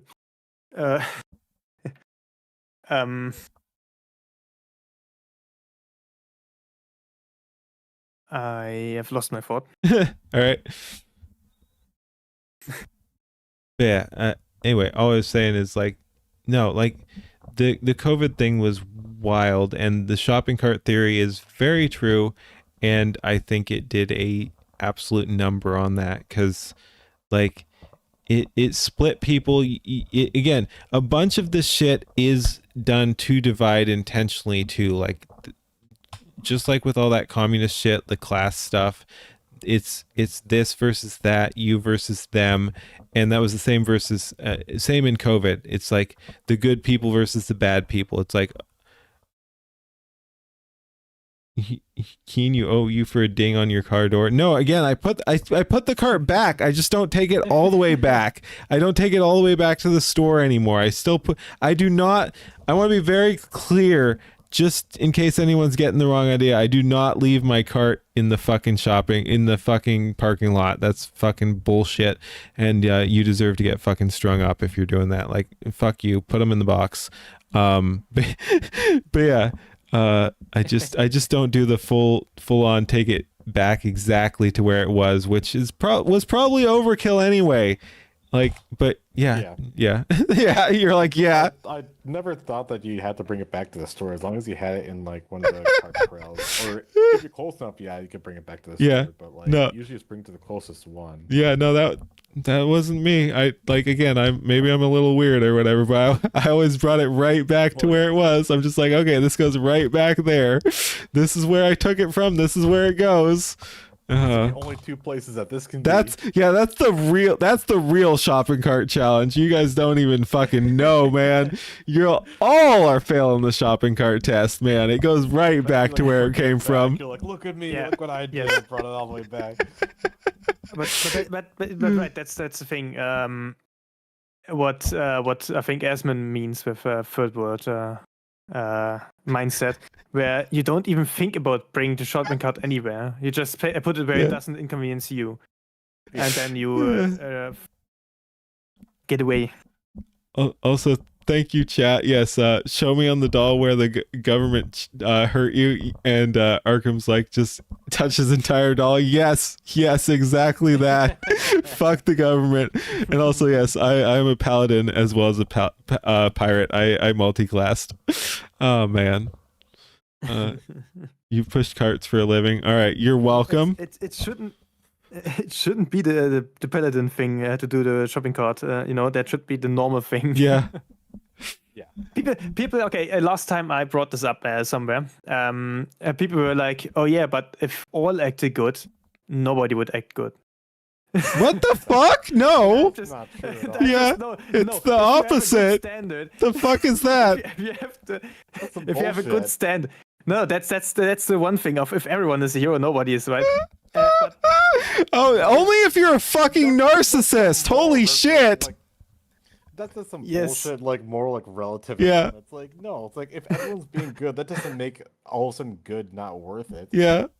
Yeah, exactly. It's like, no, you just alleviate the society as a whole. Anyone who says that shit goes in the box. I'm sorry. That's where we are at this point in the night. Like, you go in the box. Holy shit. Oh no, if everyone's good, society would fall apart, and put them in the box. Holy shit, that person does not belong in society. We remove them and things get better. Asylums need to come back.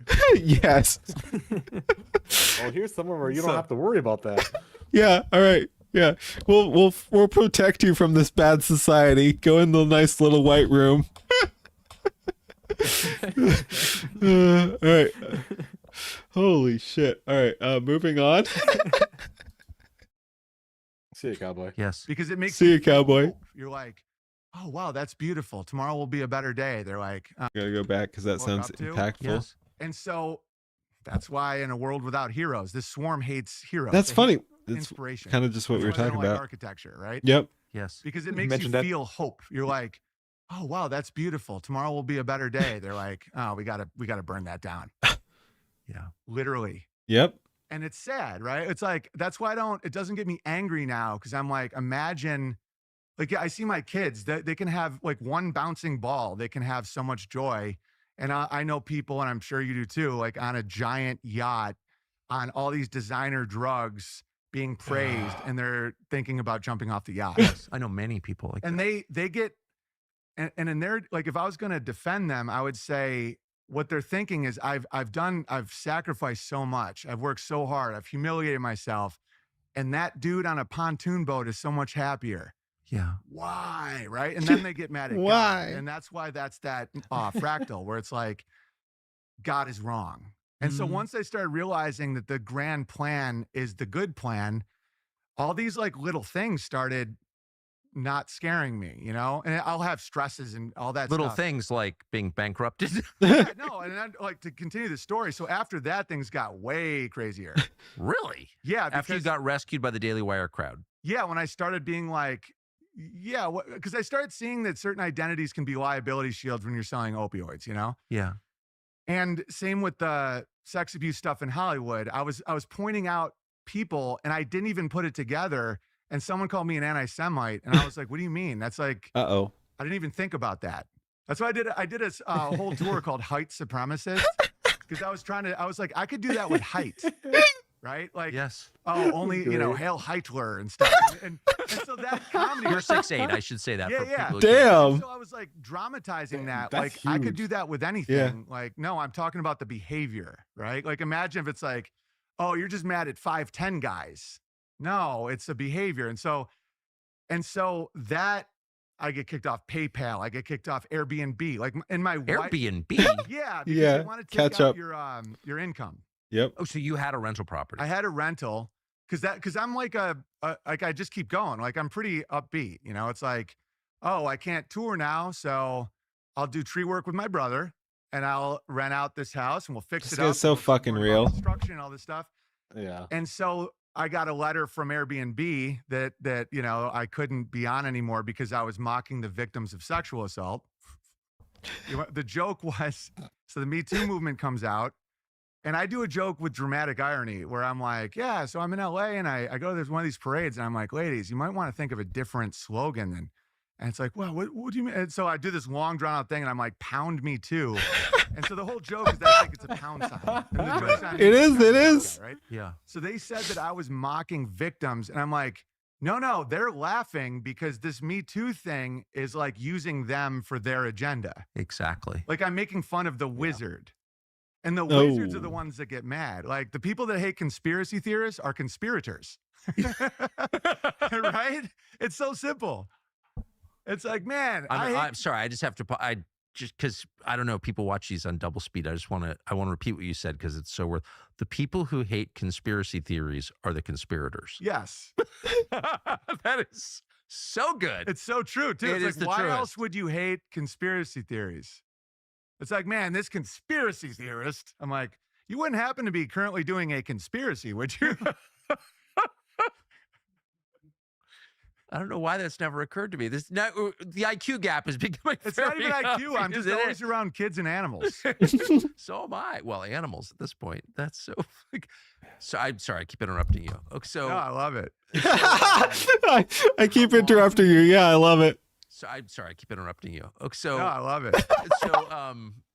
so how long did you remain in that world, in the Daily Wire adjacent world? Well, I was like writing for Crowder for a while.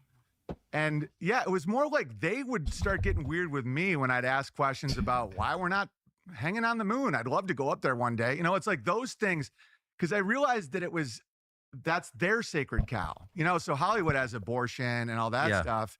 Jesus. Hollywood has abortion. Like if you That's so fucking dark. If that's like their go-to holy whatever action or whatever, like, man, like I don't even want to think about if that's actually true. If that's like Hollywood's holiest action or whatever, like that's insane. No, I mean it's not actually that surprising if you see how they see it. Yeah, no, Like their perspective, it's not murder in their perspective. It's getting rid of cells.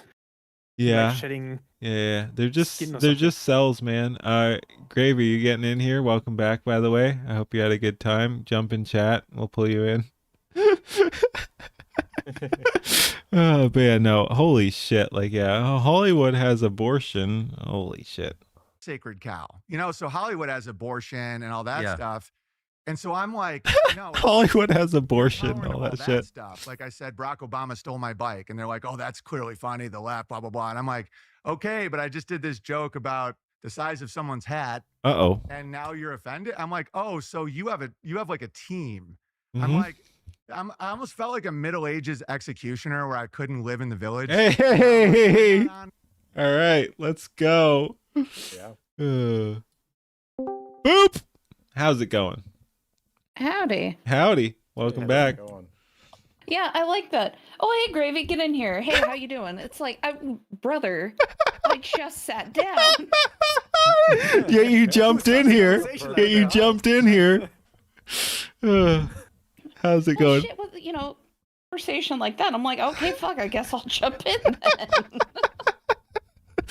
then. Always got the chance to say no.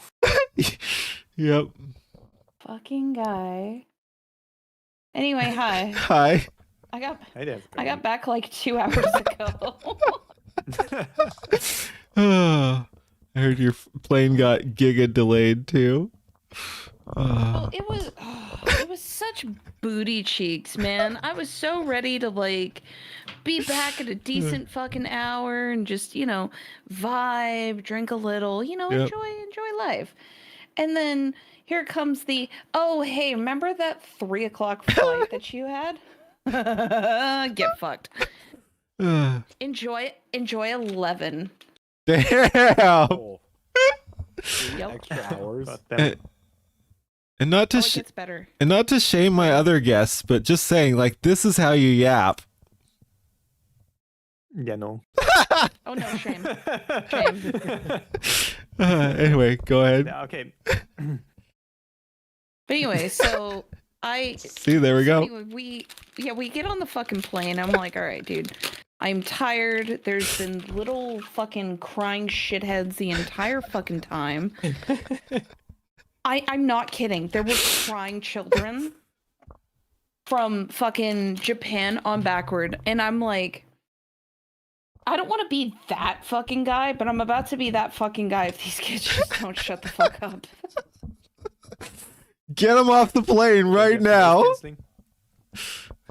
So I do and I don't. Because so with the airline we were flying, they have the auxiliary plug-in fucking ports and shit like that for like listening to movies and things of that nature. And it was fine for a little bit, and then fucking she's like, oh my god, I'm gonna fucking kill you. I'm gonna throw you off the plane myself. In Roblox. Oh yes, of course. Smile. Yes. Yeah. And that's, friends, is why we don't have the Japanese people anymore. Generic gravy.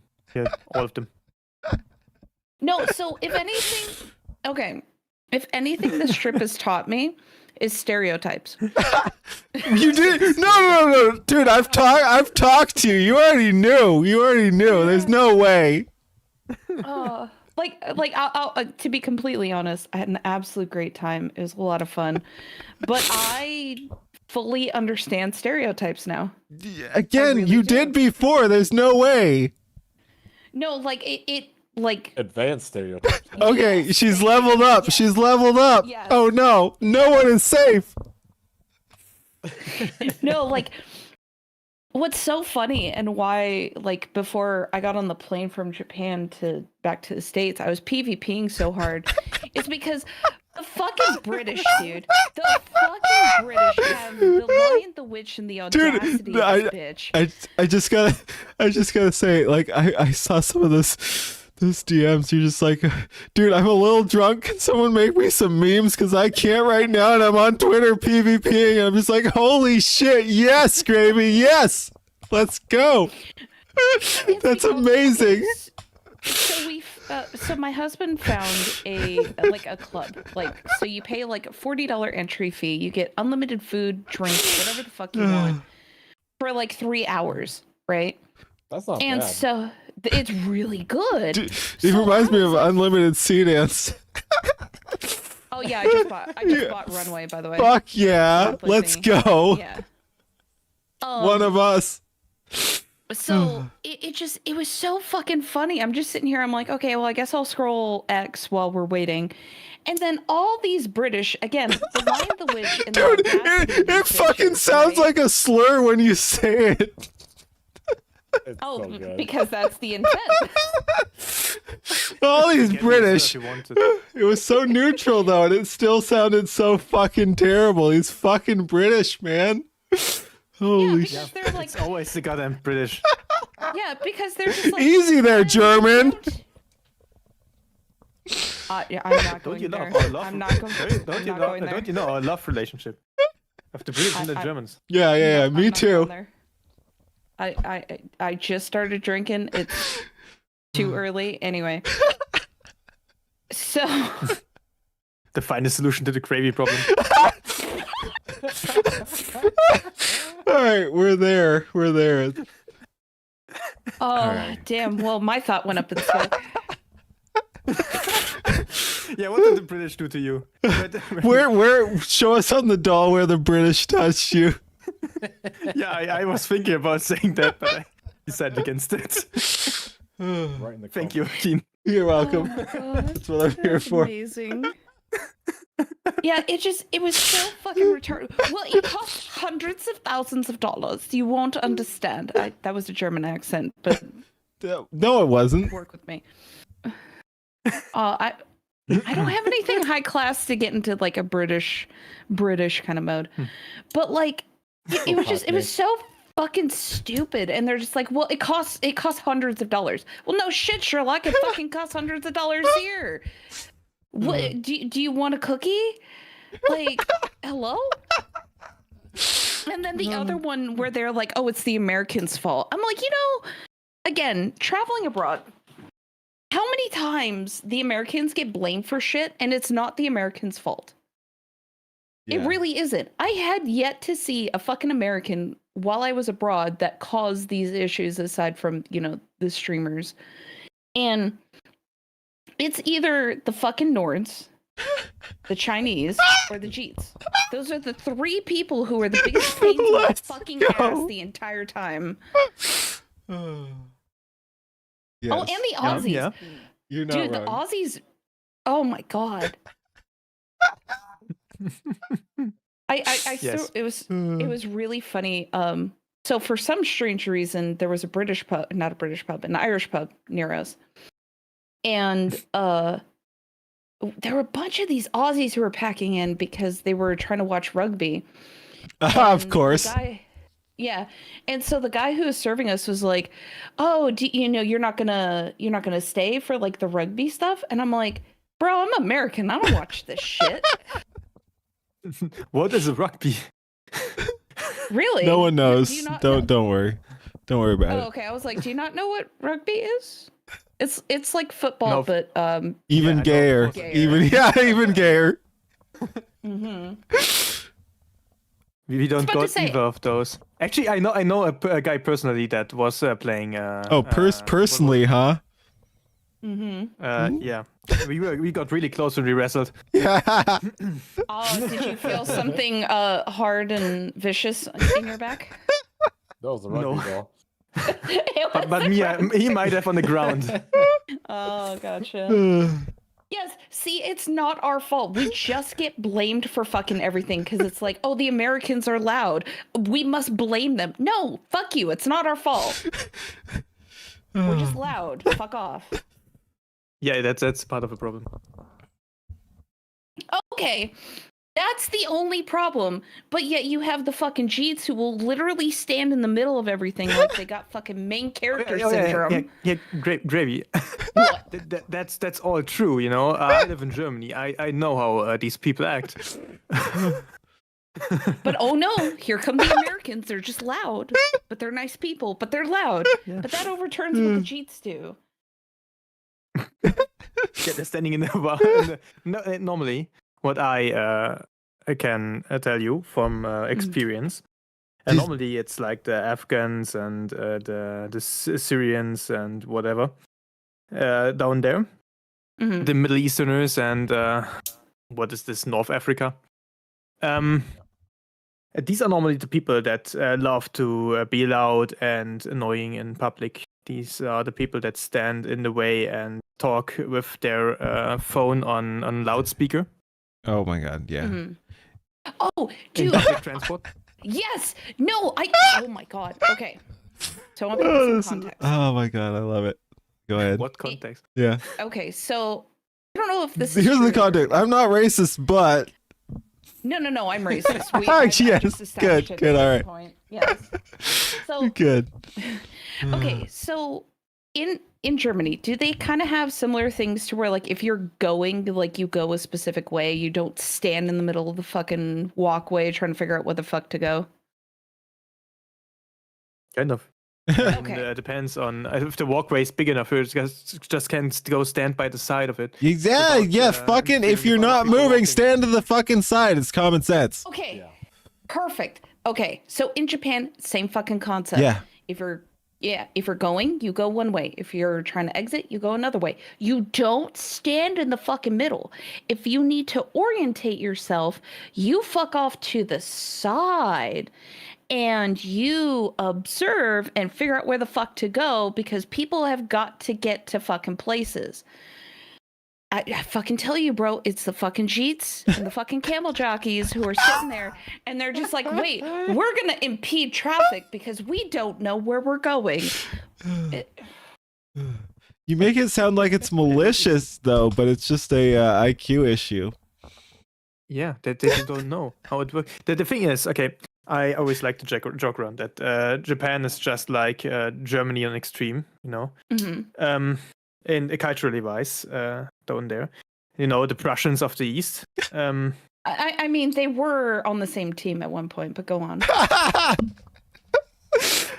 Japan is one of the best ally for. I can tell you that. Unlike the Italians, I got it. Unlike the Italians, they don't backstab you at one point.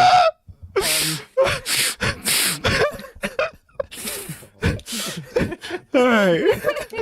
Anyway, you're not wrong. No, but it's true, right? Yes, Japan is our greatest ally. Yes, Yeah, this is facts. True and real. You're not wrong. Yeah. So, but yeah, it fucking. Oh my god, I had secondhand frustration with like 90%. Sounds like you had time. firsthand frustration too. Just saying. Oh, no, the firsthand frustration is when my hungover ass was trying to get into a fucking convenience store and I just wanted a simple fucking hydration drink, but here's fucking, like, I can't think of some racist name. I'm so just fucking peeved. What race? What race? I can help. What race? It was a Jeet. It was the 7-Eleven Jeets. Oh man. Yeah. Damn. Yeah. 7-Eleven Jeet. Yeah. Fuck. Man, I could have. Family Mart. It wasn't a 7-Eleven. I don't think about it. Man, like, yeah, that. Man, like, I could have done black or Jew or something like that. But yeah, Jews. Block him my path. Yeah. So fucking I miss also block him my. A poo? Nah, that's lazy. We got to do better than a poo. What's a fucking what is a Jeet name? A Jewish name. No, we're doing Jeets. No, but what's a Jeet name? But yeah, she was. Oh, like, a female Jeet too, huh? Oh, Yeah. Okay. Yeah, get a Hadim out of my way. I don't fucking know. Anyway. And she was just sitting there and she was like trying to translate every single fucking drink. And I'm like, hey. Aisha, there we go. those Sure. fucking- Fatima. There we go. Fatima. Fucking Fatima. Yeah. Get the fuck out of my way, Fatima. Fatima asshole. Anyway. But no, she was just like sitting there fucking like holding up the fucking line. And I'm like, bitch, I'm gonna stab you. I'm gonna like appropriate your culture and stab you. if you don't get the There hasn't been a murder in the entire nation of Japan in like 4 years, and I will fucking end you. Yeah, dude, I'm like, I'm about to catch a charge in a foreign country. Get the fuck out of my way. Good night. But that's so real. I was like for work. I was on the street, like driving to the place I have to be, and there was just like this Amazon driver standing right in the street, like where if he would have driven, no English words, like 5 meters forward, like what's that, 20 feet? Like 15. Roughly, yeah. Yeah, I guess so. Yeah, 20. Don't remember things. If we would have like driven for a bit forwards, I could have just drove like right beside him and get past him. But no, he was standing exactly where I couldn't. In his like in his truck, you mean? Yeah. Yep. No, fuck that. Like basic. They gotta go back. They gotta go back. We'll build a big, beautiful wall. Like it's so true because and dude, oh my god, the other thing, you know how all the fucking Arabs were all like, oh, Japan isn't halal. Do you remember that whole little fucking fad? Yeah, a little bit. Okay. Or like the person who is like bitching, like, oh, if you're Muslim or you're Arab, don't come to Japan because nothing is halal. Oh, yeah, and? Yeah, this is good. Yeah, I saw okay, so actually what's kind of funny is I did see a fair amount of like Arabs and fucking Muslims and shit, and they were the crankiest looking motherfuckers of all time. It was the funniest thing, and I'm like, why? Because 90% of the shit you can't eat? Oh, should have thought about that before you fucking came here. Stupid.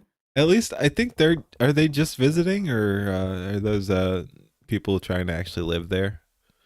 I saw a good chunk of them were trying to like visit. Okay, I mean that's better at least. That's better at least. Like, yeah. Yeah. Because like the other thing, and I don't know if it's making the rounds here in the West yet, but I went to Japan. I don't know if this is making the rounds over here in the West. Because I've seen a lot of Japanese media. So like I don't know if it's because I was there and I saw it, or if it's like there were tour guides who were Pakistani. Yeah, that's right. I mean, but they were good though. Like they at least were making an effort. Like some of these other motherfuckers, I'm like, just get to like move. Anyway, no, I don't know if it's making the rounds yet, but I don't for us, American plebs, yeah. Yeah. How like shrines are mysteriously burning down. Oh, wait. Okay, I'm gonna have to look into that. Yeah. We were just talking about that earlier with the whole European thing where a bunch of their churches are burning down or whatever for mysterious reasons. Yeah. There are 9 shrines in Japan that have confirmed burnt down. And you're saying they have not been samurai or ninja attacks against perpetrators? That is disappointing. They need to up their game. I know. I wish. Shit. But no, it's just because they had a huge influx of like Muslim and Arab populations. And I wish they'd fucking huge. Go ahead. Yeah. Yeah, there's a dispute. Like this is actually kind of a huge issue in Japan right now. Is the prime minister wants to deport all the fucking Arabs. Based. As well she should. The prime minister of Japan right now is so insanely based. I actually have another story. She's insanely based right now. But of course, there's always, much like here, there's the bleeding heart liberals that want to be like, no, but our Arab brothers and sisters must be here to live. And You're it's not like, Japanese. Fuck off. exactly. But I'm like, okay, so explain to me the fucking Arabs that are in here going to Shinto and Buddhist shrines, which are the predominant religion of Japan, and they're doing an Arab call to prayer. Please explain that. Fuck off, yeah. Exactly. Like, no, it's the most retarded shit of all time. And on top of that, the Muslim population that is there, they're wanting to build cemeteries because they don't allow for like cremation or some shit like that. That's just too damn bad. Yeah. And the Japanese are like, no, it's either you take your body back to your host country or you get cremated, because that's how Japan functions. So that's currently like one of the hugest disputes right now. And I'm like, yeah, so a bunch of these shrines that are thousands of years old that predate Islam Yeah. are getting burnt down. Yeah, sure, Jan. Damn. And it's like, I'm sorry, but like, and I have pictures, but like seeing some of these castles and shrines and shit like that firsthand, it makes me incredibly angry to see this occurring and little to nobody giving a shit. Yeah. Like, that's on the same level with Christians and having, these 1,000-year-old churches that are getting burnt to the ground. I'm like, you cannot tell me that there is some just sinister shit on the back end.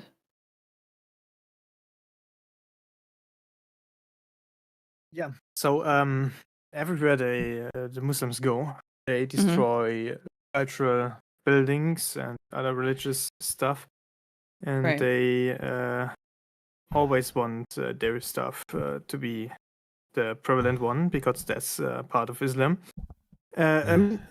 That's pretty known. They did that with like Buddhist statues back in where was it? Where they were big. Yeah, in everywhere where Muslims are getting there, they will destroy the previous religion stuff, monuments, just like leftists do, and then build their own. Yeah. Like I was talking, like I was saying earlier, like I don't hate Muslims or whatever, but like what I resent about the whole thing is that like they were not a part of. They're not Japanese. They're not American. Like they were not over here. They were halfway across the world. Our fucking traitorous leaders imported them. Like we didn't need to have this problem. Again, I've got nothing against Muslims. Actually, a lot of people take it too far, in my opinion, and be like, "Oh, Muslims are fucking terrible." It's like, okay, let's for the sake of argument say they are. Okay, Muslims are terrible. They can be terrible in the Middle East. They didn't need to be here. There's fucking no reason. Holy shit. There's no reason. This did not need to be our problem. Again, even for the sake of argument, let's say they're the most awful people ever. Okay, let's keep them the most awful people ever over there. Like we didn't need this shit. We did not need this shit. It pisses me off so much. No, and you're 1,000% correct. And it's something that it's fanaticism. It's when you have streamlined 100% fanaticism, and it's either with a political alignment or religious alignment. That's what you get. You get people who are willing to do things at the drop of a dime and to destroy, like these 1,000-year-old religious icons. Well, like I was saying though, but like it's not even about the Muslims for me, because like we have people who hate our society that are not Muslims, that see Muslims as a tool to damage us. Like they're importing Muslims over here to hurt us. Like it's not about Muslims being bad. It's about our own people, our own leaders being fucking demonic bullshit artists. Some political alliances are pretty funny if you look at them. Yeah, 100%. Align with Muslims. Or like Islam. Gays for Palestine, yeah. Oh, that will never not be funny to me. I have a nice little story. You know, there was back in the day a German, actually Austrian. Oh wait! Oh shit! The German's going off again. Let's go. He got quite. He got kicked out of art school. Yeah, I was actually about to say, was he a failed artist? Yeah. Sadly, he got not famous for his art. I think you can still buy his art, but it's rare. Some of it's pretty good, I will say. He had his moments, Had great friends in the Middle East. Yeah. They already had the alliances back then with the Muslim Brotherhood. I think some of the people are even still alive that touched the hands of this man. Oh man, I gotta meet them.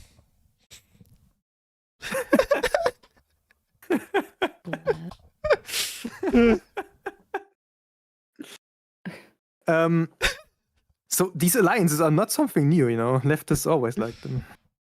Yeah. But they're using them more as tools for their own game. It's been a very generational thing. Like, have you heard of Operation Paperclip? Yeah. Yeah. Somehow, whenever Gravy is on, like we don't do this on our own. Yeah, catching strays here. Like we don't just do this on our own too. Listen, I just accentuate. I do love the listen. Listen.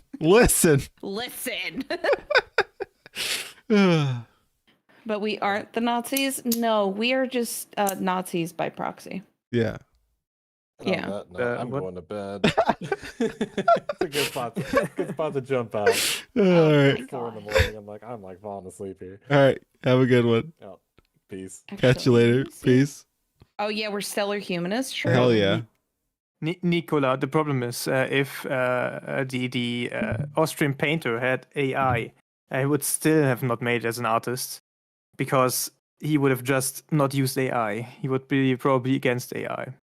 Even though he was a pretty forward-thinking man in his I've never thought about this. That's totally outside of anything I've thought about. Well, why do you say he'd be against AI? He was a romanticist, you know, a romantician of the old kind. Okay. Romantician. Okay. He was the first one that brought animal rights to on paper. Which it's actually true. Like he was pretty much the basis of German animal rights. And I don't think he would have appreciated the lack of handwork in art with AI. And Gravy, you were gonna say something too? You were defending Hitler here, or Don't you put that evil on me, Ricky Bobby.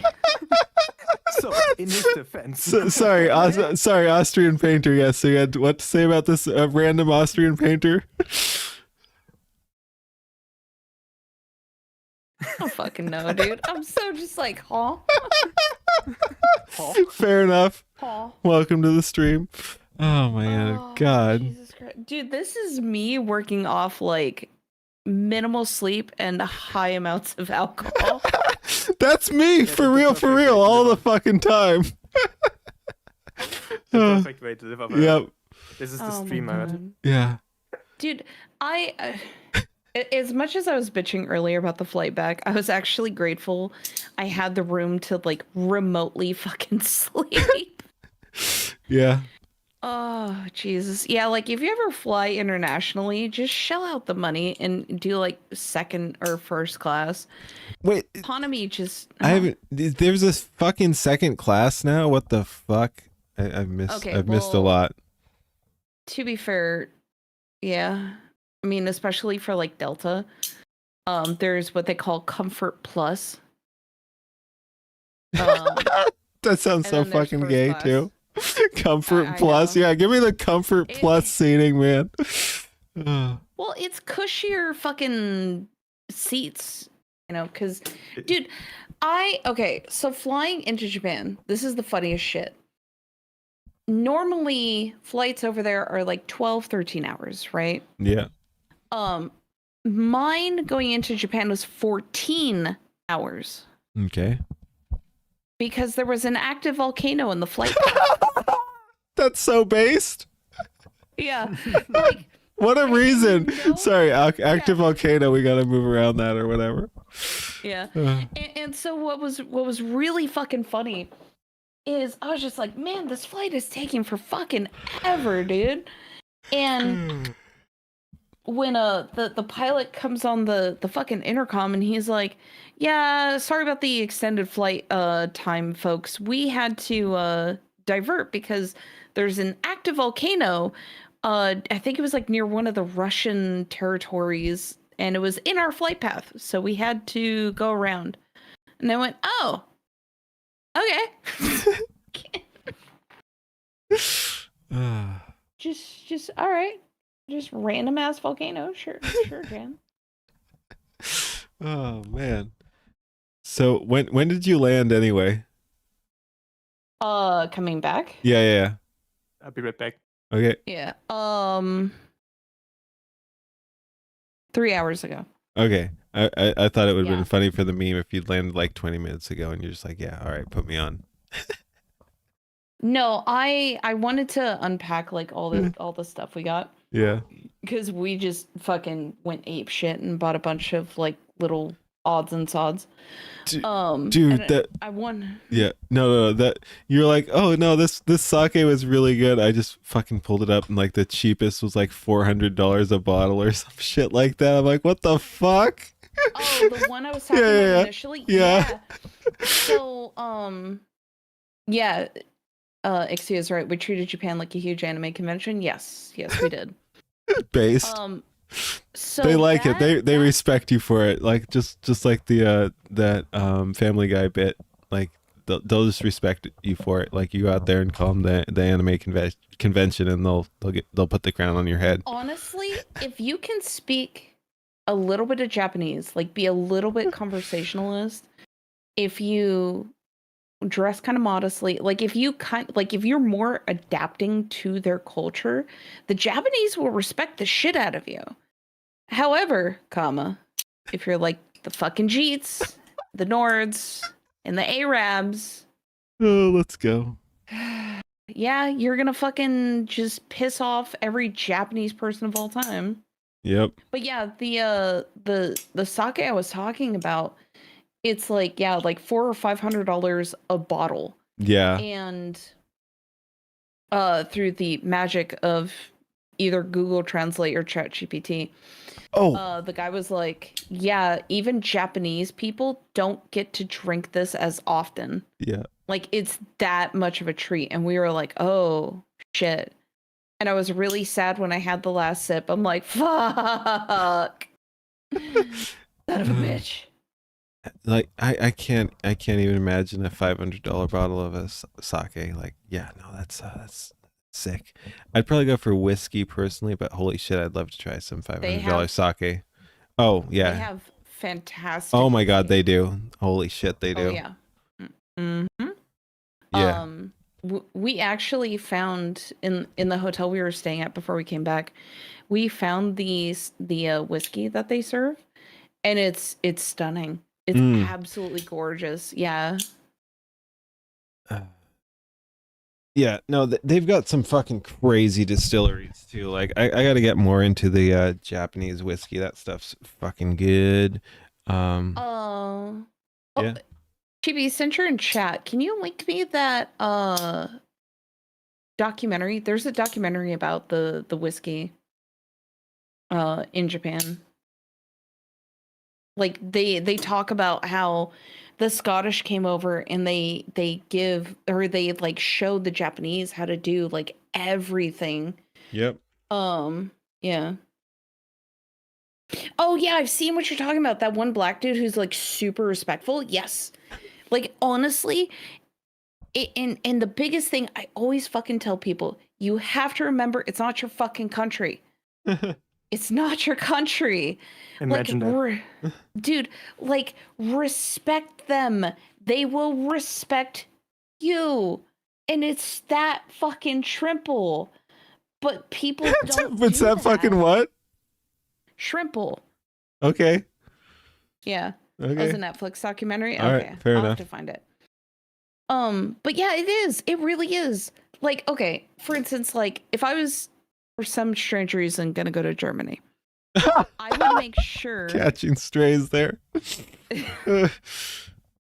I mean, tourists can be like, no, fuck you. You Or mean can be like, "Oh, 9? you're right." 9. 9? It's important. I know very little German. I'm Same. sorry. I should know more German for various reasons, which I won't go into. And none of them are Make Sunday schools. none of them are Austrian painter related, I swear. Well, no, it's I know some German because I used to mod for a German esports team, and so I kind of caught things here and there. Gravy storm in the beaches. I mean, For which side? wait, am I manning the turrets or am I running away from them? So what was it about Germany? Well, okay, so the context I was trying to say is like I approach, like if I was to go to Germany for some reason, I would approach it the same way as I did Japan, right? So like I know one of the big things is don't shit on the beer at all, because from what I was told from other Germans is that Germans really are passionate about their beer. So if you insult it and say like, "Hey, this tastes like piss," they get all, you know, up in their normal feels. answer is you're calling this piss and you're drinking American beer. What are you talking about? That's my point. So it's pretty much don't insult beer, period. But I would take the same approach to make sure that culturally, like I'm trying to adhere to like what other Germans do, because it's not my country, and I know I'll be obviously American, but I'm just I don't want to be that guy. You know what I mean? Like majority of the time, because I know the Japanese have a thing about tattoos. I wore an arm sleeve for like 99% of the time, except the last day, because I was half asleep and I just didn't give a fuck. Yeah, it just respect the fucking country that you're going to. Like And some of the dude, and especially the French. Okay, the Jeets, the Arabs, the French, the fuck 'em. Oh no, people are catching lefts and rights from me today, dude. Stop. Okay. I'm going to bring back a 90s term. Spandex is a privilege, not a right. Some of you fucking French and Nords and people in the EU who come to Japan thinking, I could wear this. This'll be fine. Oh, no, you can't. Some of you are the flattest cutting board motherfuckers I have seen on planet Earth. No. Cease. So I love him. No. 90% of American beer is not piss. You just stop drinking fucking Busch Light or fucking what is it? Budweiser. Yeah. Yeah. I'm not a big beer fan, but yeah, like there's plenty of trash beer, but you just have to find the non-trash beer. Exactly. Yeah, that's actually like the opposite here. Well, wait, you look for trash beer? Yes. Why? I can't find it anywhere. It's like the novelty of trash beer. Okay, fair enough. No, actually, okay, I could on the top of my head, I could one, and that's over here in the east. That's Sternburg, which is like this beer is a hit or miss. Every single one tastes completely differently from the other one. It's dude, gotcha liquor. That's actually genius. Yes, this is facts. We love craft beer in this house, and Yes. I will not hear No, otherwise. Oh God, yeah. This is why the Germans problems with. It's 'Cause Pilsner. over here, or craft beer is really Super not liked. Yeah, actually, in Japan, the beer is super clean. Like super, super clean. Like it. They are very orderly people. Yeah, because like in America, the beer is like thick. It's probably not the best descriptor, but yeah, it's thick. You know what I mean? And in Japan, it's like you could just drink fucking beer like it's no big deal, and it's hydrating, if anything. That's the difference actually. There are two, and then two. There's so many different kinds of beers. If you want to drink something that is just goes down and you can drink more of it, that would be what we call a hell over here. Not as in hell, the under, No, yeah. but as in light. Which doesn't mean that it actually has less alcohol in it, but it's just a lighter color, a clearer color of things. But I'm not the beer expert. I only drink what I get served. I've got a coworker who created a whole new tradition in the company with just drinking beer.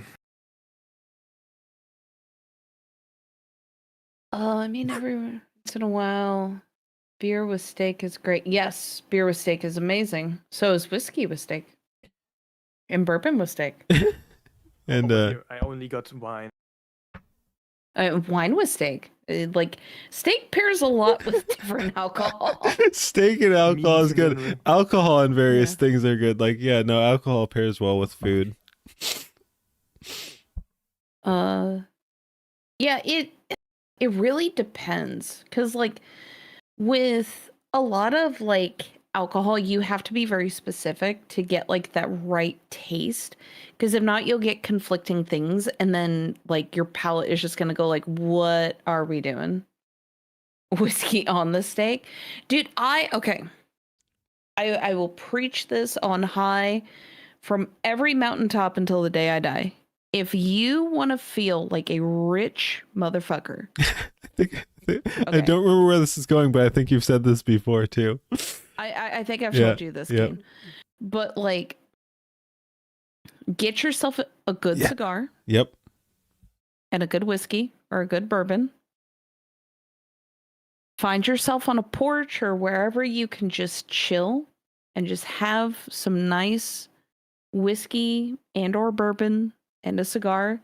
And I will guarantee you, you will feel like the richest motherfucker of all time.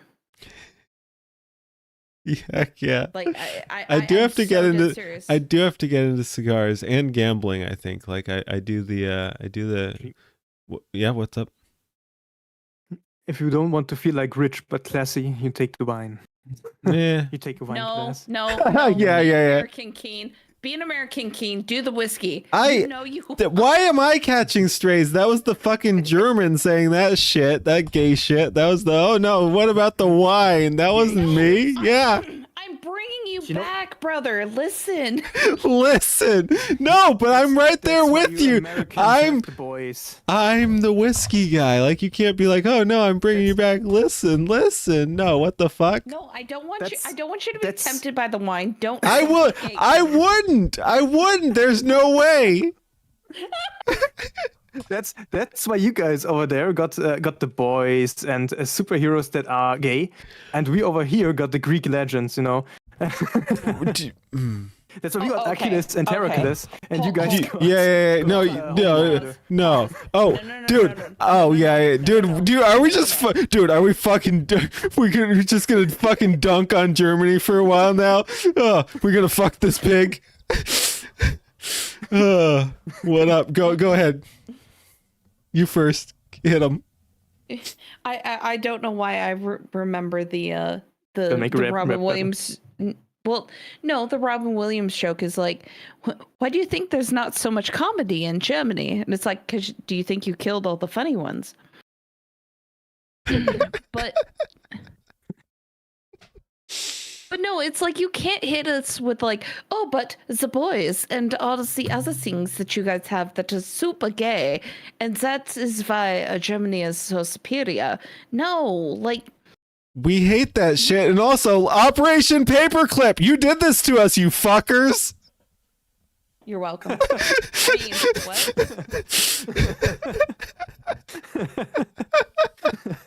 Actually, no, I'm just kidding. It was mostly yeah, I was gonna say it's mostly the communists, not the Nazis. The Nazis were innocent. The Nazis were innocent. Okay, so I could go down a tangent, but I don't know if I've had enough. I have to distance myself from the stream. Hey, I'm just trying to help you, German. So much free speech. It's a Oh, culture. that's right, because you can get arrested. Oh yeah, Okay, sorry. my bad. Shit. I'm just joking. The Nazis were terrible. Yeah. They were terrible people. Terrible Jesus, people. dude, you're not selling it. All right. Anyway, before we get our German friend here, who is totally superior to us, though, remember, like, he was dunking on our country, like, and then he's like, "Oh no, you guys are saying words. I might get fucking arrested." Anyway, yeah, no. Because look, if you're gonna dunk on America, at least come with facts, dude. Like. Anyway, I'm on a tangent. Yeah. No, that's what we do here. No, it's because like I just came back from a fucking country where it's like people are like, "Oh, but it's the Americans." Yep. No, it's not the fucking Americans. Dude, you sound. Just want to say when you were saying it like that, you sound like Nick Fuentes. No, it's not the Americans. It's not the. No, it really is that simple. You know the meme there. Oh yeah, I was trying to embody Mrs. Krabappel from Jimmy Neutron. Yeah. Yeah, that's what I was going for. Oh, jeez. All right.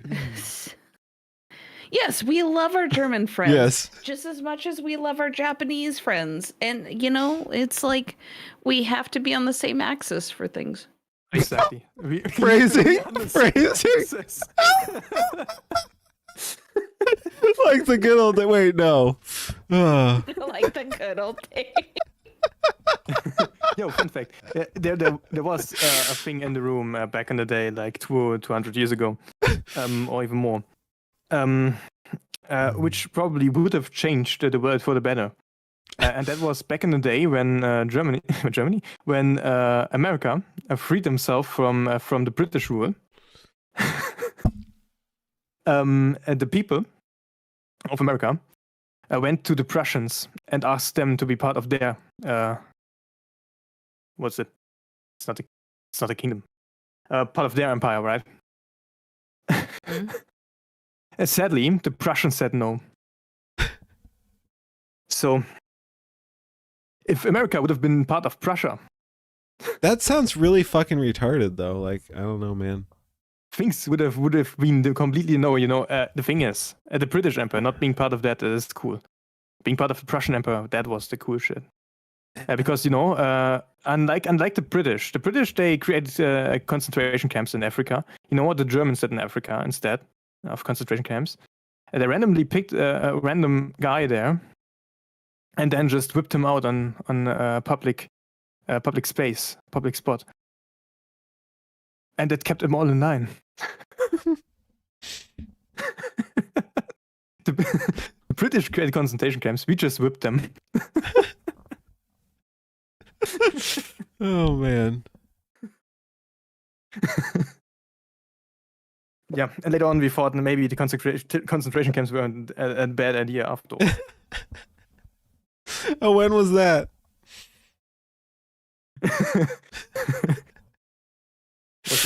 Actually, there was many such times. First it was the painter, then the Soviets went through a bit of things. Yeah. Okay, so I kind of want to be in defense of the Germans here a little bit. Same. Because out of all of the shit in World War II, you know who doesn't get the hate that they deserve is the Russians. No, they fucking saved us, man. They fucking won the war, man, by murdering all their own people or whatever. Yeah, and everyone else. and all the rape summer camps and for people who can't focus right. Oh my god. It's ADHD camps. I want to point this out. When Chibi commented that, I can hear him laughing from his office. I know he's up to some shit, is what I could hear him giggling from across.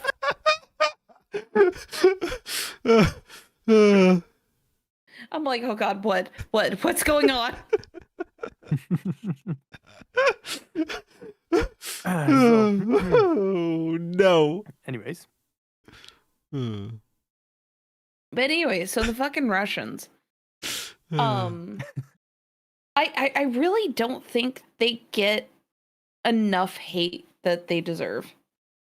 Like, they were so insanely fucked up. Like, so part of Operation Paperclip, like, a lot of people go like, oh, it's all the German scientists that the US scooped up.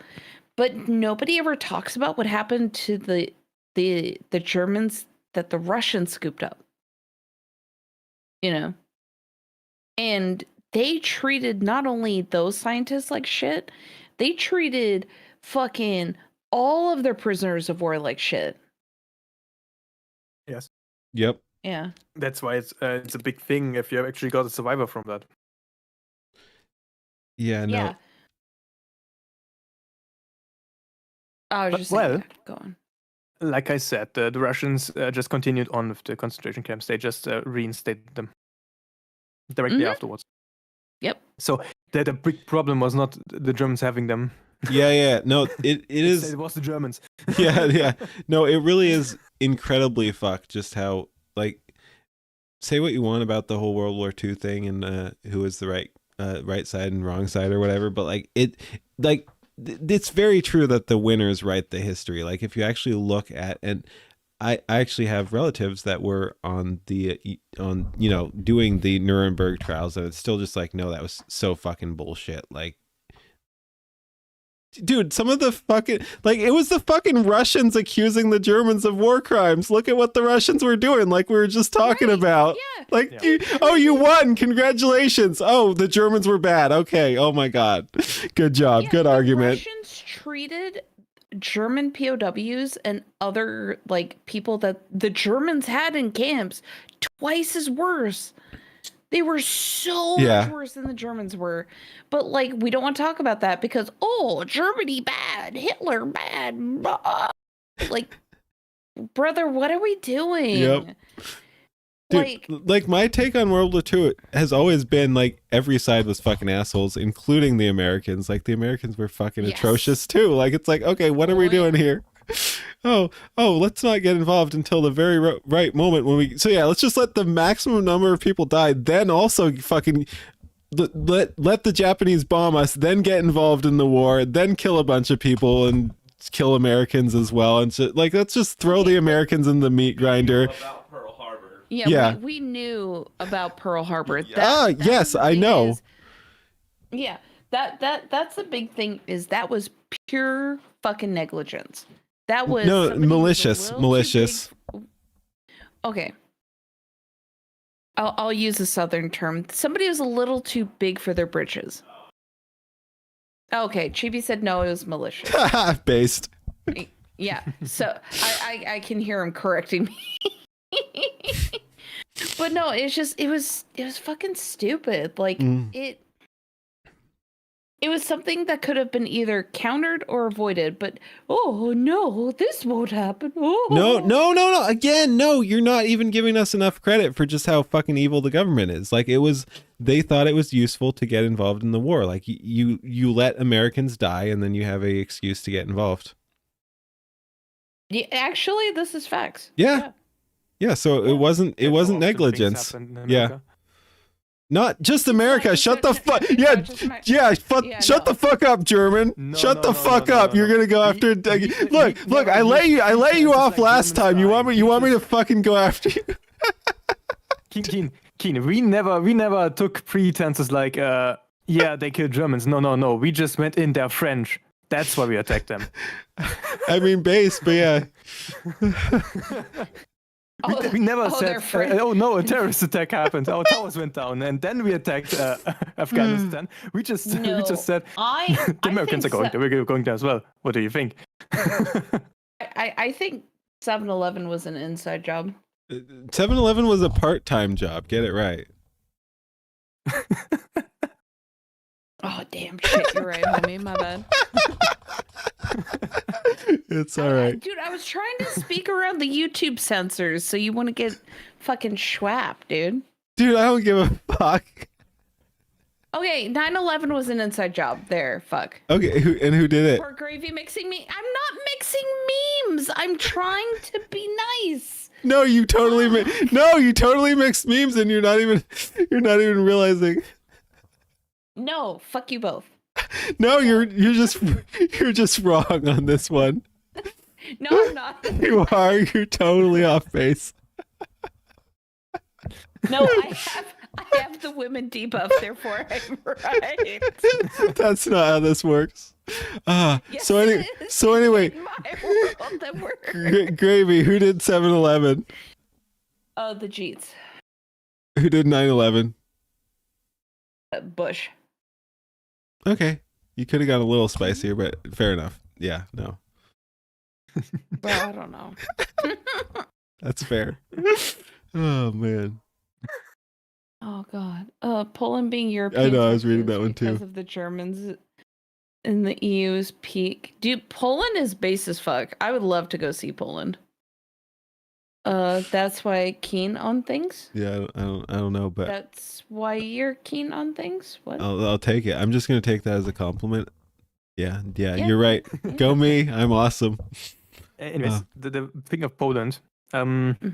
It belongs to you. It belongs to the proud German people.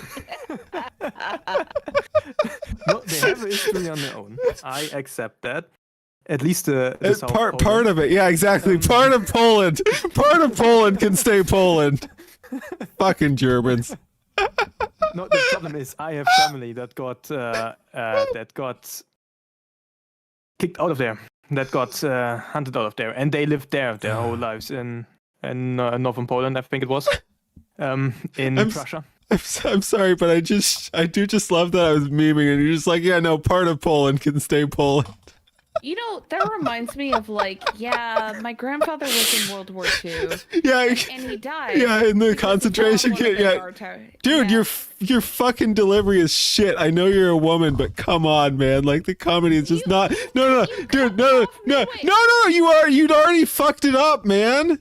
You'd already fucked it up. You cut way too hard to the punchline. It's okay. Here we go. Like. My grandfather died in the concentration camps in World War II. It was tragic. He got drunk and fell off one of the guard towers. Like you have to lead up to it. You just went right in. You got to lead up a little bit. Yeah, what's up? You know what, Kane? Yeah? Fuck you. Yeah, all right. Fair enough. Dude, you want to hear the other good one? My grandfather is in World War II. He took down more German planes than anyone else. He was a absolutely terrible mechanic. I haven't heard that one. That was good. Yeah, but since then, the Polish people kind of don't like the Germans. Huh? I wonder why. Yeah, why's that? Yeah, true. I never. The thing is, there was never such a thing as a generational hatred, just like the Polish and the Germans.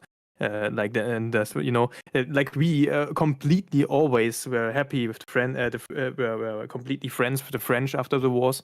We never had any grudges against the French, right? Or the British, or the Spanish. See, yet more marks against the German people. I'm just saying they can be friends with the French and the British and the Spanish. Like, I don't know. That's a little sus. Given BMW's engineering, I can totally believe mechanic took out that many planes. Oh, fun fact. If you look at Mercedes and BMW's boosters, they're both made by the same manufacturer. They're both BMW. At this point. Mm-hmm. We don't got that many No. manufacturers. Oh, that reminds me. When you were fucking shitting on America, we didn't get around to it, but I was gonna fucking dunk on your little shithole country. And I say this as someone with German ancestry, but yeah, dude, your fucking government's a fucking embarrassment. Like that was some of the cringy. Okay, good, yeah, but that was some of the cringiest shit I've ever heard.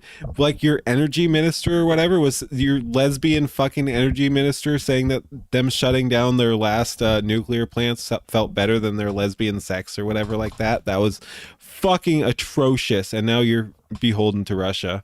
Like, yeah, your government fucking sucks. I can give you one more. Yeah. That's not something the Americans get because it's happening in German TV. There was actually a case of a debate happening with the basic conservative people that are pretty much left wing here and a left wing woman. And after that, she got into a talk with one of her female friends, I guess. And there she said that she got oh god, what? I don't think I can say this on YouTube.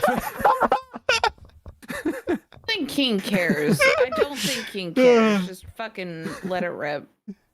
Yeah, as long as it's not like actual slurs, I think you can say stuff and it probably won't get caught. Like, yeah. Hell, I think even if it were a slur, but don't say slurs, even though slurs are based. But yeah, just hit it. No, fuck it. Nothing with slurs. It's more like it's more about the So she got genital herpes from that conversation because that was such a bad male violence that she faced there in the the talk they had. I think I heard a little bit about that. She got graped in a conversation, I think is what he's saying. Yes. Yeah. Okay. The conversation they had was so filled with male violence. Okay. That she got I know I suffer from women debuff, but I don't suffer that much. Like, holy shit, what? From a conversation. Yeah. They had on TV. Oh man, yeah. Male violence. Yes. Malevolence. Malevolence. Male violence. Yeah. Yeah, I saw a little bit about that. I didn't look into it, but yeah, apparently a German politician was graped because she debated a male, and it didn't go her way. Dude, this. Go ahead. I can give you a peek. What shows you what a Nazi tacticians, a Nazi tactic is when you are friendly to the other ones of different parties. We got a multi-party system, right? Wait, pause. Hold on. A Nazi tactic is being friendly to other parties? Yes. What? We got this one left-wing politician. We got many of those, but she's from my state. I think she's the leader from my state. No, not the leader. The leader was someone. Is it the state of fucking lunacy? He said he's German. I mean, German, that tracks, actually. but so. Well, actually. Yeah, there is a difference because East Germany, you will talk to a random person and they will be like, "Oh yeah, the government is just bullshit," and they will shit on the Greens and the left all the time. In East, while in West Germany there are like the midwit meme, in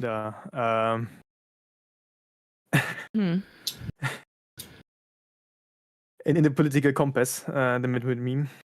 Oh yeah, no, we are the enlightened. We trust the science over here. And the East Germans, we trust they the are science poor. until That's why they are so fails, stupid. And then, No, 2 weeks to 2 weeks to flatten the spread. Gravy. Get on board. What? Why do you want Why do you want Grandma to die, man? Exactly. You know what's funny? I never caught COVID.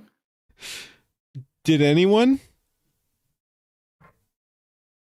Technically? My Yeah. stepfather. Got it. Allegedly. Okay, got him. Got him. Allegedly. That was the best week for me because I was just able to fucking game. I was one of the people that was lucky or unlucky enough that every time I had a job right out of school, have a job, and every job I had in the time of COVID was exactly one where I had to work. It's not one where I could stay home or home office or something like that. No, I had to go to work. Yeah.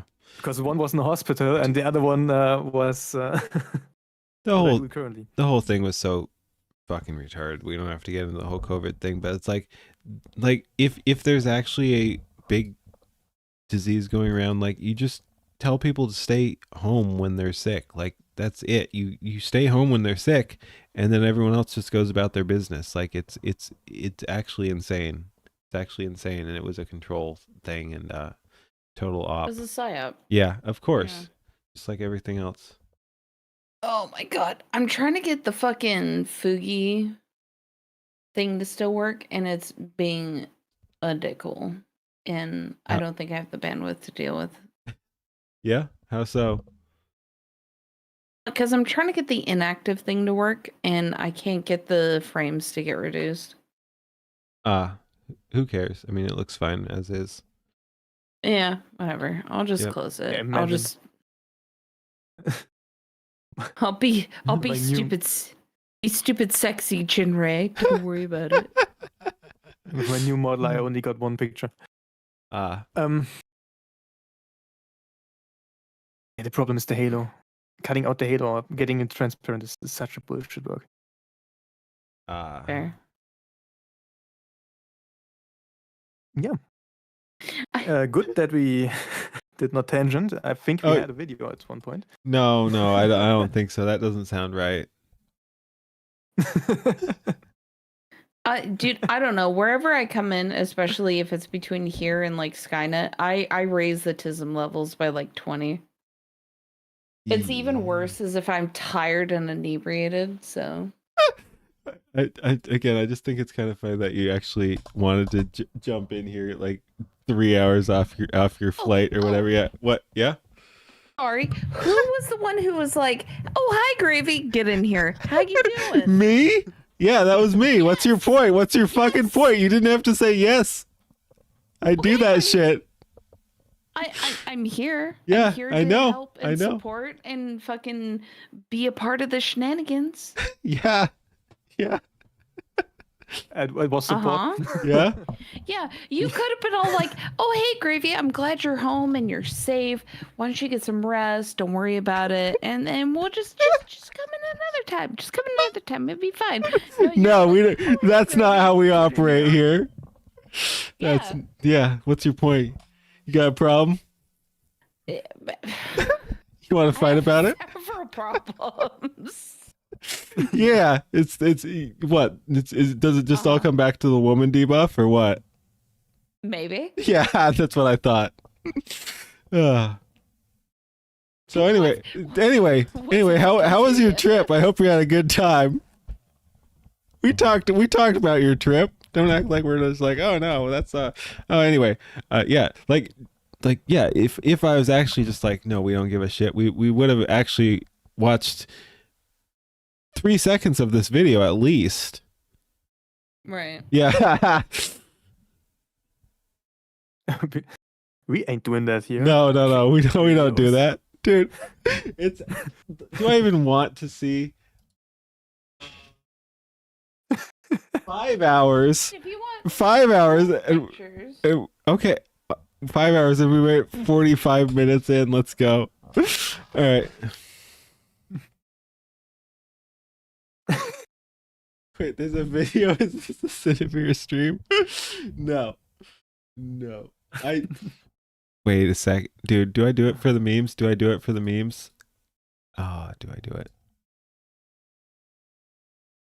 What now? This is a tad disrespectful. No.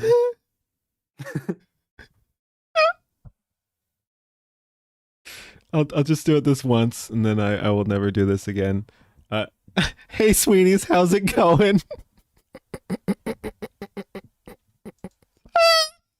All right, we switch back immediately.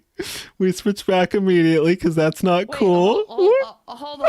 Pause. No, What? no, don't worry about it. Don't worry. How did you change into Cinevere? Wait. I'm sitting here like photo dumping, and you're just all like.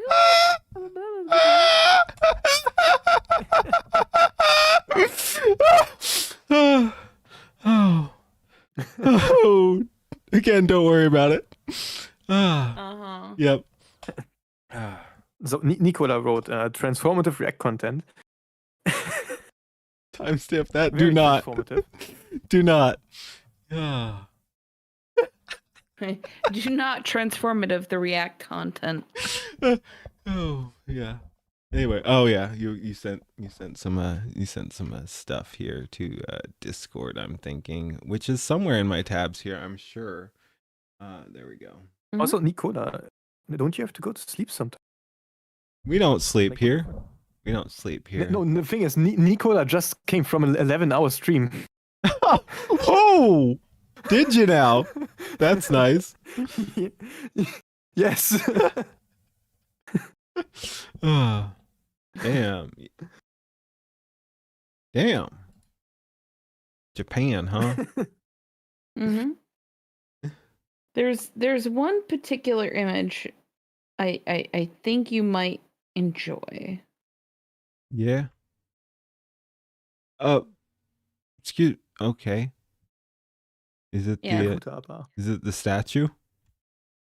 I was thinking more of the atomic pussy willow. Oh.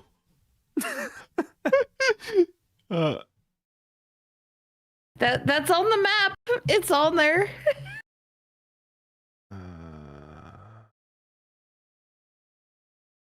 What am I looking for here? I think it's like one of the last image. Okay.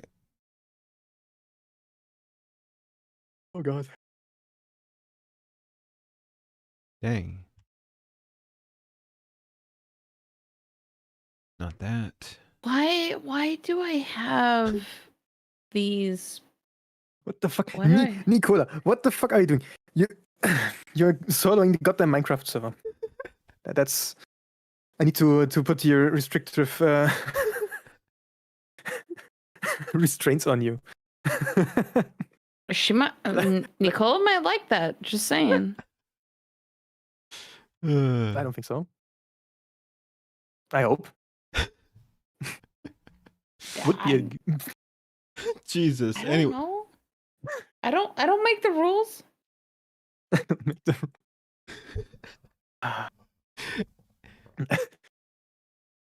Anyway. No, this is So this is just the shit I opened up X to. That's why I was like, okay. Okay. Yeah, we don't have to click on that on stream. Holy shit. Okay. Yeah, we don't. We just All right. we just nod and move on. Yes. Like, okay. Anyway, we got a video here. Any of your teams, man. Oh, there was a video. Yeah. Because as soon as I do, I will lose the tether. I can't be a comedian. Yes. Like the comedian, and I'm not against I understand institutions, they have to maintain that. They can't be like me. Like I just roam, you know? Yes. And so I learned that over the years, where I respect how, like, you know, religious institutions, political institutions, they have to maintain their order. Yes. I can't be in one of those because of, as soon as I see something, if I don't like do the joke, then I lose I lose the whole thing. And so I'm like, I'm just going to be like in the woods picking up rocks. But okay, so at what point did you decamp for the woods to pick up rocks? Well, the whole time I was slowly that's a funny story. So we go to where my wife's family is, and that's much better because I learned the lesson: don't do stand up where you live. Right. Right.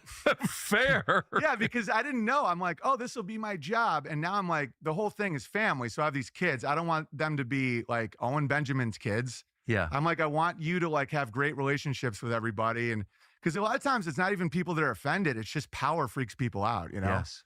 where they just will look at them and be like, you know, how can I just wanted them to have their life. Yeah. So I just stopped doing, I didn't do any stand up in that area. I will profile, and that's great. And then COVID hit, right? And so from the beginning, I mean, I did a joke about Ebola in 2017 where I was like, OJ Simpson's killed more people than Ebola. Like, I'm just doing jokes like that just to lower fear. And I'm not a virologist, but I'm like, guys, I have 16 friends that have died of opioids. Can we ease up on the strange African situation? You know, I'm like, despair is killing everyone, but sure, let's watch Outbreak again. Like, this is ridiculous. And I know a lot about mind control stuff. And that's a great sense. I know a lot about mind control stuff, but I mean, like, no, that is correct that you have to keep things in perspective. Like, opioids, and again, like we were talking about earlier, as someone who enjoys alcohol kills like 100,000 people a year. Tobacco, which is legal, kills like 600,000. I forget, I looked up at one point, but like, there's all Did like, you ever watch the movie Thank You for Smoking? probably years ago. Okay, that actually really puts in perspective with a lot of things, especially propaganda wise, about, you know, like smoking, drinking, shit like that. Yeah. It's a fantastic movie. If you can get your hands on it, I really recommend it. Okay, cool. I will check that out. And you still think MK Ultra is done on a grand scale for mass media? No. Like, MK Ultra is completely fact, but the government decided mind control didn't work and just stopped trying it. Like, again, like, they did mind control, that's a fact, but they don't do it anymore because reasons. They're definitely not trying to mind control us. I don't. You're crazy. You're crazy. They did it once, decided it didn't work, and stopped. You're just crazy. You're a crazy person if you think they're still trying to do that shit. Sure. No, one day they come out with the real magics. Yeah. Mockingbird. Yeah, I mean, you could go on and on and on. But yeah, no. Anyway, it's crazy when they try to push these random fucking diseases like Ebola or COVID or whatever when we've got all these other problems, and he's completely correct on that. Oh, have you seen the Okay, we almost got a second more video there. Yeah, what's up? Have you seen the video with or the Joe Rogan thing with the chick who did Surprise Kill Vanish? No. Ooh, that's a good one. If you want to talk about like conspiracy theories and shit like that, it's really, really good because she talks about how, so I should say, she goes into Operation Paperclip. Okay. She talks about how she went to NASA and to be like, hey, you guys are glorifying a literal Nazi, and I've got the paperwork, and they ghosted her. Yeah. You guys are glorifying an actual Nazi. Who do you think you are, Canada? Right. I'm waiting for Nines to enter the chat and be like, what? Dude. I have some funny cameo art of her that might make it its way into a video, but yeah, it's a Canadian healthcare joke. Oh yeah, I know somebody who's a nurse in Canada, and she always just off the cuff is like, oh, but at least we have free healthcare, and I'm like, yeah. So for my condition, how long is it going to take for me to see somebody? Let's see. Let me see if I can find that because that's funny, actually. Where did I put that? Fuck, I need to get better at organizing stuff. But yeah, there's the chick who wrote Surprise Kill Vanish, and there's another guy who did a book on like Ultra X, or I forget what the book was called. But if you want to talk about governments experimenting on people, yeah. They do that shit. You're not wrong. Oh yeah. There we go. I found it. I will. Oh yeah. Was it if you think Oh, the government wouldn't do that. Oh, yes, they would. Yeah. Okay, check DMs. Yeah. Oh, that's amazing. I love that. Oh, yes. And you know what it is, right, too? Because I know you're familiar with that. Yep. Mm-hmm. Oh, yeah. Oh, yeah. It's going to be one of my entries. Do not made in America. That's the plan. They're pushing it. I think that. it's pretty much already in California and maybe some other places too. Made shit is absolutely insane. Oh, you know what? Since we're tangenting anyway, do we just want to like because that we can actually get through? Yeah. So we'll fuck it. Like we'll just end this one here for today. This is part 1, maybe part 2 or 3. Again, it's been 6 hours, so if we want to cut this, we'll have cut it various places. But anyway, this will end it on this video for the night. What? Yeah, go ahead. How long do you have of this video so we can help you get through this video? No. We're locked in. We'll come back to it at some other point. Anyway. Fair. Thanks for watching, everybody. Good night. Peace. Anyway, I saw this too, so let's go over here. What is the media telling you about the guy who walked into Horton's coffee shop? Tim Horton. It's like Denny's up in Canada. Yeah. Side tangent. Holy shit! We made it 11 seconds in. Let's go. What's up? Do you know Tim Horton is actually was a hockey player? No. And I don't care. It's Canadian. Oh, well, fair enough. Carry on. No, did you have more on that? No, that was okay. Just cool. Later, public. Dunkin' Donuts. He walks into Tim Hortons, and it sounds like a joke. Guy walks into Tim Hortons for a cup of coffee and a donut and ends up dead. Okay, this is state-approved death. Now here's the story: 45-year-old man in Canada suffered from Crohn's disease. I have that in my family. It is a horrible disease, and depression. They usually go hand in hand. He meets with a doctor outside a Tim Hortons, and that's where this doctor evaluates him outside of the coffee shop and says, you know what? You're a candidate for MAID. So the doctor texts him a euthanasia plan and then personally drives him. And this is the worst part of this story. And this is the part that I have not heard the media talk about.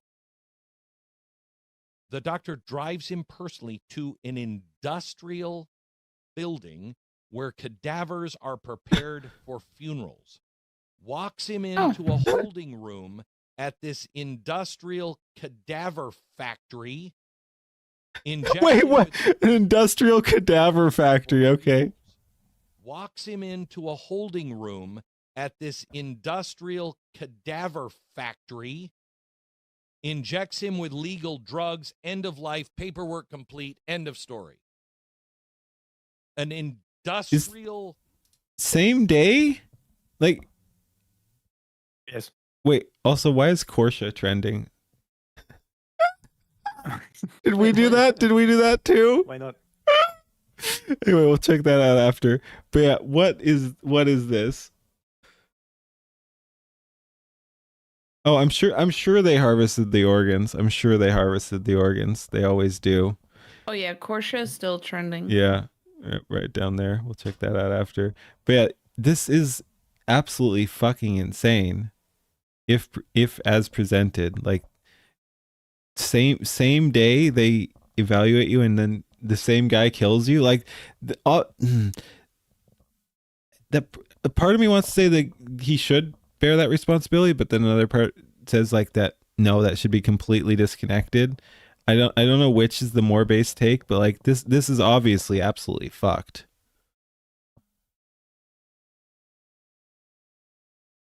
Building this is a complete perversation of cadavers for funerals, and a doctor walks in, puts him in a holding room, and kills him, and is like, I'm just cutting out the middleman. We don't need to bring you to the hospital. We'll just bring you right to the cadaver factory. What the Oh my fuck is a gosh. cadaver factory?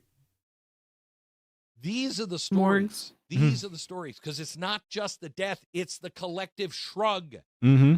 20 years ago, this story would have petrified the entire world. What fucking shocked me is when we went from like, you guys remember, like, back in the good old days, and I mean a couple years ago, where we had suicide prevention hotlines. Now I guess we have suicide hotlines. It's like, again, the government used to be like, no, don't do that. Now we have government saying, yeah, no, do that, and we'll help you do it. It's ridiculous. It's insane, and it makes me want a Marvin Heemeyer.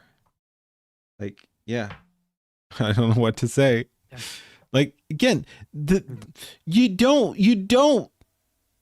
The government is supposed to be responsible for the people. I know they're not, but like, you don't do that shit. You don't let your people do that shit. I don't know. I don't know. Now it's just This is horrors beyond human comprehension. Yes, it really is. Like, it's really fucking dark. Routine. That's it. That's how cultures change. While we're talking about UFOs, they're not changing the culture with fireworks or marching bands. It's just changing the culture one compromise. You just do it. Yeah, you just do it. Based Glenn Beck, I guess. Like, yeah. When other let your dreams be dreams. Yeah. Story would have petrified. Yep. The When entire other world. people are talking about Now it's just UFOs. administrative. It's clinical. It's routine. That's it. That's how cultures change. While we're talking about UFOs, they're not changing the culture with fireworks or marching bands. It's just changing the culture one compromise at a time. Actually kind of based. Same as happening in China. Kids disappearing in ambulances, and they say they passed away, but they won't show the parents the body. That's sad. That's terrifying. All right. Actually, that could also just be trafficking. What do we got? Korsha. Korsha is trending. It do be trending. Wait.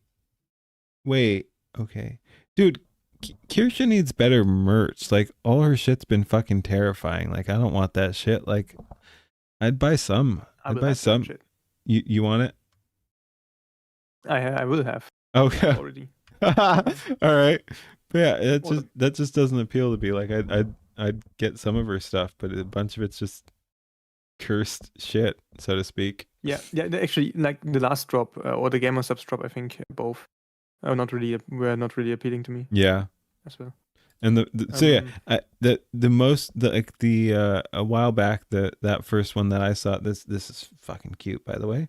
But yeah, that first one was like body pillows and shit. I'm like, yeah, that's not for me. The other one was like coursed shit, and I'm like, that's also not for me. Like, it's just not the thing. And then this one is just like, I guess also not for me. I don't know, whatever. Her last merch drop was kind of bad. I have other U2's plushie, and I will have the kosher. Don't worry, guys. I got this. I do like that it's trending, though. Why? Okay, Nicola, I need that 3D Kirsche cube. Nice. Fight at least so I can 3D print. 1911 Kirsche grips, yes. A companion to commit war crimes with.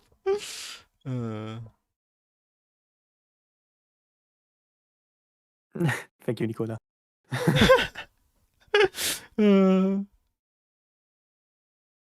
Dude, the Porsches. The Porsches are coming.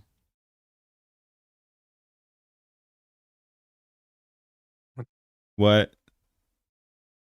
Ketchup slices? What are we doing here? Oh no. What am I seeing? No way. Gone are the days of needing to squeeze ketchup out of a bottle. You can now get that tomato fix from a slice. Easy to quickly put on burgers or snack from the pack.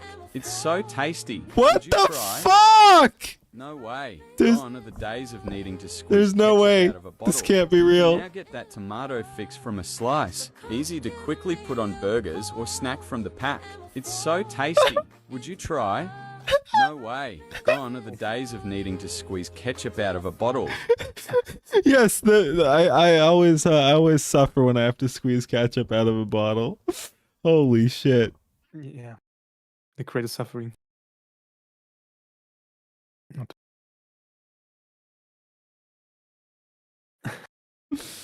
Oh man.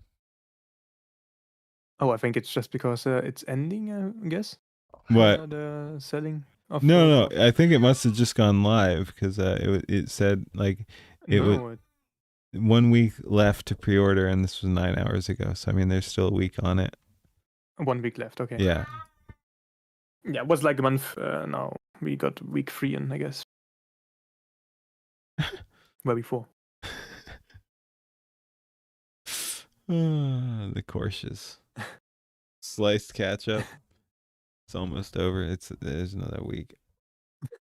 The fuck?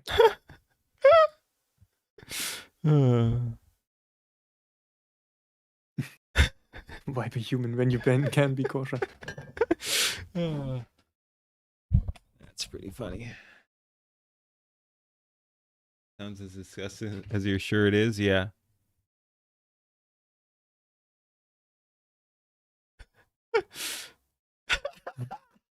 Slurs. Let's go. The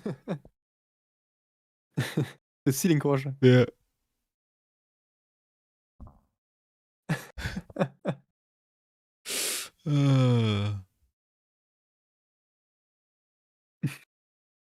That's great. Let's see. Oh god.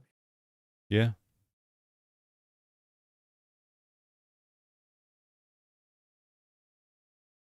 And this is Kisha, by the way.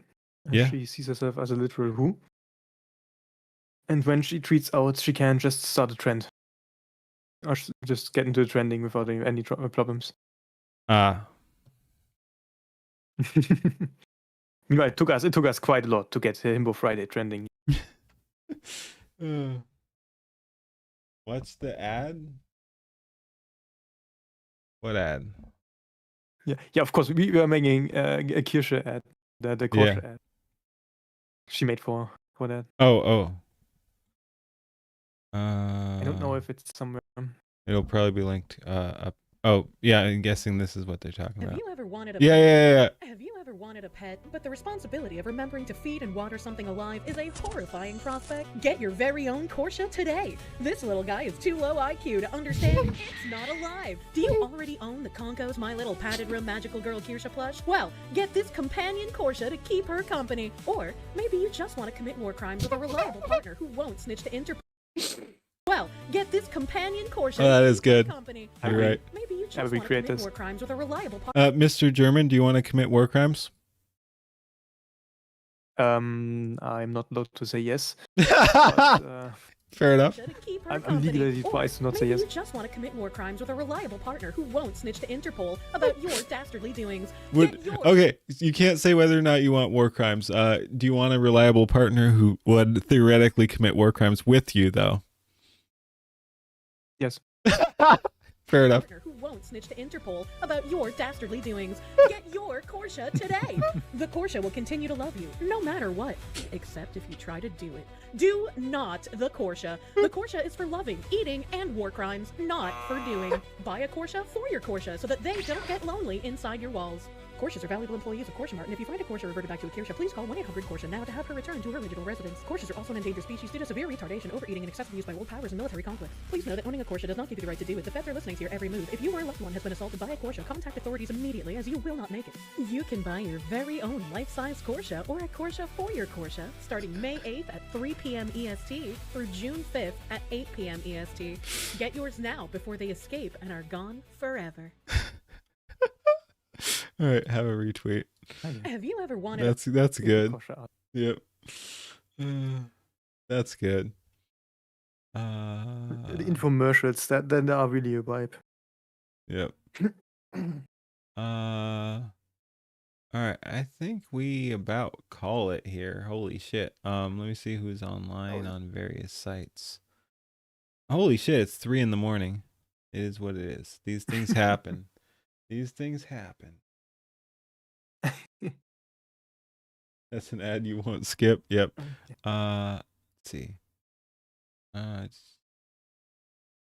Generally, no one is worth rating on Rumble. I need to find some of the Sky Bros on Rumble. I know some of them started using it. Yeah, we haven't synced up yet. Let me see who's on YouTube. All you Rumble guys can be extra appreciated, but yeah, you're not getting a raid here. You guys are gonna have to go over to YouTube or whatever. I don't know, but again, I appreciate you. Rumble's cool. Let's see what we got here. Oh, ooh, Silas is on. That's dangerous though, because I'll probably crash this stream and hang out for another couple hours, even though I should go the fuck to bed. I mean, yeah, it seems the obvious choice. That seems the obvious and totally sane and rational choice is we go crash Silas's stream. I'll link that. All right. Thank you, Frank. Wait, did he just go offline? There's no way. Did he just fucking end? Like it literally, if I refresh and he's not online, I'm gonna fucking lose my mind. Look at this shit. Look at this shit. Like I literally just brought this up. I just brought this up to see who's online, and you can see he's live streaming. He's not though when I actually clicked on his thing. If I refresh and the fucking thing goes away here, I'm gonna lose it.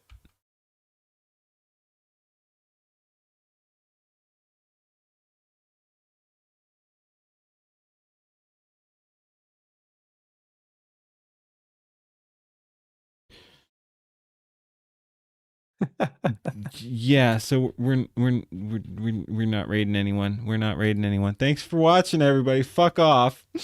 Yeah, he must have just finished right now. All right. All right. But yeah, I guess we're not raiding anyone. Let's see. Let's go here. All right. Thank you for watching, everyone. We had a good time. Hope everyone else did too. We discussed many deep and important issues with many cool and awesome people, and that's where we are. And yeah, we'll I hope to be back tomorrow. Again, my schedule has been a little weird because we've been very busy. But yeah, hopefully back tomorrow. But yeah, thank you for joining me, Tourist, and Gravy is muted, but thank you for joining me, Gravy. Have a good one, everyone. And again, we're not going to raid out. Thank you for having me. Yeah, absolutely. Always fun. Have a good one. Thank you, everybody. Yeah, bye, guys. Bye. Peace. Heave away, me hearties, heave and never bend. For the right road's bloody narrow, and it never seems to end. Through storm and steel and centuries, he carried a righteous flame. Black-hearted Jack the Deathless, but the heart still feels the pain. He sailed when Rome still ruled the waves and Carthage burned to ash. Cut down tyrants by the score, left empires in the crash. No blade could keep him under, no grave could hold him long. He rose with every sunrise, still singing the same old song. Heave away, me hearties, heave and never bend. For the right road's bloody narrow, and it never seems to end. Through storm and steel and centuries, he carried a righteous flame. Black-hearted Jack the Deathless, but the heart still feels the pain. 1,000 widows blessed his name, 1,000 orphans too. He stood alone on burning decks when every soul withdrew. Gave his back to cannon mouths so children might breathe free. Took the wounds that should have killed 100 men like me. He fought at Trafalgar's thunder in the ice of northern straits, broke the chains in slaver ports, left tyrants to their fates. Every oath he ever swore he kept until the grave, yet every friend he ever loved went down